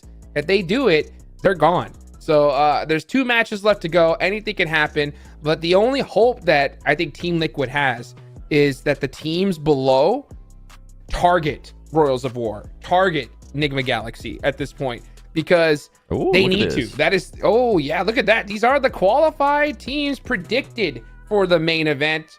What do you think about that, Seven? I agree with it. I mean, Team Falcons, we kind of called it smoke gaming yesterday. Seabird Masters, I think at the end of the day, we're like, okay, you know what? You guys did enough. You guys are definitely a lot more comfortable and set yourself up. You're not going to be falling into the segment that Team Liquid is currently falling into, which is pretty much hoping that there's a miracle happening. But you were talking about maybe teams getting 2 points, maybe teams getting 3 points to try to be able to pass them. With Enigma Galaxy, it's just going to come down to that follow-up. And you know, I mean, I don't know how much I can say this, Hodgix and DK, but you know that the teams that are in those 50-point marks, Navi could even make a push, which is crazy. Influence Rage, Furia as well. All they need is just that one chicken dinner. Bye-bye, Team Liquid. And then now you're in contention. Now you're in contention not only with Enigma Galaxy, now you're not only in contention with Royals of War, but it's going to come down to that last game. It is, but I mean, I think at this point, you're going to have to get those points, that chicken dinner, and you have to stop these guys. We have to see what we saw in the qualifiers, DK, right? We saw Hi-Fi's hot drop on Team Falcons, shut them down and get that golden ticket to the main event. They didn't have to even worry about this because they were able to adjust their strategy and be able to make the right play to get it done. Now, the question is, are we going to see those teams at the bottom do it? Out of what you've seen so far, DK, which team do you think has it in them to be able to adjust their strategy and still make it work? How many choices do I have? Because I think I can throw a few names in the pot there. Yeah. I mean, there's a lot of teams that are going to be looking to step it up. And I mean, we were looking at a 2 points, right? 2 point deciding factor here.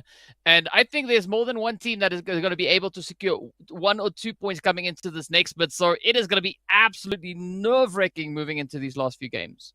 Oh, and guess what, guys? I can hear the pitter-patter of some nervous feet because Miramar is about to get going. And here we go. Seven, thank you so much. We're going to catch you here in the last game. It's going to be me and DK taking this one on. And oh, it's an important one here.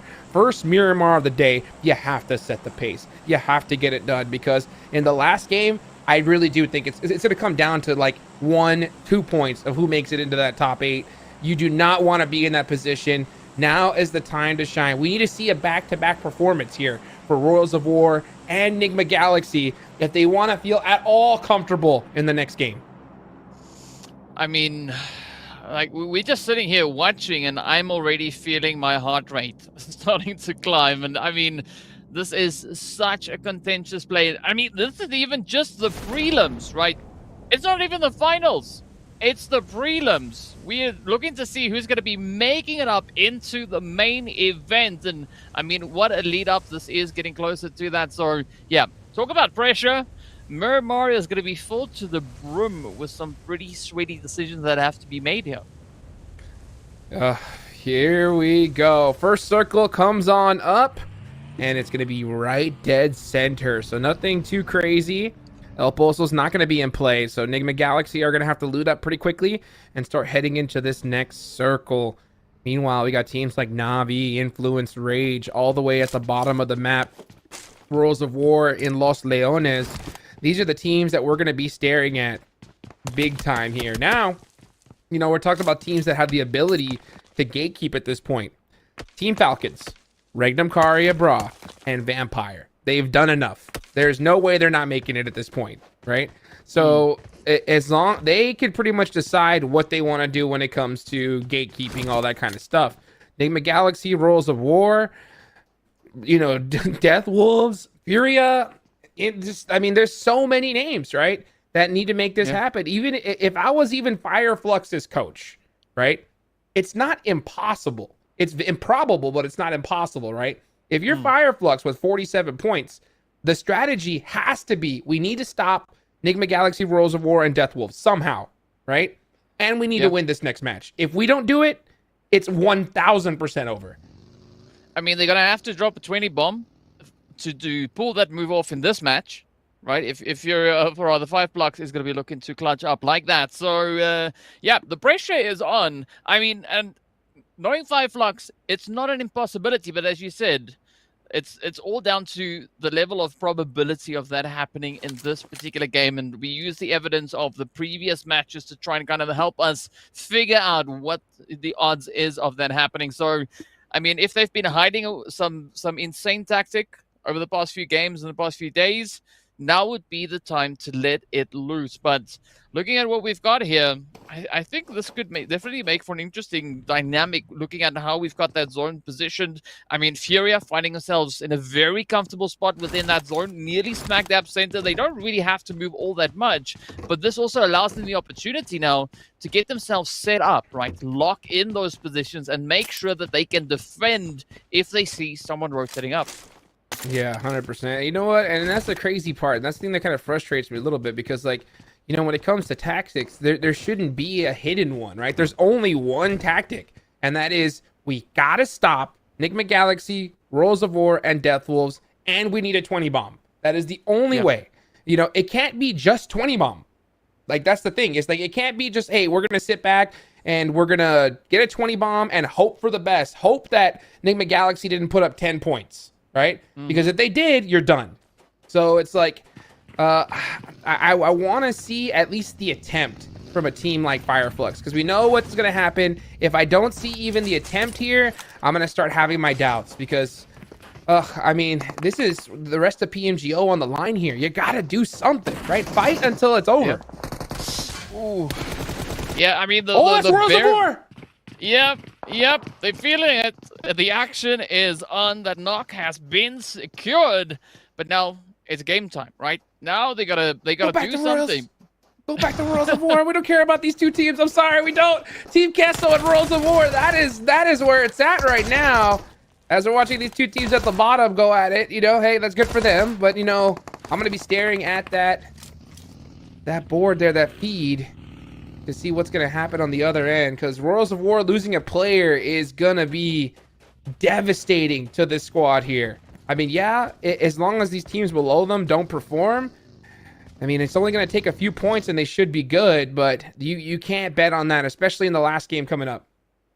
Yeah, you definitely can't bet on anything, but the one thing that you can bet on, and I'm sorry to say this, Team Liquid, is the points to aim for is going to be 71. Right?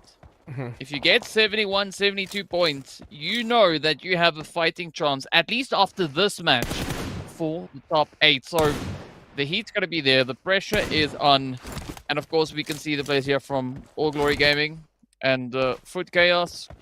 just trying to go out with a bit of a bang, right? Try and secure themselves a few additional points. I mean, we can still maybe see a little bit of a shift down there, but it's not going to matter all that much at this point. We are instead going to be looking over on towards teams like Nigma, Galaxy, and I mean, All Glory Gaming, they just to the east, right? So if they make enough noise, they could be luring in a little bit of that Nigma action.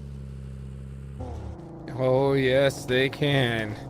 And I mean, this is where it's hard as an IGL, a coach, to decide what your strategy should be, right? Because if you're in the boat that is Nigma Galaxy, Rolls of War, Death Wolves, you have to put points on PUP, right? But you have to do it safely too. So the problem is at this point, when teams get stuck in this position, sometimes they change their strategies. They're like, oh yeah, you know what? Aggression is what got us here, but because of where we're at, we got to play more passive. And sometimes that changeup doesn't bode well for them. So at the same time, you got to play a little bit, more careful, but not too careful to where it messes with how you would normally play. That makes sense. Yeah, I would say like you could maybe even call it strategic delayed rotations, right? You gotta play the water as it kind of is delivered to you. You gotta test it, see what's cooking. Can you actually afford to make that move?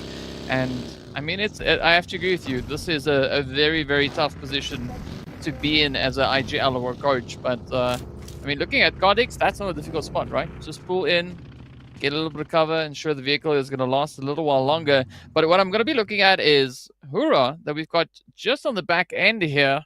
I'm not quite sure whether or not they're going to be able to secure anything out of this game. It's looking pretty tough, but I mean, they could also just look to have a phenomenal time, right? Step it up, play a good game, lock in some points, and in doing so, deny points from teams who really need it. Yeah, I mean, for them, it's too far because it's more than a 20-point game, and we haven't even seen that once, So that's going to be pretty difficult for them. Fireflux, still, in my opinion, like for this game only, it's Fireflux on up, right? But like I said, Fireflux, Navi, Influence Rage are in the same boat. They need to stop these teams, and they need a 20 bomb.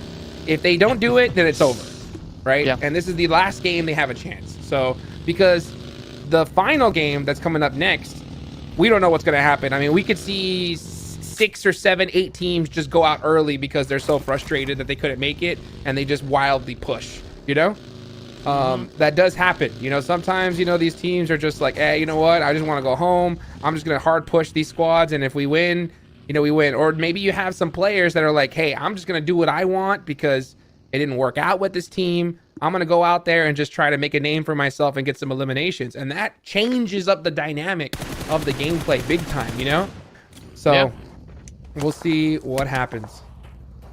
I mean, but it's plays like that leave a lasting impression, right? Especially on the teams that could have had an opportunity at points. So, yeah, I mean, there's so much riding on this. But, well, in the meanwhile, we are seeing a few nades coming through on the side here of Hura as they are going to be pushing on in, clapping some points up. And there we go, right? All Glory Gaming is going to be having to settle for the first one out this round. But now the zone is going to be moving all the way down towards that nearly center zone, right? I think this is where San Martin, no, that's not even San Martin, that's Pecado. I think Pecado, Casino, that is going to be an interesting setup to look at once we get there. Oh, yes, it will be right here. This final circle is going to definitely kick things up a notch as we're starting to see these rotations come up. Of course, All Glory Gaming out of there already. They are done for. Another little factor that comes into play is, the frustration between the team when they realize they're not going to make it. That's a big thing that happens. It's been a long while since I competed, but I guarantee you it's the same thing with these players. You could start playing the blame game, saying like, oh, this happened because of you or that. And those kind of arguments destroy a squad, right? That's why we see so many roster swaps after a tournament. Oh, this is huge. Death Wolves versus Fireflux. Fireflux has to win. Has to win if they want to keep the tournament alive. Death Wolves get the initial knock. That is huge. Oh, and the instant thirst. Now they know who it is. They realize this is Fireflux. Death Wolves need to run And honestly, if you're Fireflux, even if you have 3, you have to take this fight. You don't have a choice at this point. Yeah. You can't That's leave. unfortunate, but yeah. You have to take it. Even though it's a 3v4, you're out of the odds. You have to take it. If you take him out, if you have a chance. If you run away, it's over. Yeah. Yeah. I mean, that is essentially right where we're sitting right now. And I mean, speaking about the importance of engagements, right? Even just looking over on towards Furia, they find themselves in that exact same boat, right? We see them sitting there on 57 points. There is an opportunity for them to make a slot securing play, but now with the zone, that is going to be moving a little bit further down.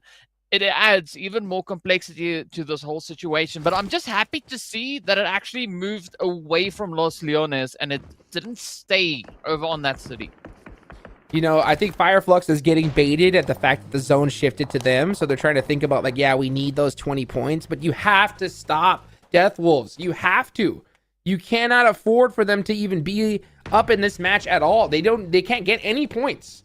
So even though you're a 3-man, yeah, you're at terrible odds. But if you do take them out, that's 4 points. You shut them down, and then you still have the chance. If you leave them up here, I mean, it's done for. So I don't know. It's really tough in these situations for sure. A lot of pressure right on these teams, and sometimes you have some IGLs that just route to safe. You know, like they're automatic. Just, oh, I don't know what to do. Let's just play it safe. Yeah, the default setting goes right to... Ooh, an interesting one indeed. Falcons, they go down to 15th. Yeah, the points, they're starting to come on in. But now comes the challenging party for Furia because they've got Vampire Esports up ahead of them. And that big bad blue zone is going to start nipping at their heels. And I mean, we're in stage 3. The moment that thing swaps from a 3 to a 4, the damage goes up. Oh, yes, it does. And it really starts to hurt. Zone 4 stings, and then Zone 5 just chunks on over. So we'll see what happens. You know, Fireflux now knows where Death Wolves are at, right? They have 100% knowledge of their position. So they're keeping them at bay for now. But, you know, every single team that gets eliminated is a bigger chance that, you know, teams like Death Wolves on up are going to get more placement points. So, you know, these teams now need to stare at that elimination feed, start counting in their head, having a good idea of who's still up, where the leaderboards are at, and have to apply their strategies accordingly. Because I kid you not, if Enigma Galaxy, Royals of War, or Death Wolf get 10 points here, they're making it. Yeah. 100%. 100%. And then, I mean, then Vampires are going to have a whole different thing to start worrying about because, I mean, once these teams start nipping at your heels, it also puts quite a bit of pressure on. So that's why I actually can't wait to see what is going to be happening once we make it into that last match of the day. But before we get there, we still got to work our way through this last, well, at least the first Miramar of the day. Hura, though, surprisingly taking a very quiet position over on towards the eastern side. Team Gesso, though, on the other hand, they are right there up in the heat of pressure. 9Z also going to come in, knocking on their door. And again, right now we are seeing points being denied from teams that need it. Yep, and that's the problem, and that's what we were kind of alluding to, because in the next game, you're going to see teams just decide to push each other for no reason, and that's points that are going to be taken away from squads that desperately need them. Now, Furia needs this. So Furia understands the situation. They're pushing Team Gesso. I love to see this from the squad. Yeah, they can play it, you know, safe. They can rotate away. No, they need these points. Every single one they can get, and they're doing it the way they're supposed to. Here they go. Let's see where this one goes now. Krista's just on the edge, trying to peek in through the windows, but there's just so much movement happening in between. Adrian, in the meanwhile, is going to get knocked on down. Ooh, come on, Furia. They could still put this one in the bag. Already sitting with those 4 points on board. Going to go in for a quick pickup while the rest of the team looks to get up the points. There we go. Kesso getting one down. Now, the pressure is building up. Are we going to see Furia land that final confirming blow into the side of Team Kesso? Man, Furia are doing everything that I wish we would have seen from teams like Influence, Rage, Navi, and Fireflux. They're taking their future into their own hands, right? They're taking that early game, and because they know that, hey, we need 20 points, right? We need a huge, huge game here. So 6 eliminations already. all 4 players up. This is how you start it, right? Now, they didn't do the you know, attacking Enigma Galaxy and Royals of War, but this is one key, right, to opening up that door. And that door at the other side of it is the finals, and they're trying their hardest right here. So let's see if they can continue on over. This is huge. Death Wolves versus Na'Vi, and Death Wolves seem to be getting the better of them. Oh, these continuously locking on in. But you know, one thing that I also just realized looking at the standings is that if this match goes well for a team like Nigma, Royals of War, or even the Death Wolves, Fireflux. What? This is all those 3 teams. This is all those 3 teams. Na'Vi eliminated. That's done for. Fireflux isn't hurt. I am just staring at the feed right now as Influence Rage seem to be into it with all of them. And oh my goodness, what a crazy fight. Na'Vi done for, and that's going to be it, folks. There's no way I think they're going to be able to make it with just 1 game left, especially the last game of the tournament. So Influence Rage still alive. That's 1 more team out, but that's Worlds of War. This is a huge fight.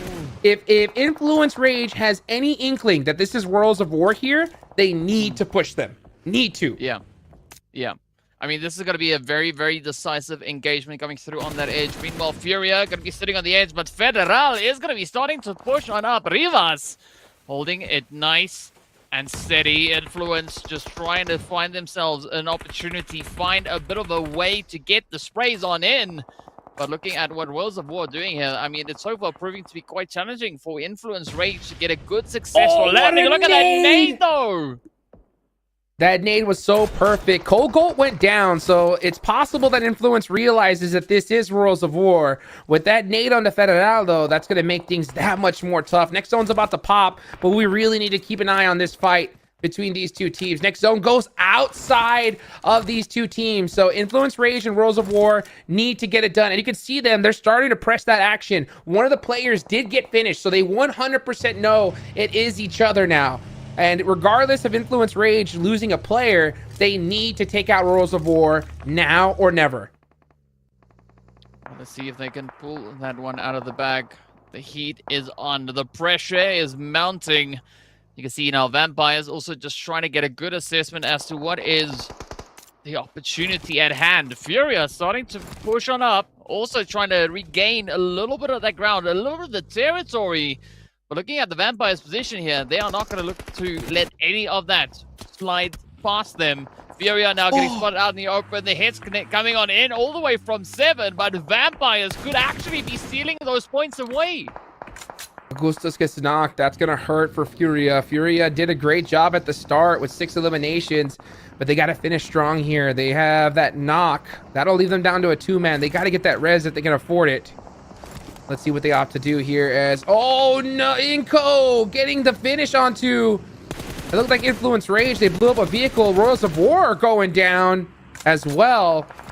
Man, these teams that are in contention are in big trouble. Now we see Coops getting knocked by Death Wolves. Death Wolves are putting in work here. And that's INF done for. Oh. Man, it is such a tough blow, but well, it's not going to stop anytime soon. We still have 11 teams kicking it around here. Let's see what the Death Wolves are going to be able to secure in this one. I mean, the scary thing is, like, if Death Wolves make it on up, come on. Oh!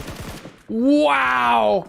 Death Wolves are absolutely shredding teams. Royals of War just went out, and they only had 1 elimination. What a beautiful return knock, though. Death Wolves have to step it up. Furia trying to keep their tournament hopes alive here. Furia with 8 eliminations have been absolutely crushing it, but now Death Wolves are staring them right in the face. And Furia, you know they're warmed up. They're getting that res off. Need some suppressive fire here. Ooh, beautiful peek down. Trying to shoot some shots on back. They're outside of this circle, and they cannot touch it. It's closing. They need to move.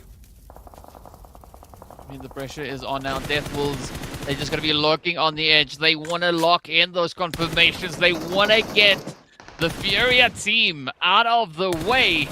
But this is going to take quite a bit of work. You can see Gusta now also getting met. Down they go. Stone coming through with quite a bit of a contribution on the edge there. Furia holding on to only 1. It's going to be up to Arthur to see if they can actually ride the storm.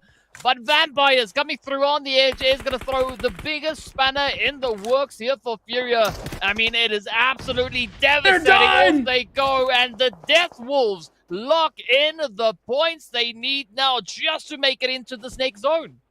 That was crucial. Furia were like a wrecking ball, and the worst team that could stop them was Death Wolves, and they did. So Furia, oh man, they did a lot to start it off, but it ain't going to be enough here. And meanwhile, we're going to watch Enigma Galaxy gonna have to defend against Death Wolves.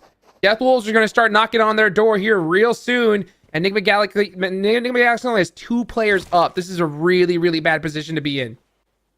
Yeah, and not to mention that we do also then see Fireflux just holding north of them. So Fireflux definitely in a position to play a major upset here at the expense of either Nigma or the Death Wolves here. So, I mean, quite a bit of power now in the hands of Solkay and the rest of the team here from Fireflux. So let's see what their goal is. Because also, as we can see just behind them, Regnum Karia also now starting to get a little bit of sense of something happening in the vicinity. But Death Wolves trying to figure out what is going to be the best way to get themselves back into safety.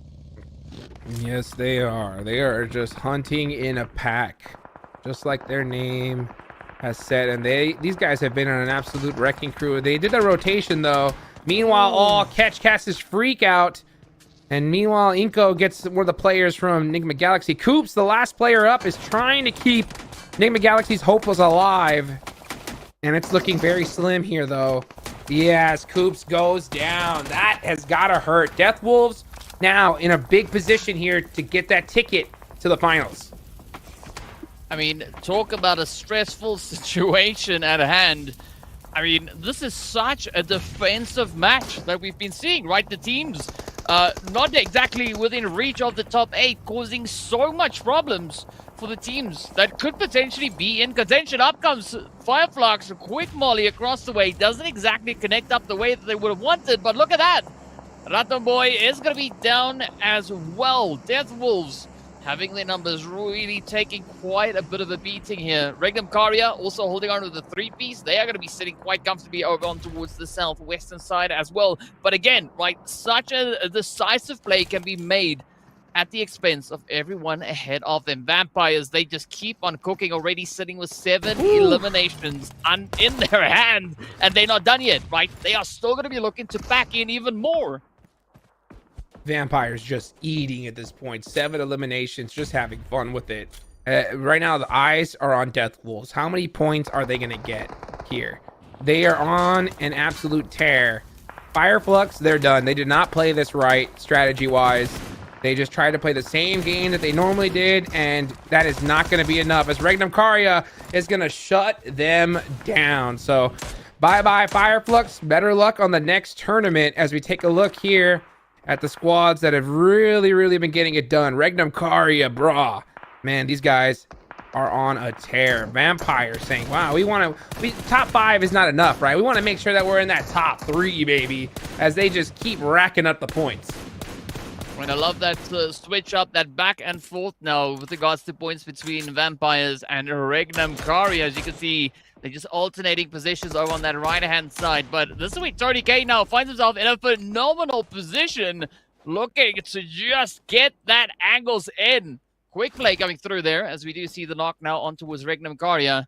But now the big question comes is whether or not the Death Wolves will be able to get themselves back into the safety of the zone. But there we go. The confirmation is in. The cleanup is happening. Obscure can definitely still clutch this one out, but they're going up against World 77K, who we saw play a phenomenal game in the last Erangel. And he's just staying there. I mean, I don't think he realizes the situation, and it's totally understandable. We as observers can see what's happening. They cannot, and there's a lot going on. So many players still up. That nade from Wild 77K is going to go ahead and finish out Obscure, but I think they did enough. 7 eliminations and a good, not the best placement, but some placement points as well are going to help out big time, especially considering that the teams right below them, right, that they're hunting them. Royals of War went out with only 1 elimination. Enigma Galaxy didn't even get a single one. Furia, on the other hand, got 8. So it's going to really come down to the last match to see who's going to get that 8th position on into the finals. as we're going to watch two teams that unfortunately, mathematically, don't have a chance of making it in. Are just going to try to have their last little hoorah and, you know, put on a show for us here. Yeah, well, speaking about shows, I'm doing the math. Death Wolves, if you take 64, you plus 7, that equates to 71. Right, and that's just on elims.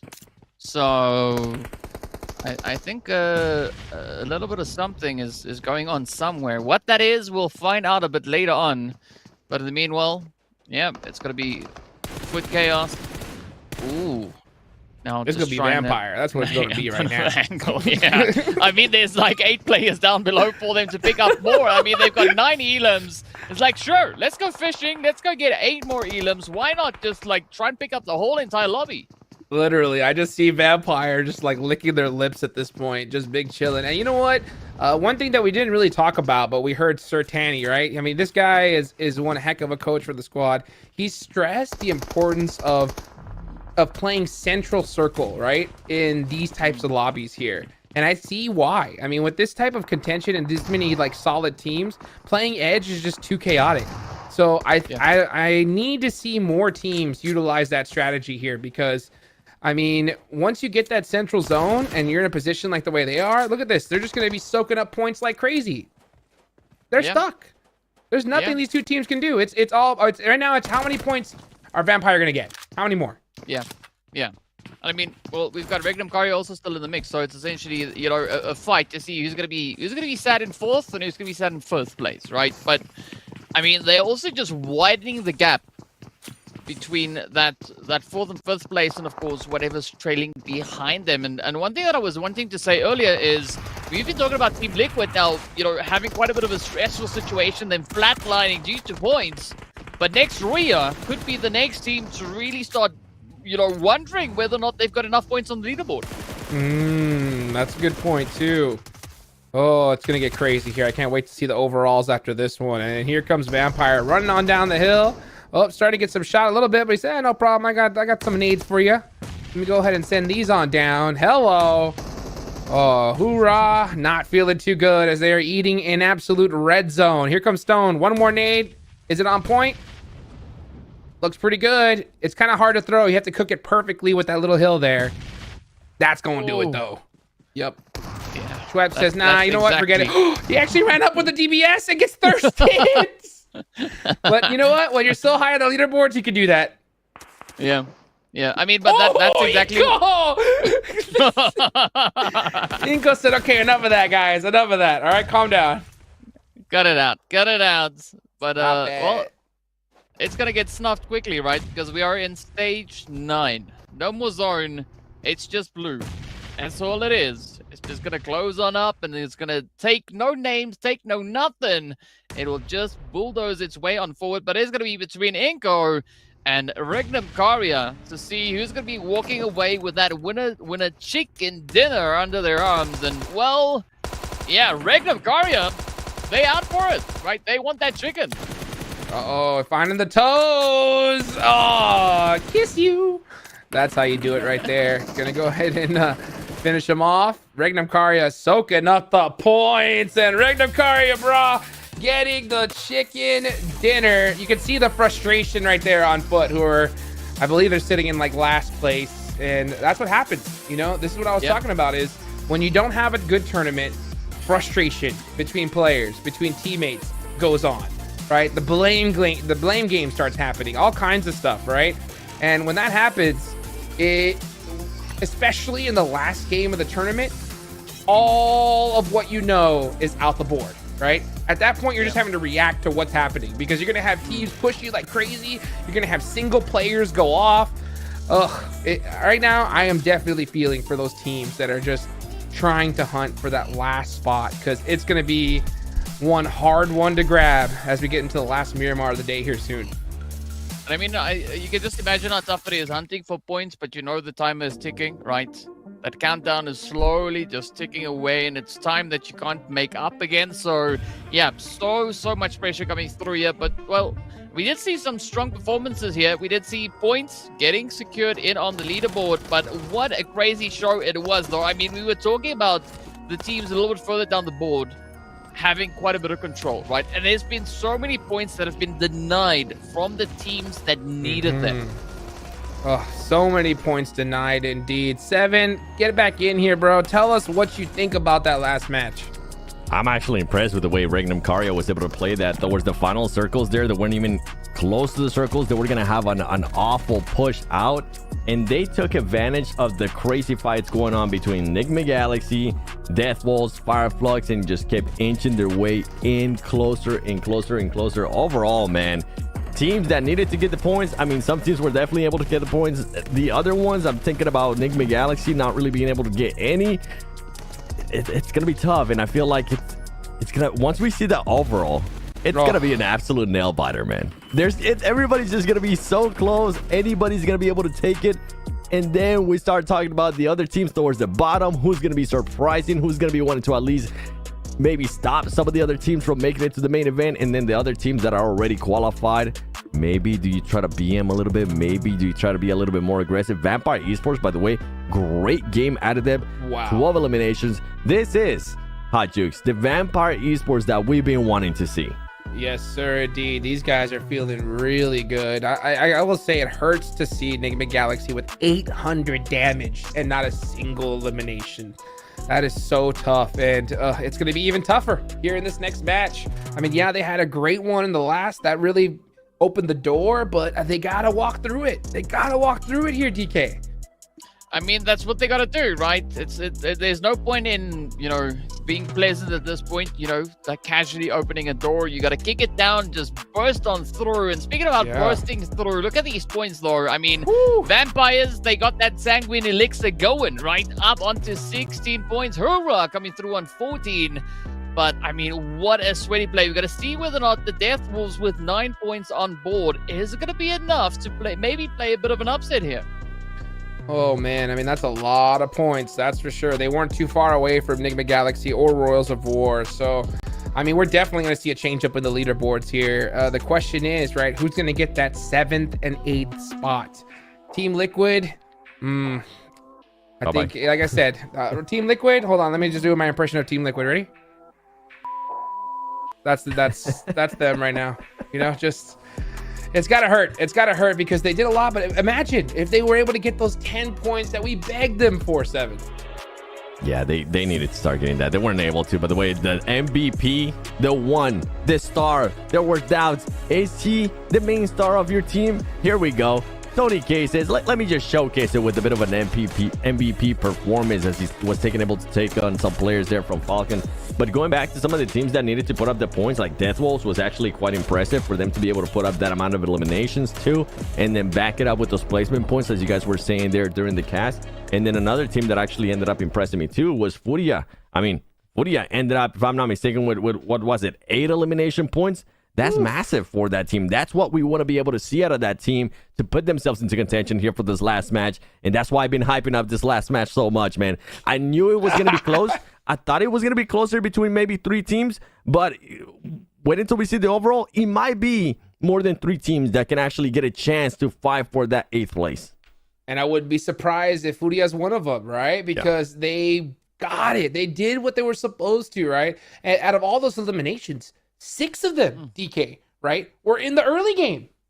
Yeah, I mean, like, what were they up to? Where was this Fury in the days that we needed to see the plays, right? I mean, we want all the action, and it's amazing to think that teams remind you when it gets to the really important moments that they're like, you know what, we can actually play in an amazing game, right?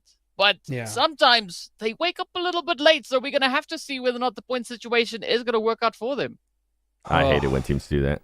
Absolutely hate it. It hurts so bad to watch because, I mean, it's just absolute nail-biting, just shivers down my spine action because you put yourself in such a terrible position because we've been alluding to it all tournament long, right? These entire prelims.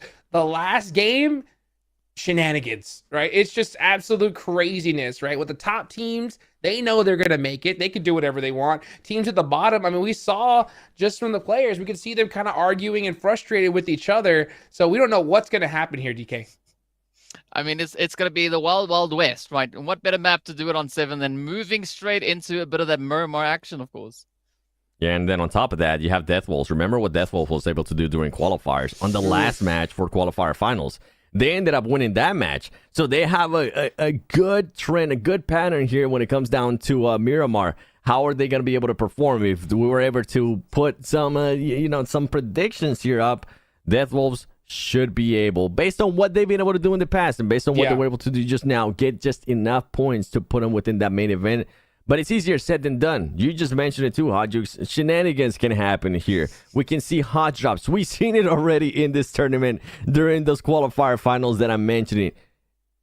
Teams towards the top. Team Falcons, you already know you're going to be first place, right? We see what you've been able to do to influence Rage. How about if they decide to just target somebody else as well? Anything can happen here with the way that this is set up. I love this format, by the way. This format, 24 teams, I'm loving it.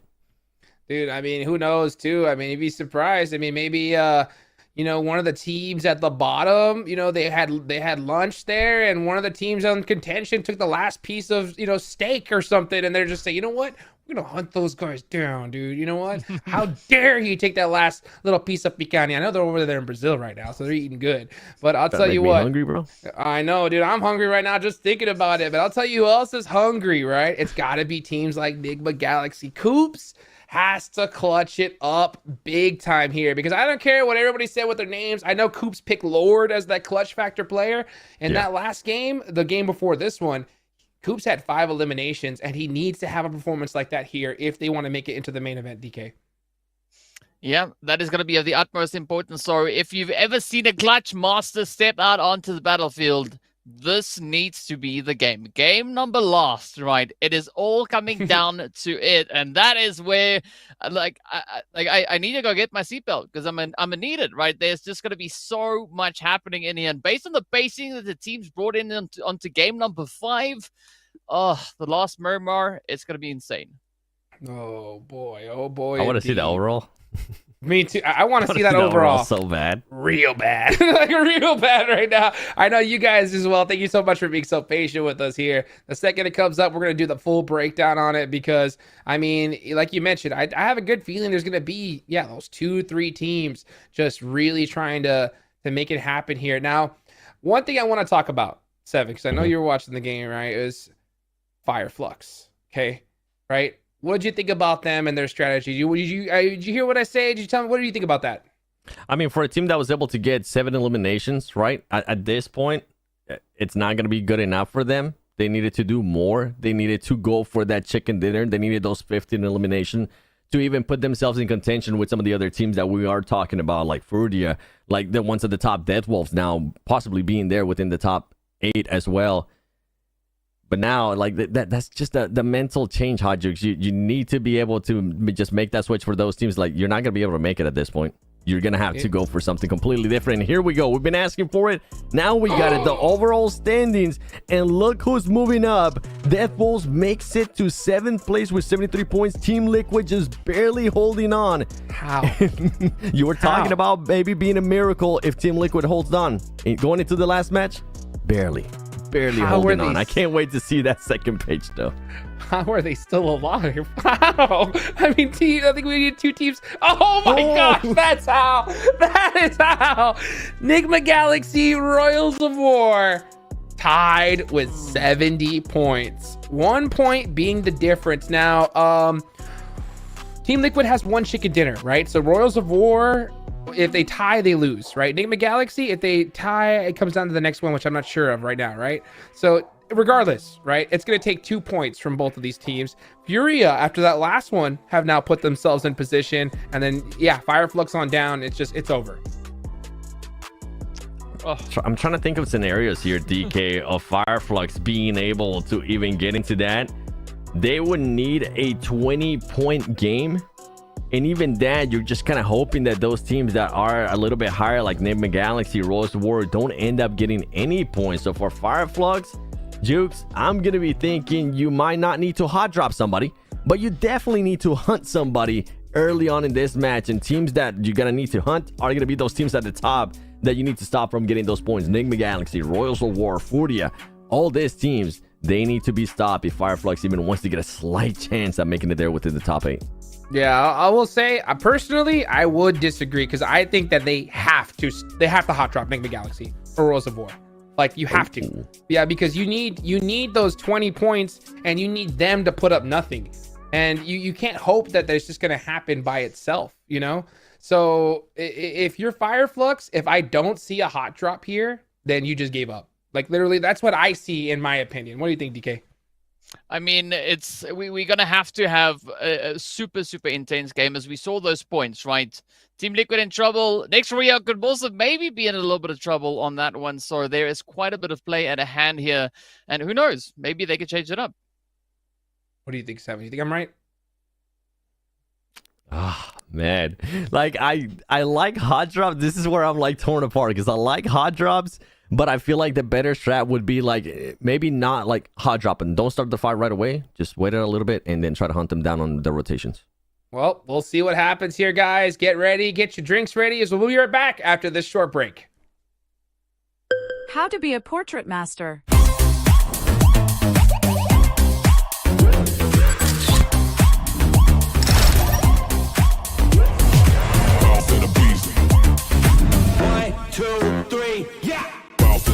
I'm a boss till I call. Boss in the beast, I'm a boss till I fall. I'm a boss on the beat, I'm a boss, spit it raw. I'm a boss, keep it G, and I walk in the talk.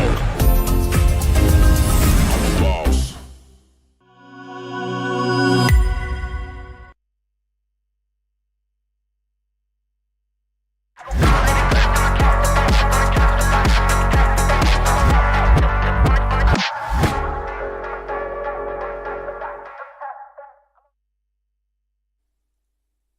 Welcome back, everybody. It was a short break indeed, because we're gonna start heating things up here in the last match of the prelims. We're gonna find out which teams make it into the finals. Just a quick recap here. It is top 8 that move on.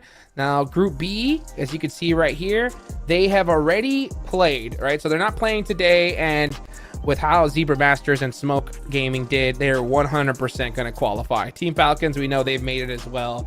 Might as well, yeah, I was about to say, Vampire, where you at? You got to have that qualified sticker as well. They're big chillin'. So according to this, 1, 2, 3, 4 teams, 5 teams, right, already have it for sure. It's all about those last 3 slots here, Seven. Yeah, I mean, next Ria not having it there with 85 points. That would mean that, let's put that in a scenario, right? Death Wolves would have to get 13 points to pass them for next Ria, and then on top of that, you would have to have Enigma Galaxy be able to put up 16 points. Yep. And if we go back to what Enigma Galaxy was able to do during their win, they were able to put up 21 points. So it is possible, but I feel like next Ria, it is a little bit safer. It's going to come down to that Team Liquid and also Death Wolves, how they're going to be able to close up this match, because they just put themselves in such a good contention. But anything can happen here. We've seen this before. Anything can happen. Yeah, anything can happen indeed, guys. But you know what? We got another quick video for you guys. Let's go ahead and throw it on over to that, and we'll be right back.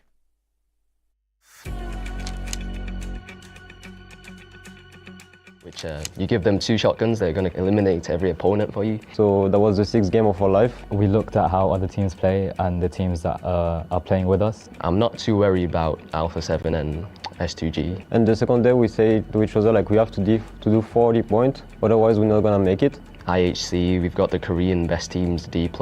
So we decided together to drop on Falcon, and that was probably the play of the tournament.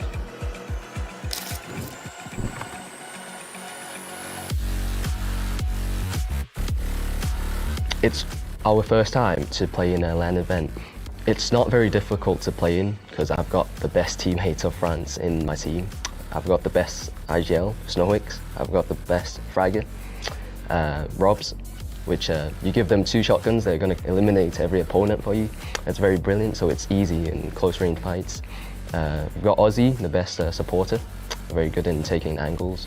I'm a free man, so I do a support role, co-IGLing and stuff. A brilliant brains, mindset and gun skill. As a team, we formed 2 weeks ago. D'abord, on est parti de rien, on avait zéro synergie. And we haven't had the best games, but until now, we've talked about strategy and everything, and we've overcome our problems. Donc, on s'entraînait avant, on a fait quelques scrims. That was pretty difficult because, like, we come from the Online Qualifier, and we was top 45. First day we did not too good, I would say. First day it was pretty hard also because we did like almost 20 points, so we was close to not pass. After we went back to the hotel, we studied different strategies. 所以其實喺更多嘅時間就係我會花喺睇唔同嘅比賽，去觀察其他唔同嘅隊伍，去留意佢哋嘅進圈嘅路線啊，佢哋嘅打法，然之後從而去為整個 team 去準備更加多嘅唔同嘅戰術，令到佢哋喺場上面可以有更加好嘅發揮。We looked at how other teams play and the teams that are playing with us, and we made a strategy to overcome them. And the second day we say to each other like we have to do 40 points, otherwise we're not gonna make it. So day 2, of course, we did better than day 1. 然之後喺第2日，我哋由原本嘅12名追到上前5名。Je pense qu'on y allait en mode on n'avait rien à perdre. We was playing like do it or die, like just try to do our best. No pressure because we was outsider. Last game we was second place, so we decided together to drop on Falcon, and that was probably the play of the tournament. This would have to be it right here. We got 3 just off the distance. Oh! My squad, they need to be coming in hot right now to help their teammate. And they do! Right on time! In big trouble. It's all up the top. The man, the myth, the legend, and get shot in! Donc on a tout donné, on s'est motivé entre nous, et puis voilà, on a réussi l'exploit, un exploit historique, et vraiment je suis très heureux. Obviously we make it, so that was pretty cool. And yesterday there was only 6 games, so that was the 6th game of our life, and we basically did everything possible for do it. 而去到琴日，我哋仲要係可以直接攞到第1名嘅呢一個資格，直接進入呢個決賽嘅門票，亦都好難得。Final there is gonna be only good team, but for me the main contender for the title is Alpha 7 and Nova Esports. Nova is a really good team. They do good globally. Of course, Nova Esports, the 2-time PMGC champions. From last PMGC, IHC, they're very good as well. They're good at fragging. IHC, we've got the Korean best teams, D+. We've got Indonesian team Boom. I'm not too worried about Alpha 7 and S2G. Pour moi, ça va être Nova Esports et je vais dire des plus qu'il y a. C'est des teams que j'apprécie vraiment, je regarde beaucoup leur gameplay et je pense que ça va être des teams vraiment très difficiles à battre.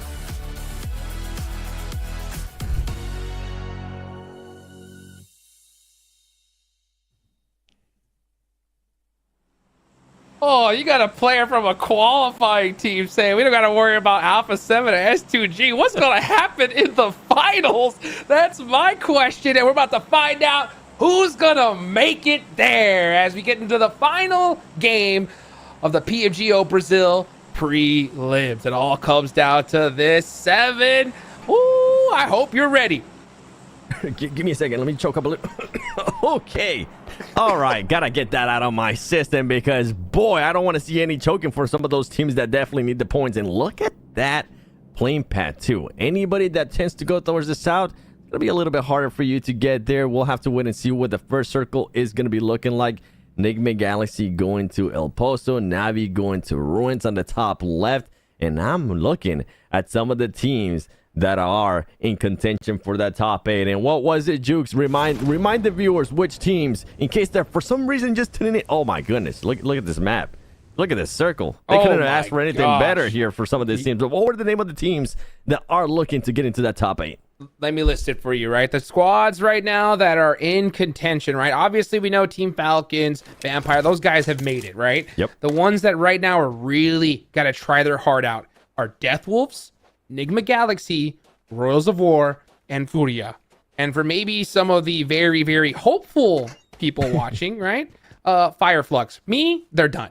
After they played how they played that last match, there's no chance. I have been proven wrong before, but that's my opinion, you know? When it comes to these teams, though, that I mentioned, you can see it right there on the right-hand side, 7th to 11th. These guys need to be able to pass each other up. And anything can happen here. Death Wolves are not safe. Just imagine if Fireflux, for some reason, are able to pull that upset, going from 13th place all the way up to 8th. Anything is possible. Team Liquid's not playing here. Team Liquid's watching this, hoping that Enigma Galaxy, Royals of War, and Furia end up getting eliminated very, very early on, which for some reason, if Team Liquid does end up qualifying, I'm going to go absolutely crazy. I'm going to blow my mind. That's just so unlikely, dude. I mean, literally, I said that it would take a miracle, and that would be, in fact, a miracle. And honestly, the only way that miracle is going to happen, right, is that X factor, and that's those teams at the top: Falcons, Royal, Regnum Caria, Bra, Vampire. They know they're making it. They can do whatever they want, right? Not to mention all the teams below Fireflux. They don't have a chance at this point, so they're just playing for fun here, as it's their last match of the tournament. They could decide to say, hey, let's just go ahead and hard push, hunt down Enigma Galaxy, Royals of War, and make sure they don't make it into there, and that could happen. So we'll see how it goes, but so far everything seems to be pretty friendly. No hot drops that we noticed yet. Yeah, and as nobody's fighting right now, you know what? Let's talk hypothetically here. Okay. Let's do some crazy scenarios that could happen with Team Liquid having those 71 points, right, for 8th place. Enigma Galaxy, Royals of War being 1 point behind, which 1 point, I would say it's easily achievable. You know what? Let's say both of those teams get 1 point and then they end up getting eliminated. So they're both at one piece. Then you have Furia there with 65 points. They somehow end up getting 6 points. We could technically end up having a 4-way tie between 4 teams. That just blows my mind. That's how close this is, where those kind of scenarios are likely, which if I'm thinking about in the past, usually it's just 2 teams top that we can have a tiebreaker. I don't think I've ever seen one where it has 3 teams. But the point that we currently have 4 teams possibly ending up with the same amount of points for the last slot to go to the main event, that is absolutely nuts. Oh my goodness, that would be nuts. And considering, if there was a 4-way tie, Team Liquid, Enigma Galaxy, Furia all have a chicken dinner to their name, right? So, that would be absolutely insane to find out, how that's all going to get sorted. I don't even want to think about it, dude. You know what I'm saying? So we'll see how that ends up. I think that teams, Enigma Galaxy, Worlds of War are trying to avoid that at all costs here. It's only going to take a point, guys, right? 2 points. 2 points to avoid that scenario. Don't make us have to do that, right? So but even if the 2 points, Jukes, even if the point, if for some reason, let's say Enigma Galaxy gets the 2 points, right? Okay, you've now secured that you passed Team Liquid. You still haven't secured that top 8 because you do have Royals of War and then you do have Fury as well. So I'm just excited. I'm excited to see who's going to start clutching it up, who's going to be taking the fights to who. We were wondering if Fireflux was going to be taking any hot drops for the teams there at the top that they needed to stop from getting those points. And they maybe didn't even want to feed the points because they did only just need 1 point to pass the Team Liquid right there for 8th place. Maybe they want to be able to set up a little bit later on because Fireflux in a weird scenario. I'm being like Doctor Strange right here. I'm looking at all the possibilities, shaking my head back and forth. It could possibly get into that top 8. I mean, it's possible, right? It is possible with how they played. I don't see it, but at the same time, right? The only way they can do it is you have to hope. Let's just put on the conspiracy theory hat, right? They have to hope that Enigma Galaxy, Royals of War, Furia, or Death Wolves, right? Pretty much all those 4 teams just do nothing in this game, and then you have to have at least 16 points, right? Yeah. 16 points plus. So that's going to be a tough one to hit if you're Fireflux. But when it comes to, that top 8, we could still see, if Fireflux were to do that and Furia were to do that, Death Wolves will be kicked out, right? So many scenarios. Yeah, so many scenarios. All these teams just need points desperately.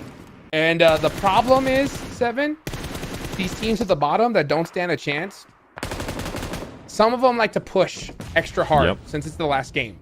And some of them want that action too. That's true.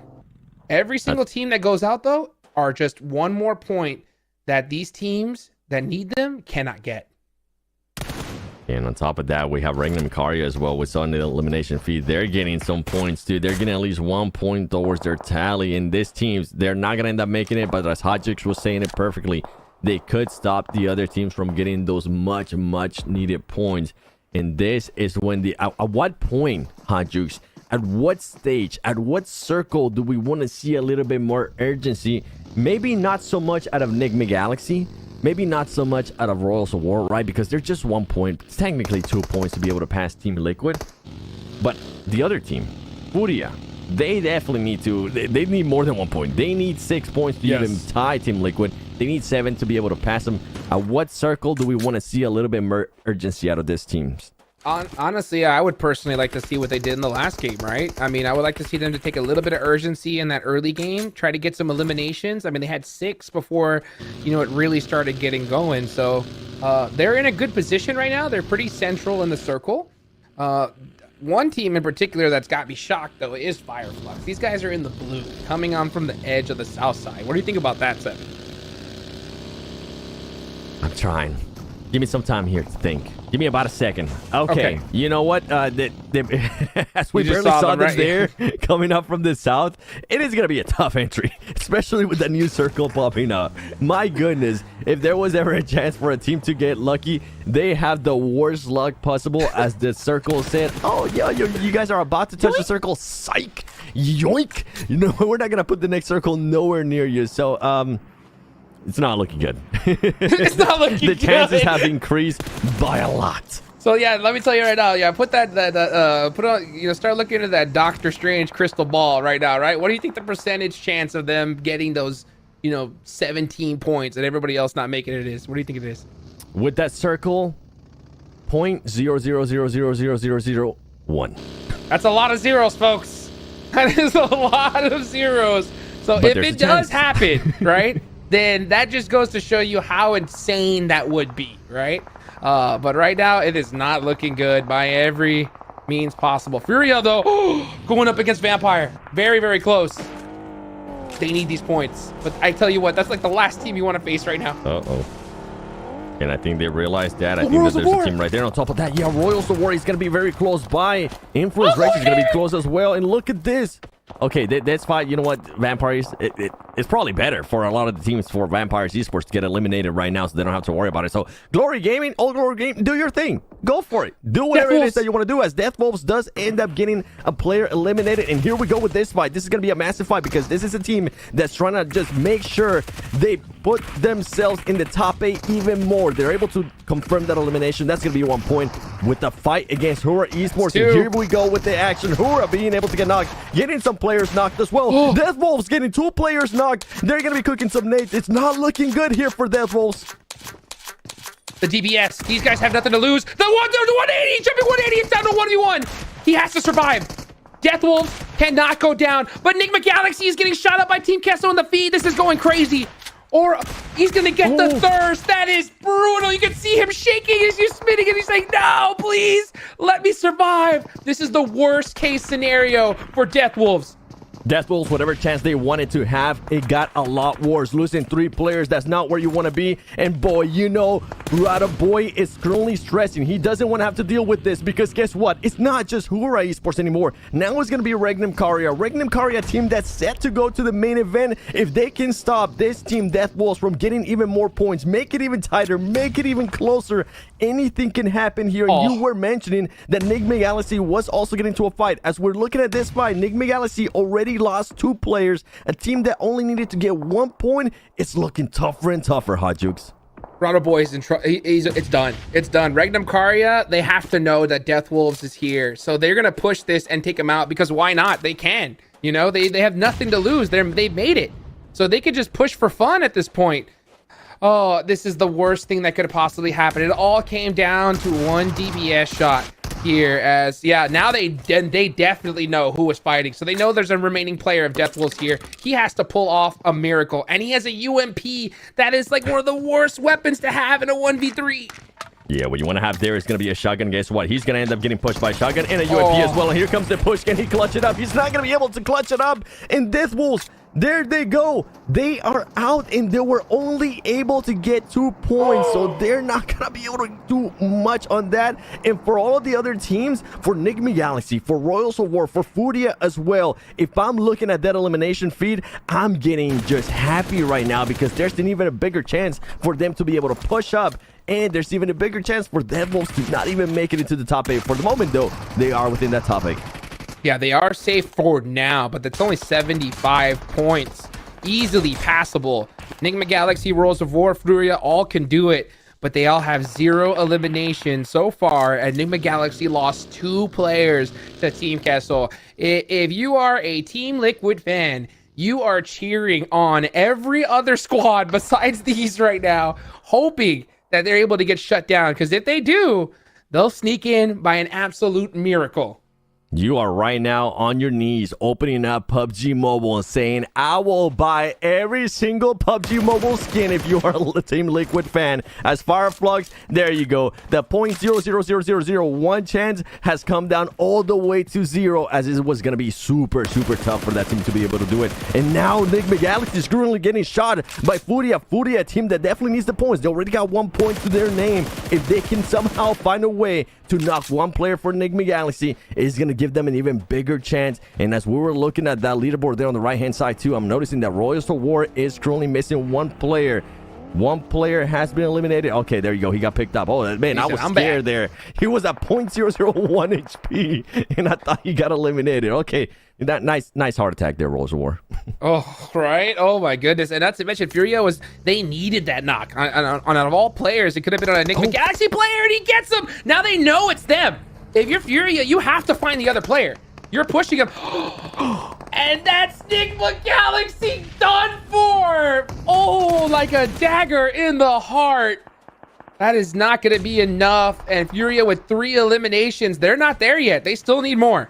They're definitely not there yet, but you know who is getting a little bit hyped up? We were just talking about it. The Team Liquid fans. They know that they're currently sitting at 71 points. When Enigma Galaxy getting eliminated there, they're looking good. Enigma Galaxy, bye-bye. See you in the next event. Hopefully you guys won't be hot dropping, because man, that was just such a horrible way to start off your tournament by hot dropping 4 times. And you know what? Now we have some of these teams, Navi, but good job on the fight. I'm kind of focused on some of the other stuff. I'm kind of focused on what can possibly happen between Furia and Royals of War as well. Royals of War, we really haven't heard much of them. We've been seeing Furia getting into the action. Deathwolves got into the action. They got eliminated. Enigma Galaxy got caught in rotation by Team Queso, and also there at the end with Furia.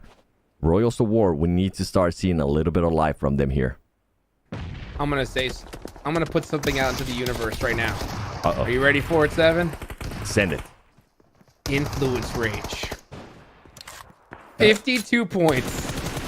Have center circle. They have a good position in this zone. Okay?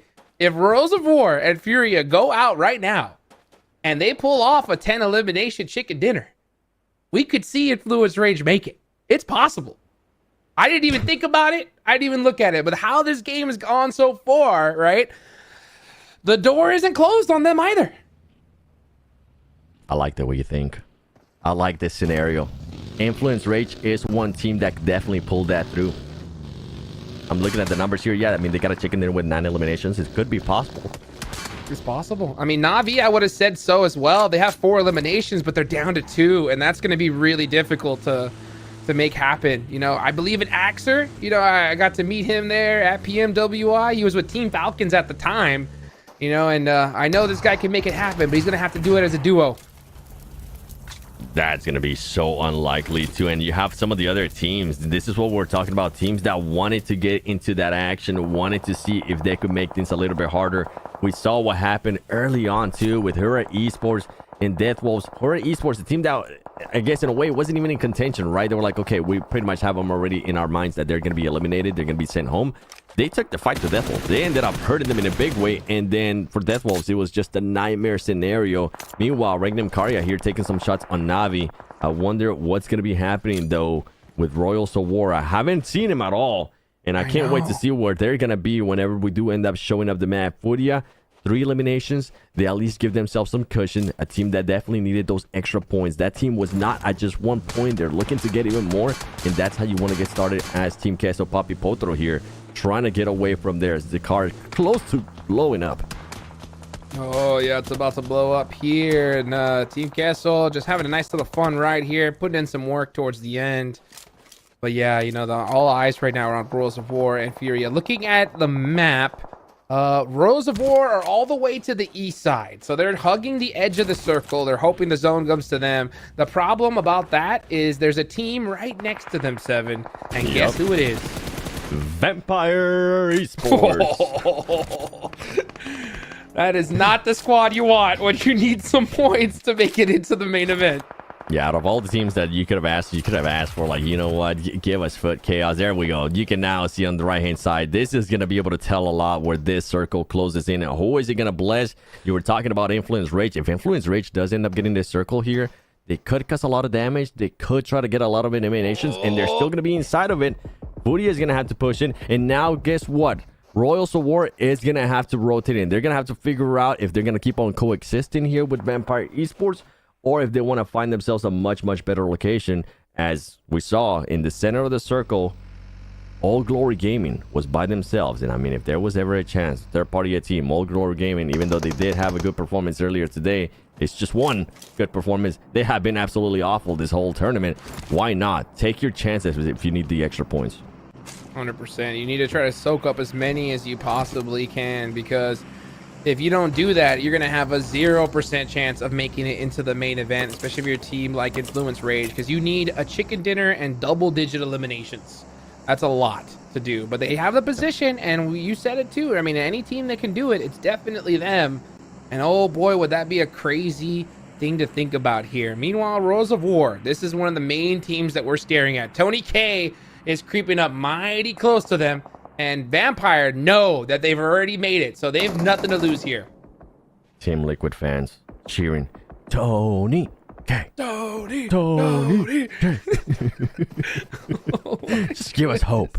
Just give us hope. That's what they're hoping for. You know who's asking for hope. You know who's asking for them to bring it. Furia saying that Inco. Okay, I mean, we need the points, boys. If you guys just want to send it to us blindly, we'll definitely take those points. Royals of War now sneaking out of this. Ooh, that is a risky play, as he's going to be giving out his position. Great knock right there from Royals of War, as he's going to be able to connect there on Adrian. And then on top of that, another player from Furia gets knocked. This is wonderful. This is exactly what you want to see out of Royals of War. That's the perfect team for them to eliminate as well, as Furia is one of the teams that can actually knock them out. So we'll see what happens here. Furia down to one player left. Furia, that single player, needs to just go crazy now if he wants to keep his team alive. Meanwhile, you got the Hungry Falcons just doing whatever they want. Oh, Schweppes takes down Rivas.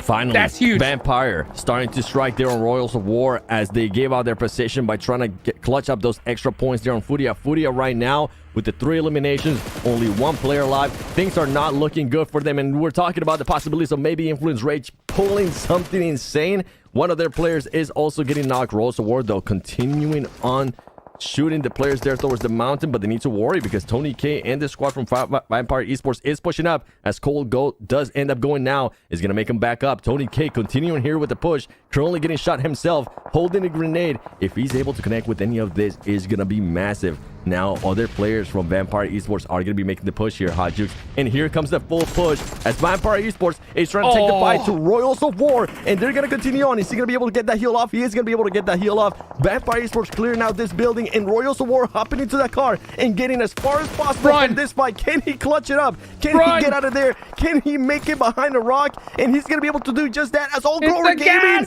decides to third party this, Hot Jukes. Survive, and he's made it. Now they're at 8 teams left, so they'll get at least a placement point here.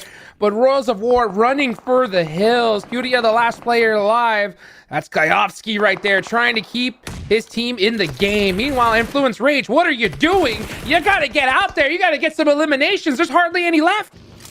There's going to be none left. This is not going to be good enough. With only, 15 players being left alive, Influence Rage needs to start fragging out, and they need to start fragging out right now, especially with what we've seen out of Royals of War. With the eliminations that they were able to pull up, they're just going to make that gap even bigger and bigger. It ain't going to be good enough. And then on top of that, to make it even worse, you have Team Falcons still in here going up against 9C. Team Falcons could decide they don't only want to be first place, as he takes the nade to the face. Simple, send him back home.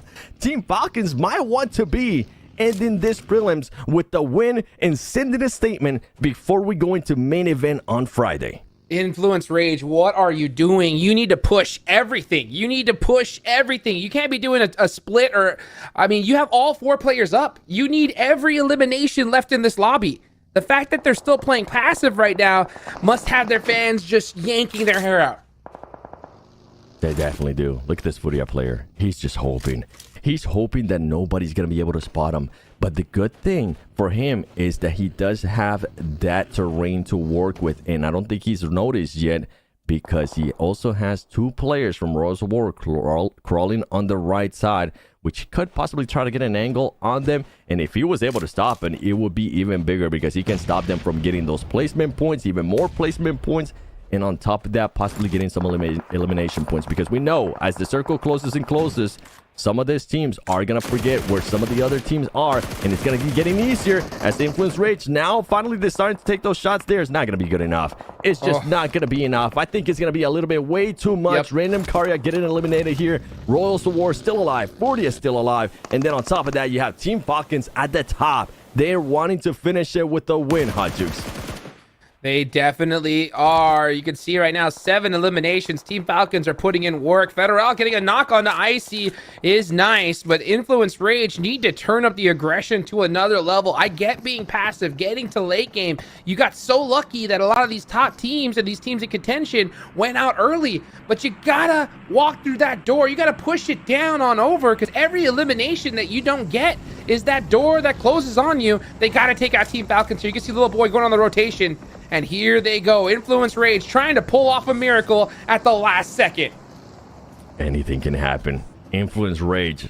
Would it be enough? Oh, little boy gets sit down there by Team Falcons. Team Falcons is saying, you are not going to ruin our storyline. You are not going to be doing this. We want this win. And here come the nades, the smokes, everything going on for Influence Rage. Influence Rage now getting knocked. Look at this. Team Falcons make the full push. It is going to come down to just one player of Team Falcons. And he might end up backing off as Influence Rage is looking to get all of those eliminations. And there's a chance, Hot Jukes. There's a chance if Influence Rage does end up clearing out this team and they continue to clear out other teams as shots are coming down from Federal there, they could possibly get the chicken dinner and get enough eliminations where they can make it to the top 8.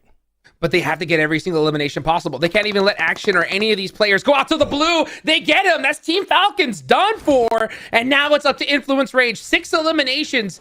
And there's only a few players remaining. They need to win this game and take out everybody if they even want to stand a chance. And who knows if that's enough because Kayovsky from Furia is still alive. And not to mention, you got Aragon from Royals of War. Single players there. Oh, Colgoat's still alive from Royals of War. So there's still 2 up here. Anything can happen. Anything can definitely happen. It's going to come down to the end. This is what I was hoping at. And you know what's even crazier? Possibly a tiebreaker. It might not be the crazy tiebreaker that I was imagining, but anything can happen here. And look at this circle. Some of the players are already inside. At least one of the players is inside from Royals of War. Influence Rage becoming a little bit more aggressive, trying to make it push here, trying to see if they can find anybody because they need the eliminations. They know that there is a chance for Influence Rage, even though it is a tough one. Anything is possible, and their destiny is within those fingers. Kayovsky found a beautiful bush here, and he is going to be staying mighty close to it, just trying to get all the cover he can. Both these players need to survive as much. I mean, this is it. This is do or die right here. Sometimes you got to be able to take the game in by yourself and make it happen if you want to keep your whole entire tournament alive. Meanwhile, All Glory Gaming are just like laughing in the corner because they know they're not going to make it. But oh man, they're like, oh, you want some eliminations? We're right here. And guess what? Every single one of these players left in the lobby need them. They definitely need them, man. This is just going to be such a stalemate. This is exactly what Royals of War needs to do. Just get those extra placement points, play it safe.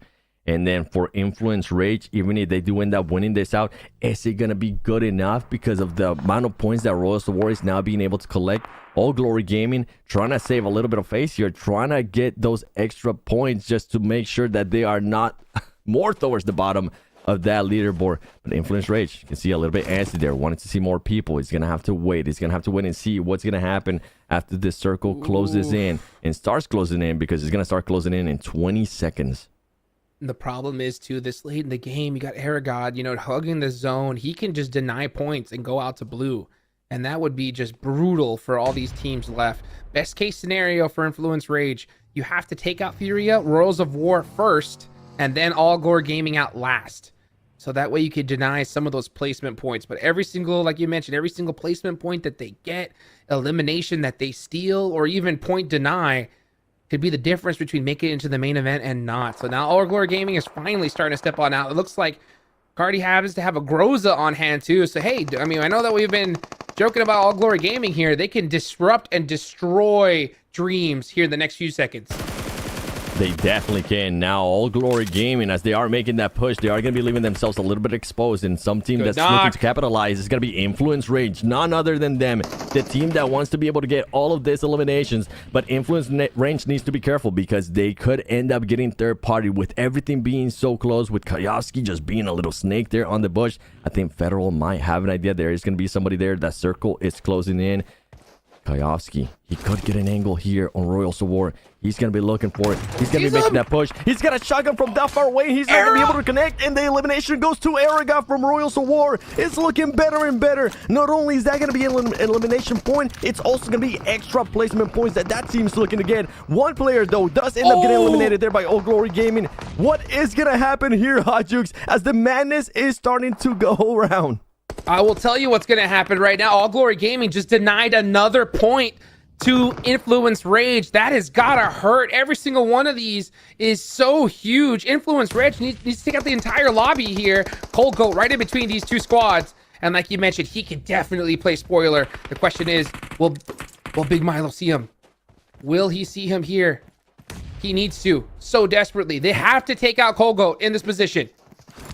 Cold Goat currently being patient, waiting for his opportunity. I think right now Influence Rage might be a little bit too focused on All Glory Gaming, and he could give the perfect chance here for Cold Goat to just surprise a lot of teams, or even evade the point. Here we go. That's exactly what he's going to be looking to do. He's going to be looking to confirm that into elimination. He's not going to be able to. He does get eliminated, but third place is going to be massive placement points for this team. And now it comes down to Influence Rage. Can they close this out with the win? And is it even going to be enough in regards to eliminations? We'll have to wait and find out. But I'm just excited that some of the teams that we needed to clutch up and get some points were able to do it, as now Influence Rage is getting knocked. All Glory Gaming ready to just crush the dreams of Influence Rage here as they get another thirst right here. That push on the Cold Goat put Influence Rage in a very bad position, and now it's up to these final players. Lil Boy has to make something happen here. One of these players has to make a big play. Lil Boy, it's up to him as he waits for his teammates to get the res off. He can't do it. All Glory Gaming coming to finish off Influence Rage, and Big Milo with the last knock. He's got to do it. And he couldn't. It's All Glory Gaming that get the chicken dinner here right at the end. We talked about it over and over again. Not only do you have to worry about the teams at the top, you also start to have to worry about the teams towards the bottom, because those teams towards the bottom don't want to end up being in last place. Guess who was in last place coming into this last match? Yes, if you said All Glory Gaming, congratulations, you guessed that right. They were in 24th place with 22 points, and with this win right here, is at least going to be able to help them out a little bit. But the main thing is that by them winning, it stopped a lot of teams. By them getting so many eliminations, it stopped a lot of teams from getting those points that they definitely needed to get into the top 8. And honestly, I can't wait to see that overall. I cannot wait to see that overall. I can't wait to see that overall. I can't wait for Friday. We saw that little cut snippet right there in between. I saw Paraboy. I saw him stretching, getting ready here for this day coming up. Oh, and as we take a look at the highlights, let's go ahead and bring back in DK. What'd you think about that one? Heck of a match. Talk about upsets, talk about pressure. It was just all over the place, right? Death Wolves feeling quite a bit of a sting early on in the game. We did see Nigma finding nothing but bubbles. I mean, this is definitely not the way that they would have hoped to close out the final match here after the prelims. But as we know, at the end of the day, it is what it is. Oh, dude, It's been such a tough play. And I gotta say, Jukes, what an insane match to close off the final match here today.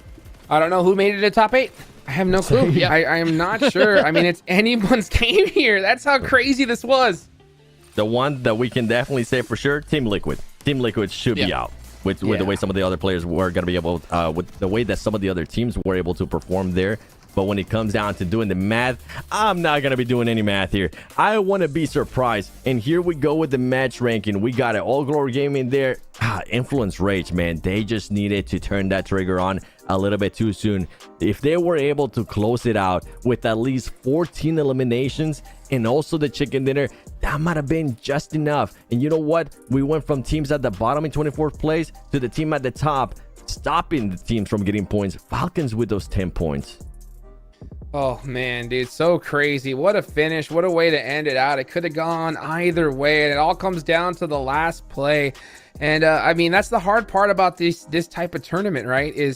Or any tournament in general, right? Is when you get stuck in that spot, you just rethink, oh, which play was the one that made it or not.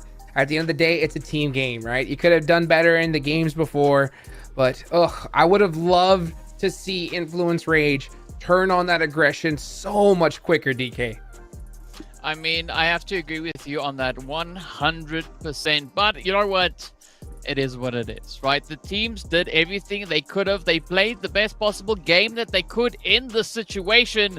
But what an absolutely insane push this was. I mean, who would have thought, right? The team sat in 24th place would come in with an 18-point bomb. And speaking about bombs, look at Silas dropping the bomb here. 7 elims and 840 damage packed in alongside that. That is insane. Silas putting in work, going for some runovers. Look at him go here. And then, of course, that was a big one right there. Eliminating Death Wolves. I wonder if they made it. That's how crazy this is here. Yep.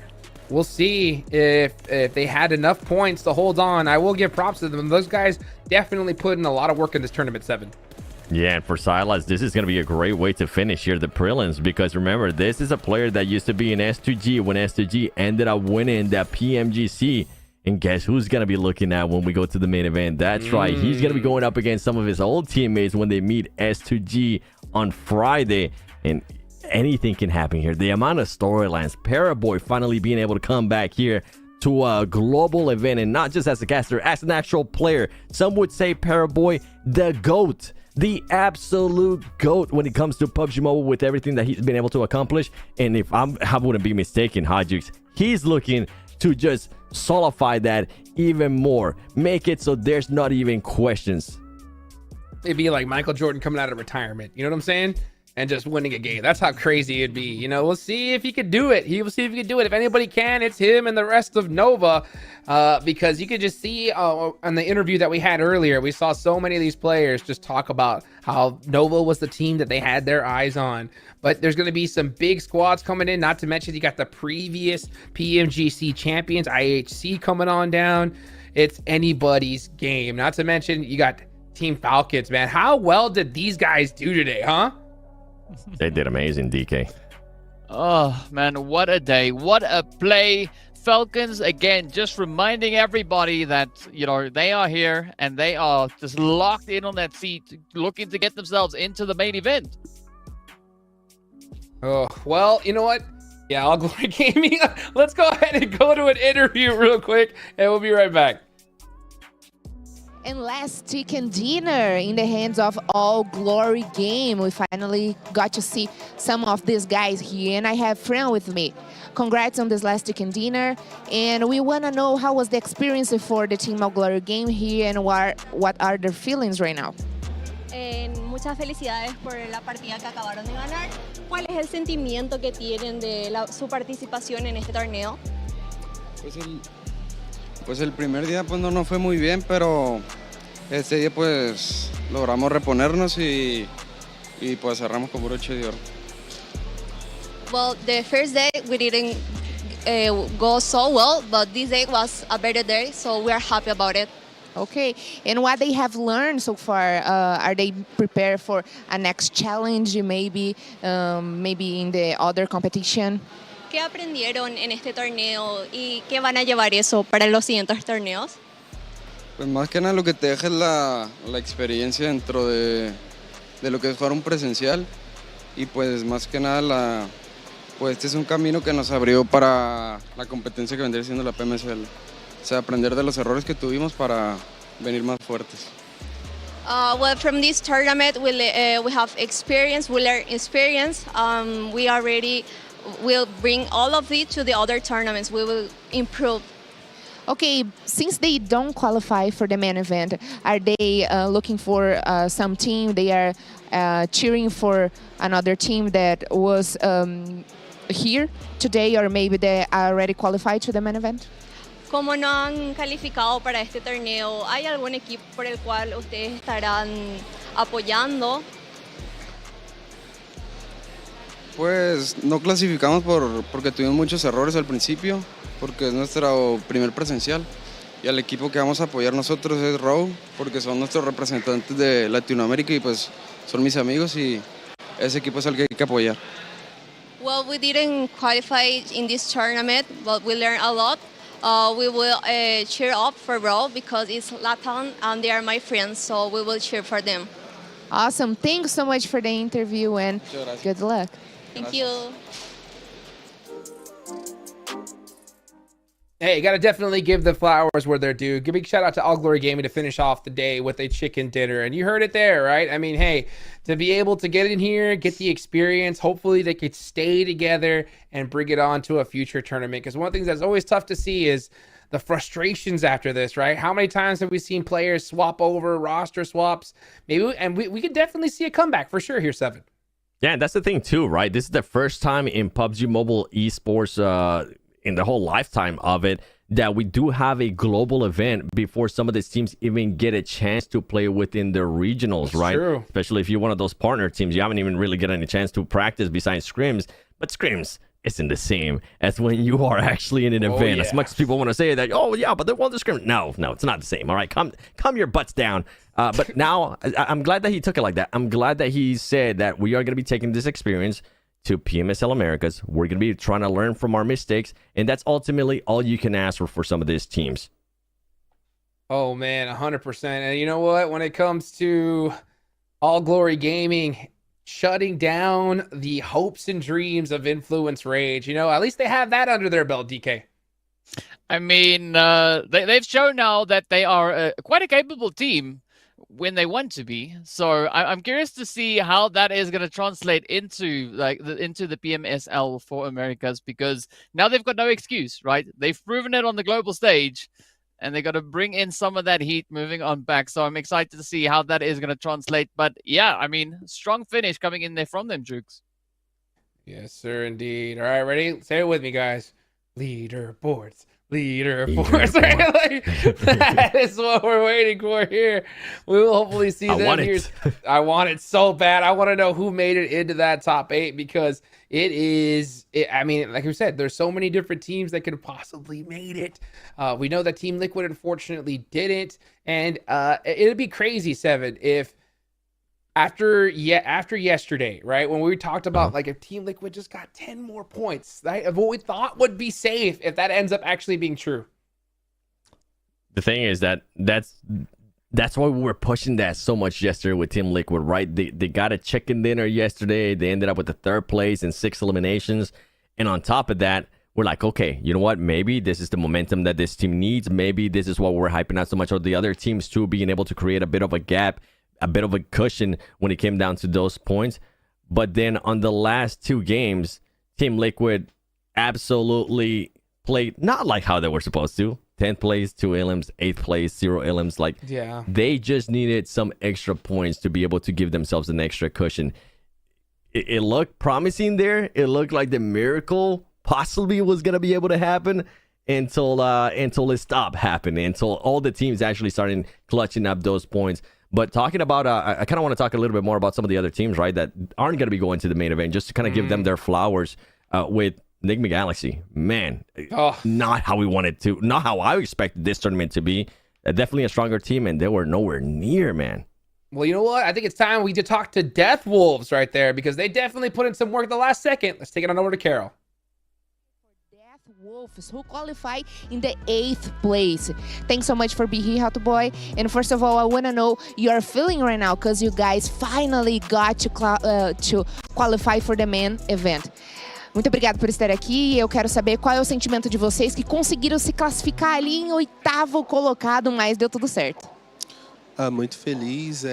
As coisas não saíram como a gente previu hoje, mas mesmo assim conseguimos buscar essa classificação e agora é focar na final. They are very happy. Not everything went well as they planned, but they are very happy. And right now they will focus on the main event. About the main event, we would like to know what are the expectations, if you guys are going to practice something that you can share with us. Sobre o main event, nós gostaríamos de saber quais que são as impressões de vocês, o que vocês estão preparando e se vocês podem contar pra gente alguma coisinha que vocês já estão treinando. Estamos treinando várias horas por dia, estudando até mais tarde, estudando a rotação de todos os times e vamos dar nosso melhor para que a gente briga pelo título e consiga trazer esse título para o Brasil. They will definitely fight for the title of the champions, and they are studying the other teams, they are studying new rotations, and they will come for it. And for us to finish, I would like to know how you guys were handling the pressure in the late stages of the game, because we know today were very hard for you guys. Sorry. Quero saber como é que vocês estavam segurando tanta pressão no dia de hoje, porque a gente sabe que foi um dia difícil, apesar de vocês terem conseguido se classificar. Foi um dia bastante difícil, a gente chegou aqui com uma mentalidade muito alta, começando ganhando a primeira partida, mas não foi como a gente quis. Nas duas últimas partidas a gente estava muito animado, mas aconteceu o que aconteceu e a gente conseguiu classificar. Like he said, not everything went as they planned, but they are sure very happy because the most important thing was that they got to qualify for the main event, and right now their head and their mind is definitely on the main event.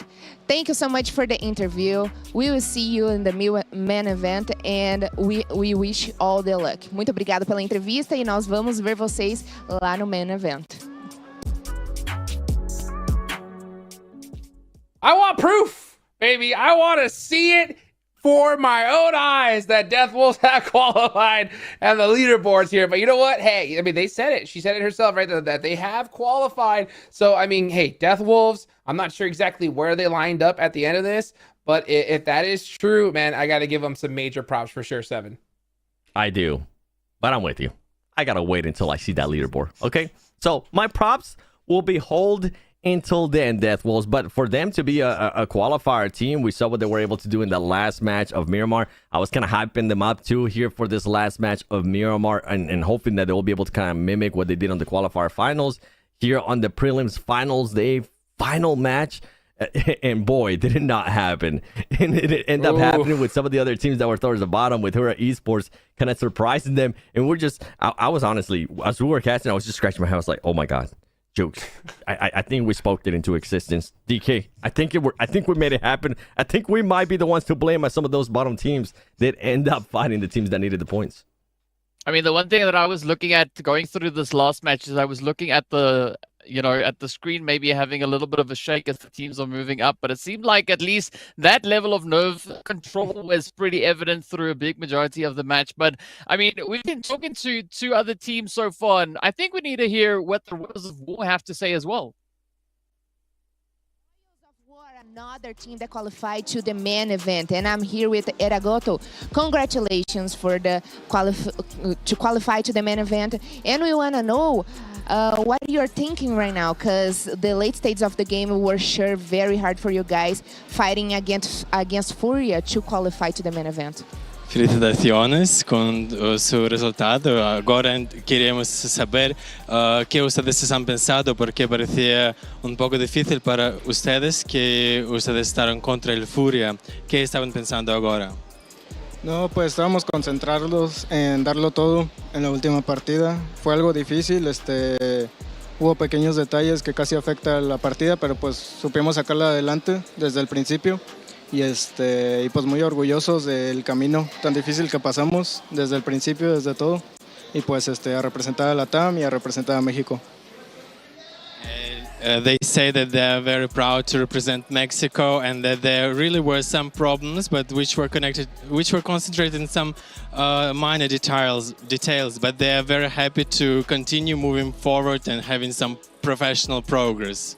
Awesome, and we would like to know what are their expectations for the main event. ¿Y cuántas son las expectativas para el evento principal? Pues mínimo queremos entrar un top 5. Es un poco difícil porque están los mejores equipos del mundo, pero sabemos de nuestro potencial, sabemos lo que jugamos y a confiar solamente en nuestro juego. So the main expectation, the main goal now would be to stay at least in the top 5. They know that they will be not an easy thing with such rivals, but they know that they're gonna do that. Congratulations and thanks so much for the interview. Felicitaciones y muchas gracias por la entrevista. Muchas gracias a todos y a representar a la TAM. Nos vemos. Puro row.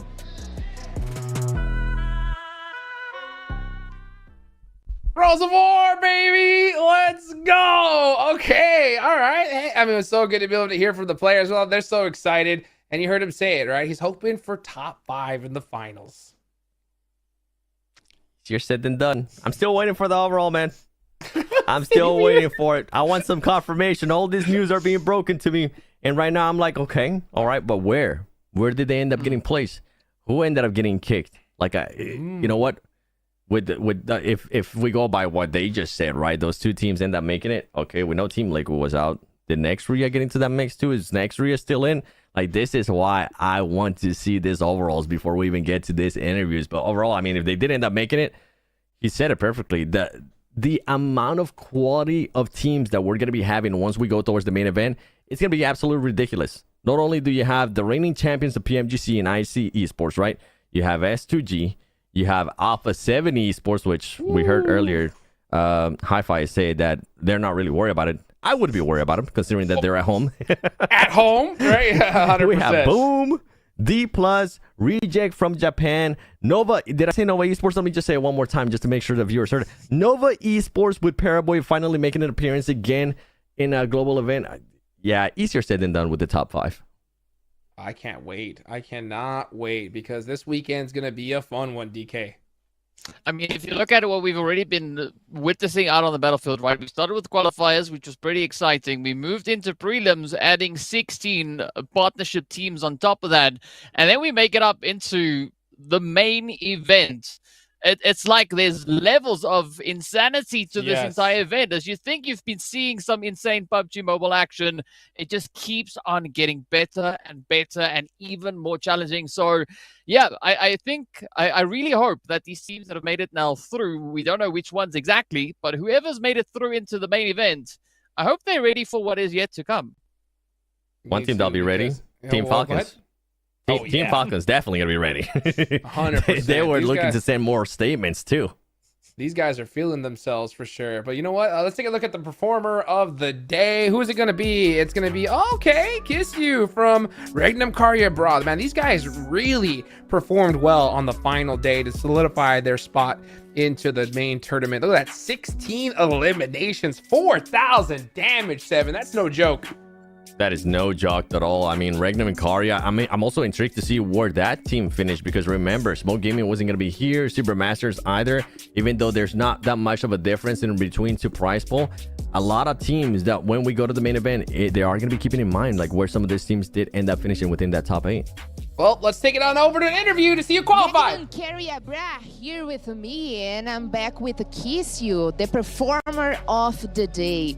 Congratulations on the results today. That was amazing. And we'd like to know the feeling of the player, the feeling right now. Tebrik ederim ve şu anki işlerini öğrenebilir miyim? Günün oyuncusu sensin. Öncelikle teşekkür ederim. Hem konuşan abladan, spikerden hem de bizi destekleyenlerden. Yani başka diyeceklerim yok ya. Bugün güzel oynadık açıkçası. İkinci olmayı da başardık. Bu kadar. He's thanking to you and thanking to the organization, and he's so glad that making the second one, and he thinks that they played well. he made a really good job today during the matches, and he did an amount of 16 elimination, more than 4,000 damage. And we would like to know how he prepared himself before the matches today. Kendini bugün maçtan önce nasıl hazırladın ve nasıl bu noktaya geldi bugün? Ya öncelikle koçumuz Deniz Apokalip ya bayağı bize motive etti, özgüven sağladı bize. Yani sebebi o. Özgüvenle oynadık, o kadar.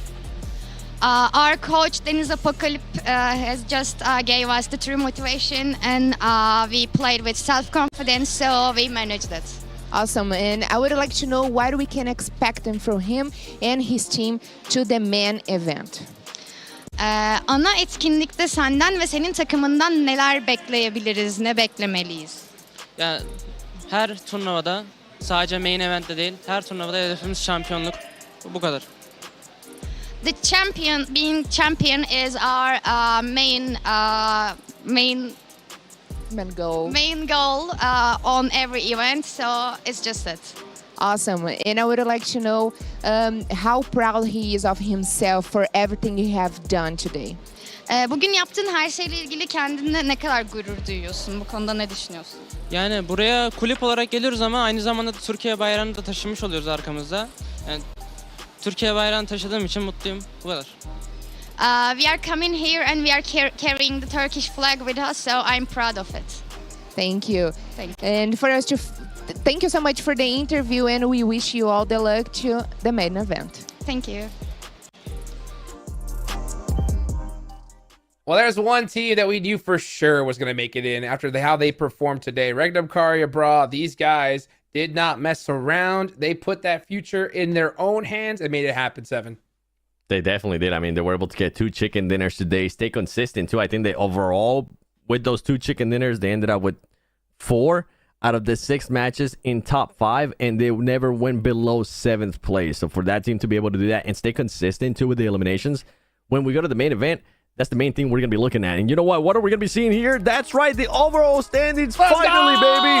We get to see the old Royals of War as we saw. Okay. All the information that they gave us was correct. This is the order. And look at that. Regnum Karya ends up getting in 2nd place.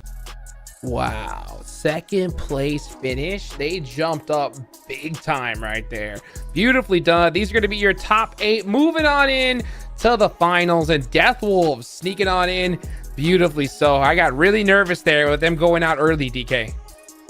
Yeah, I can definitely understand why there was quite a bit of stress coming through here, but looking at how the teams just kept the pacing, we are going to be looking at 2nd page. Furia, they came super, super close to getting in on the action here, but as we see, I mean, 3 points, that is going to be the deciding factor between the top 8 and the rest of the teams here.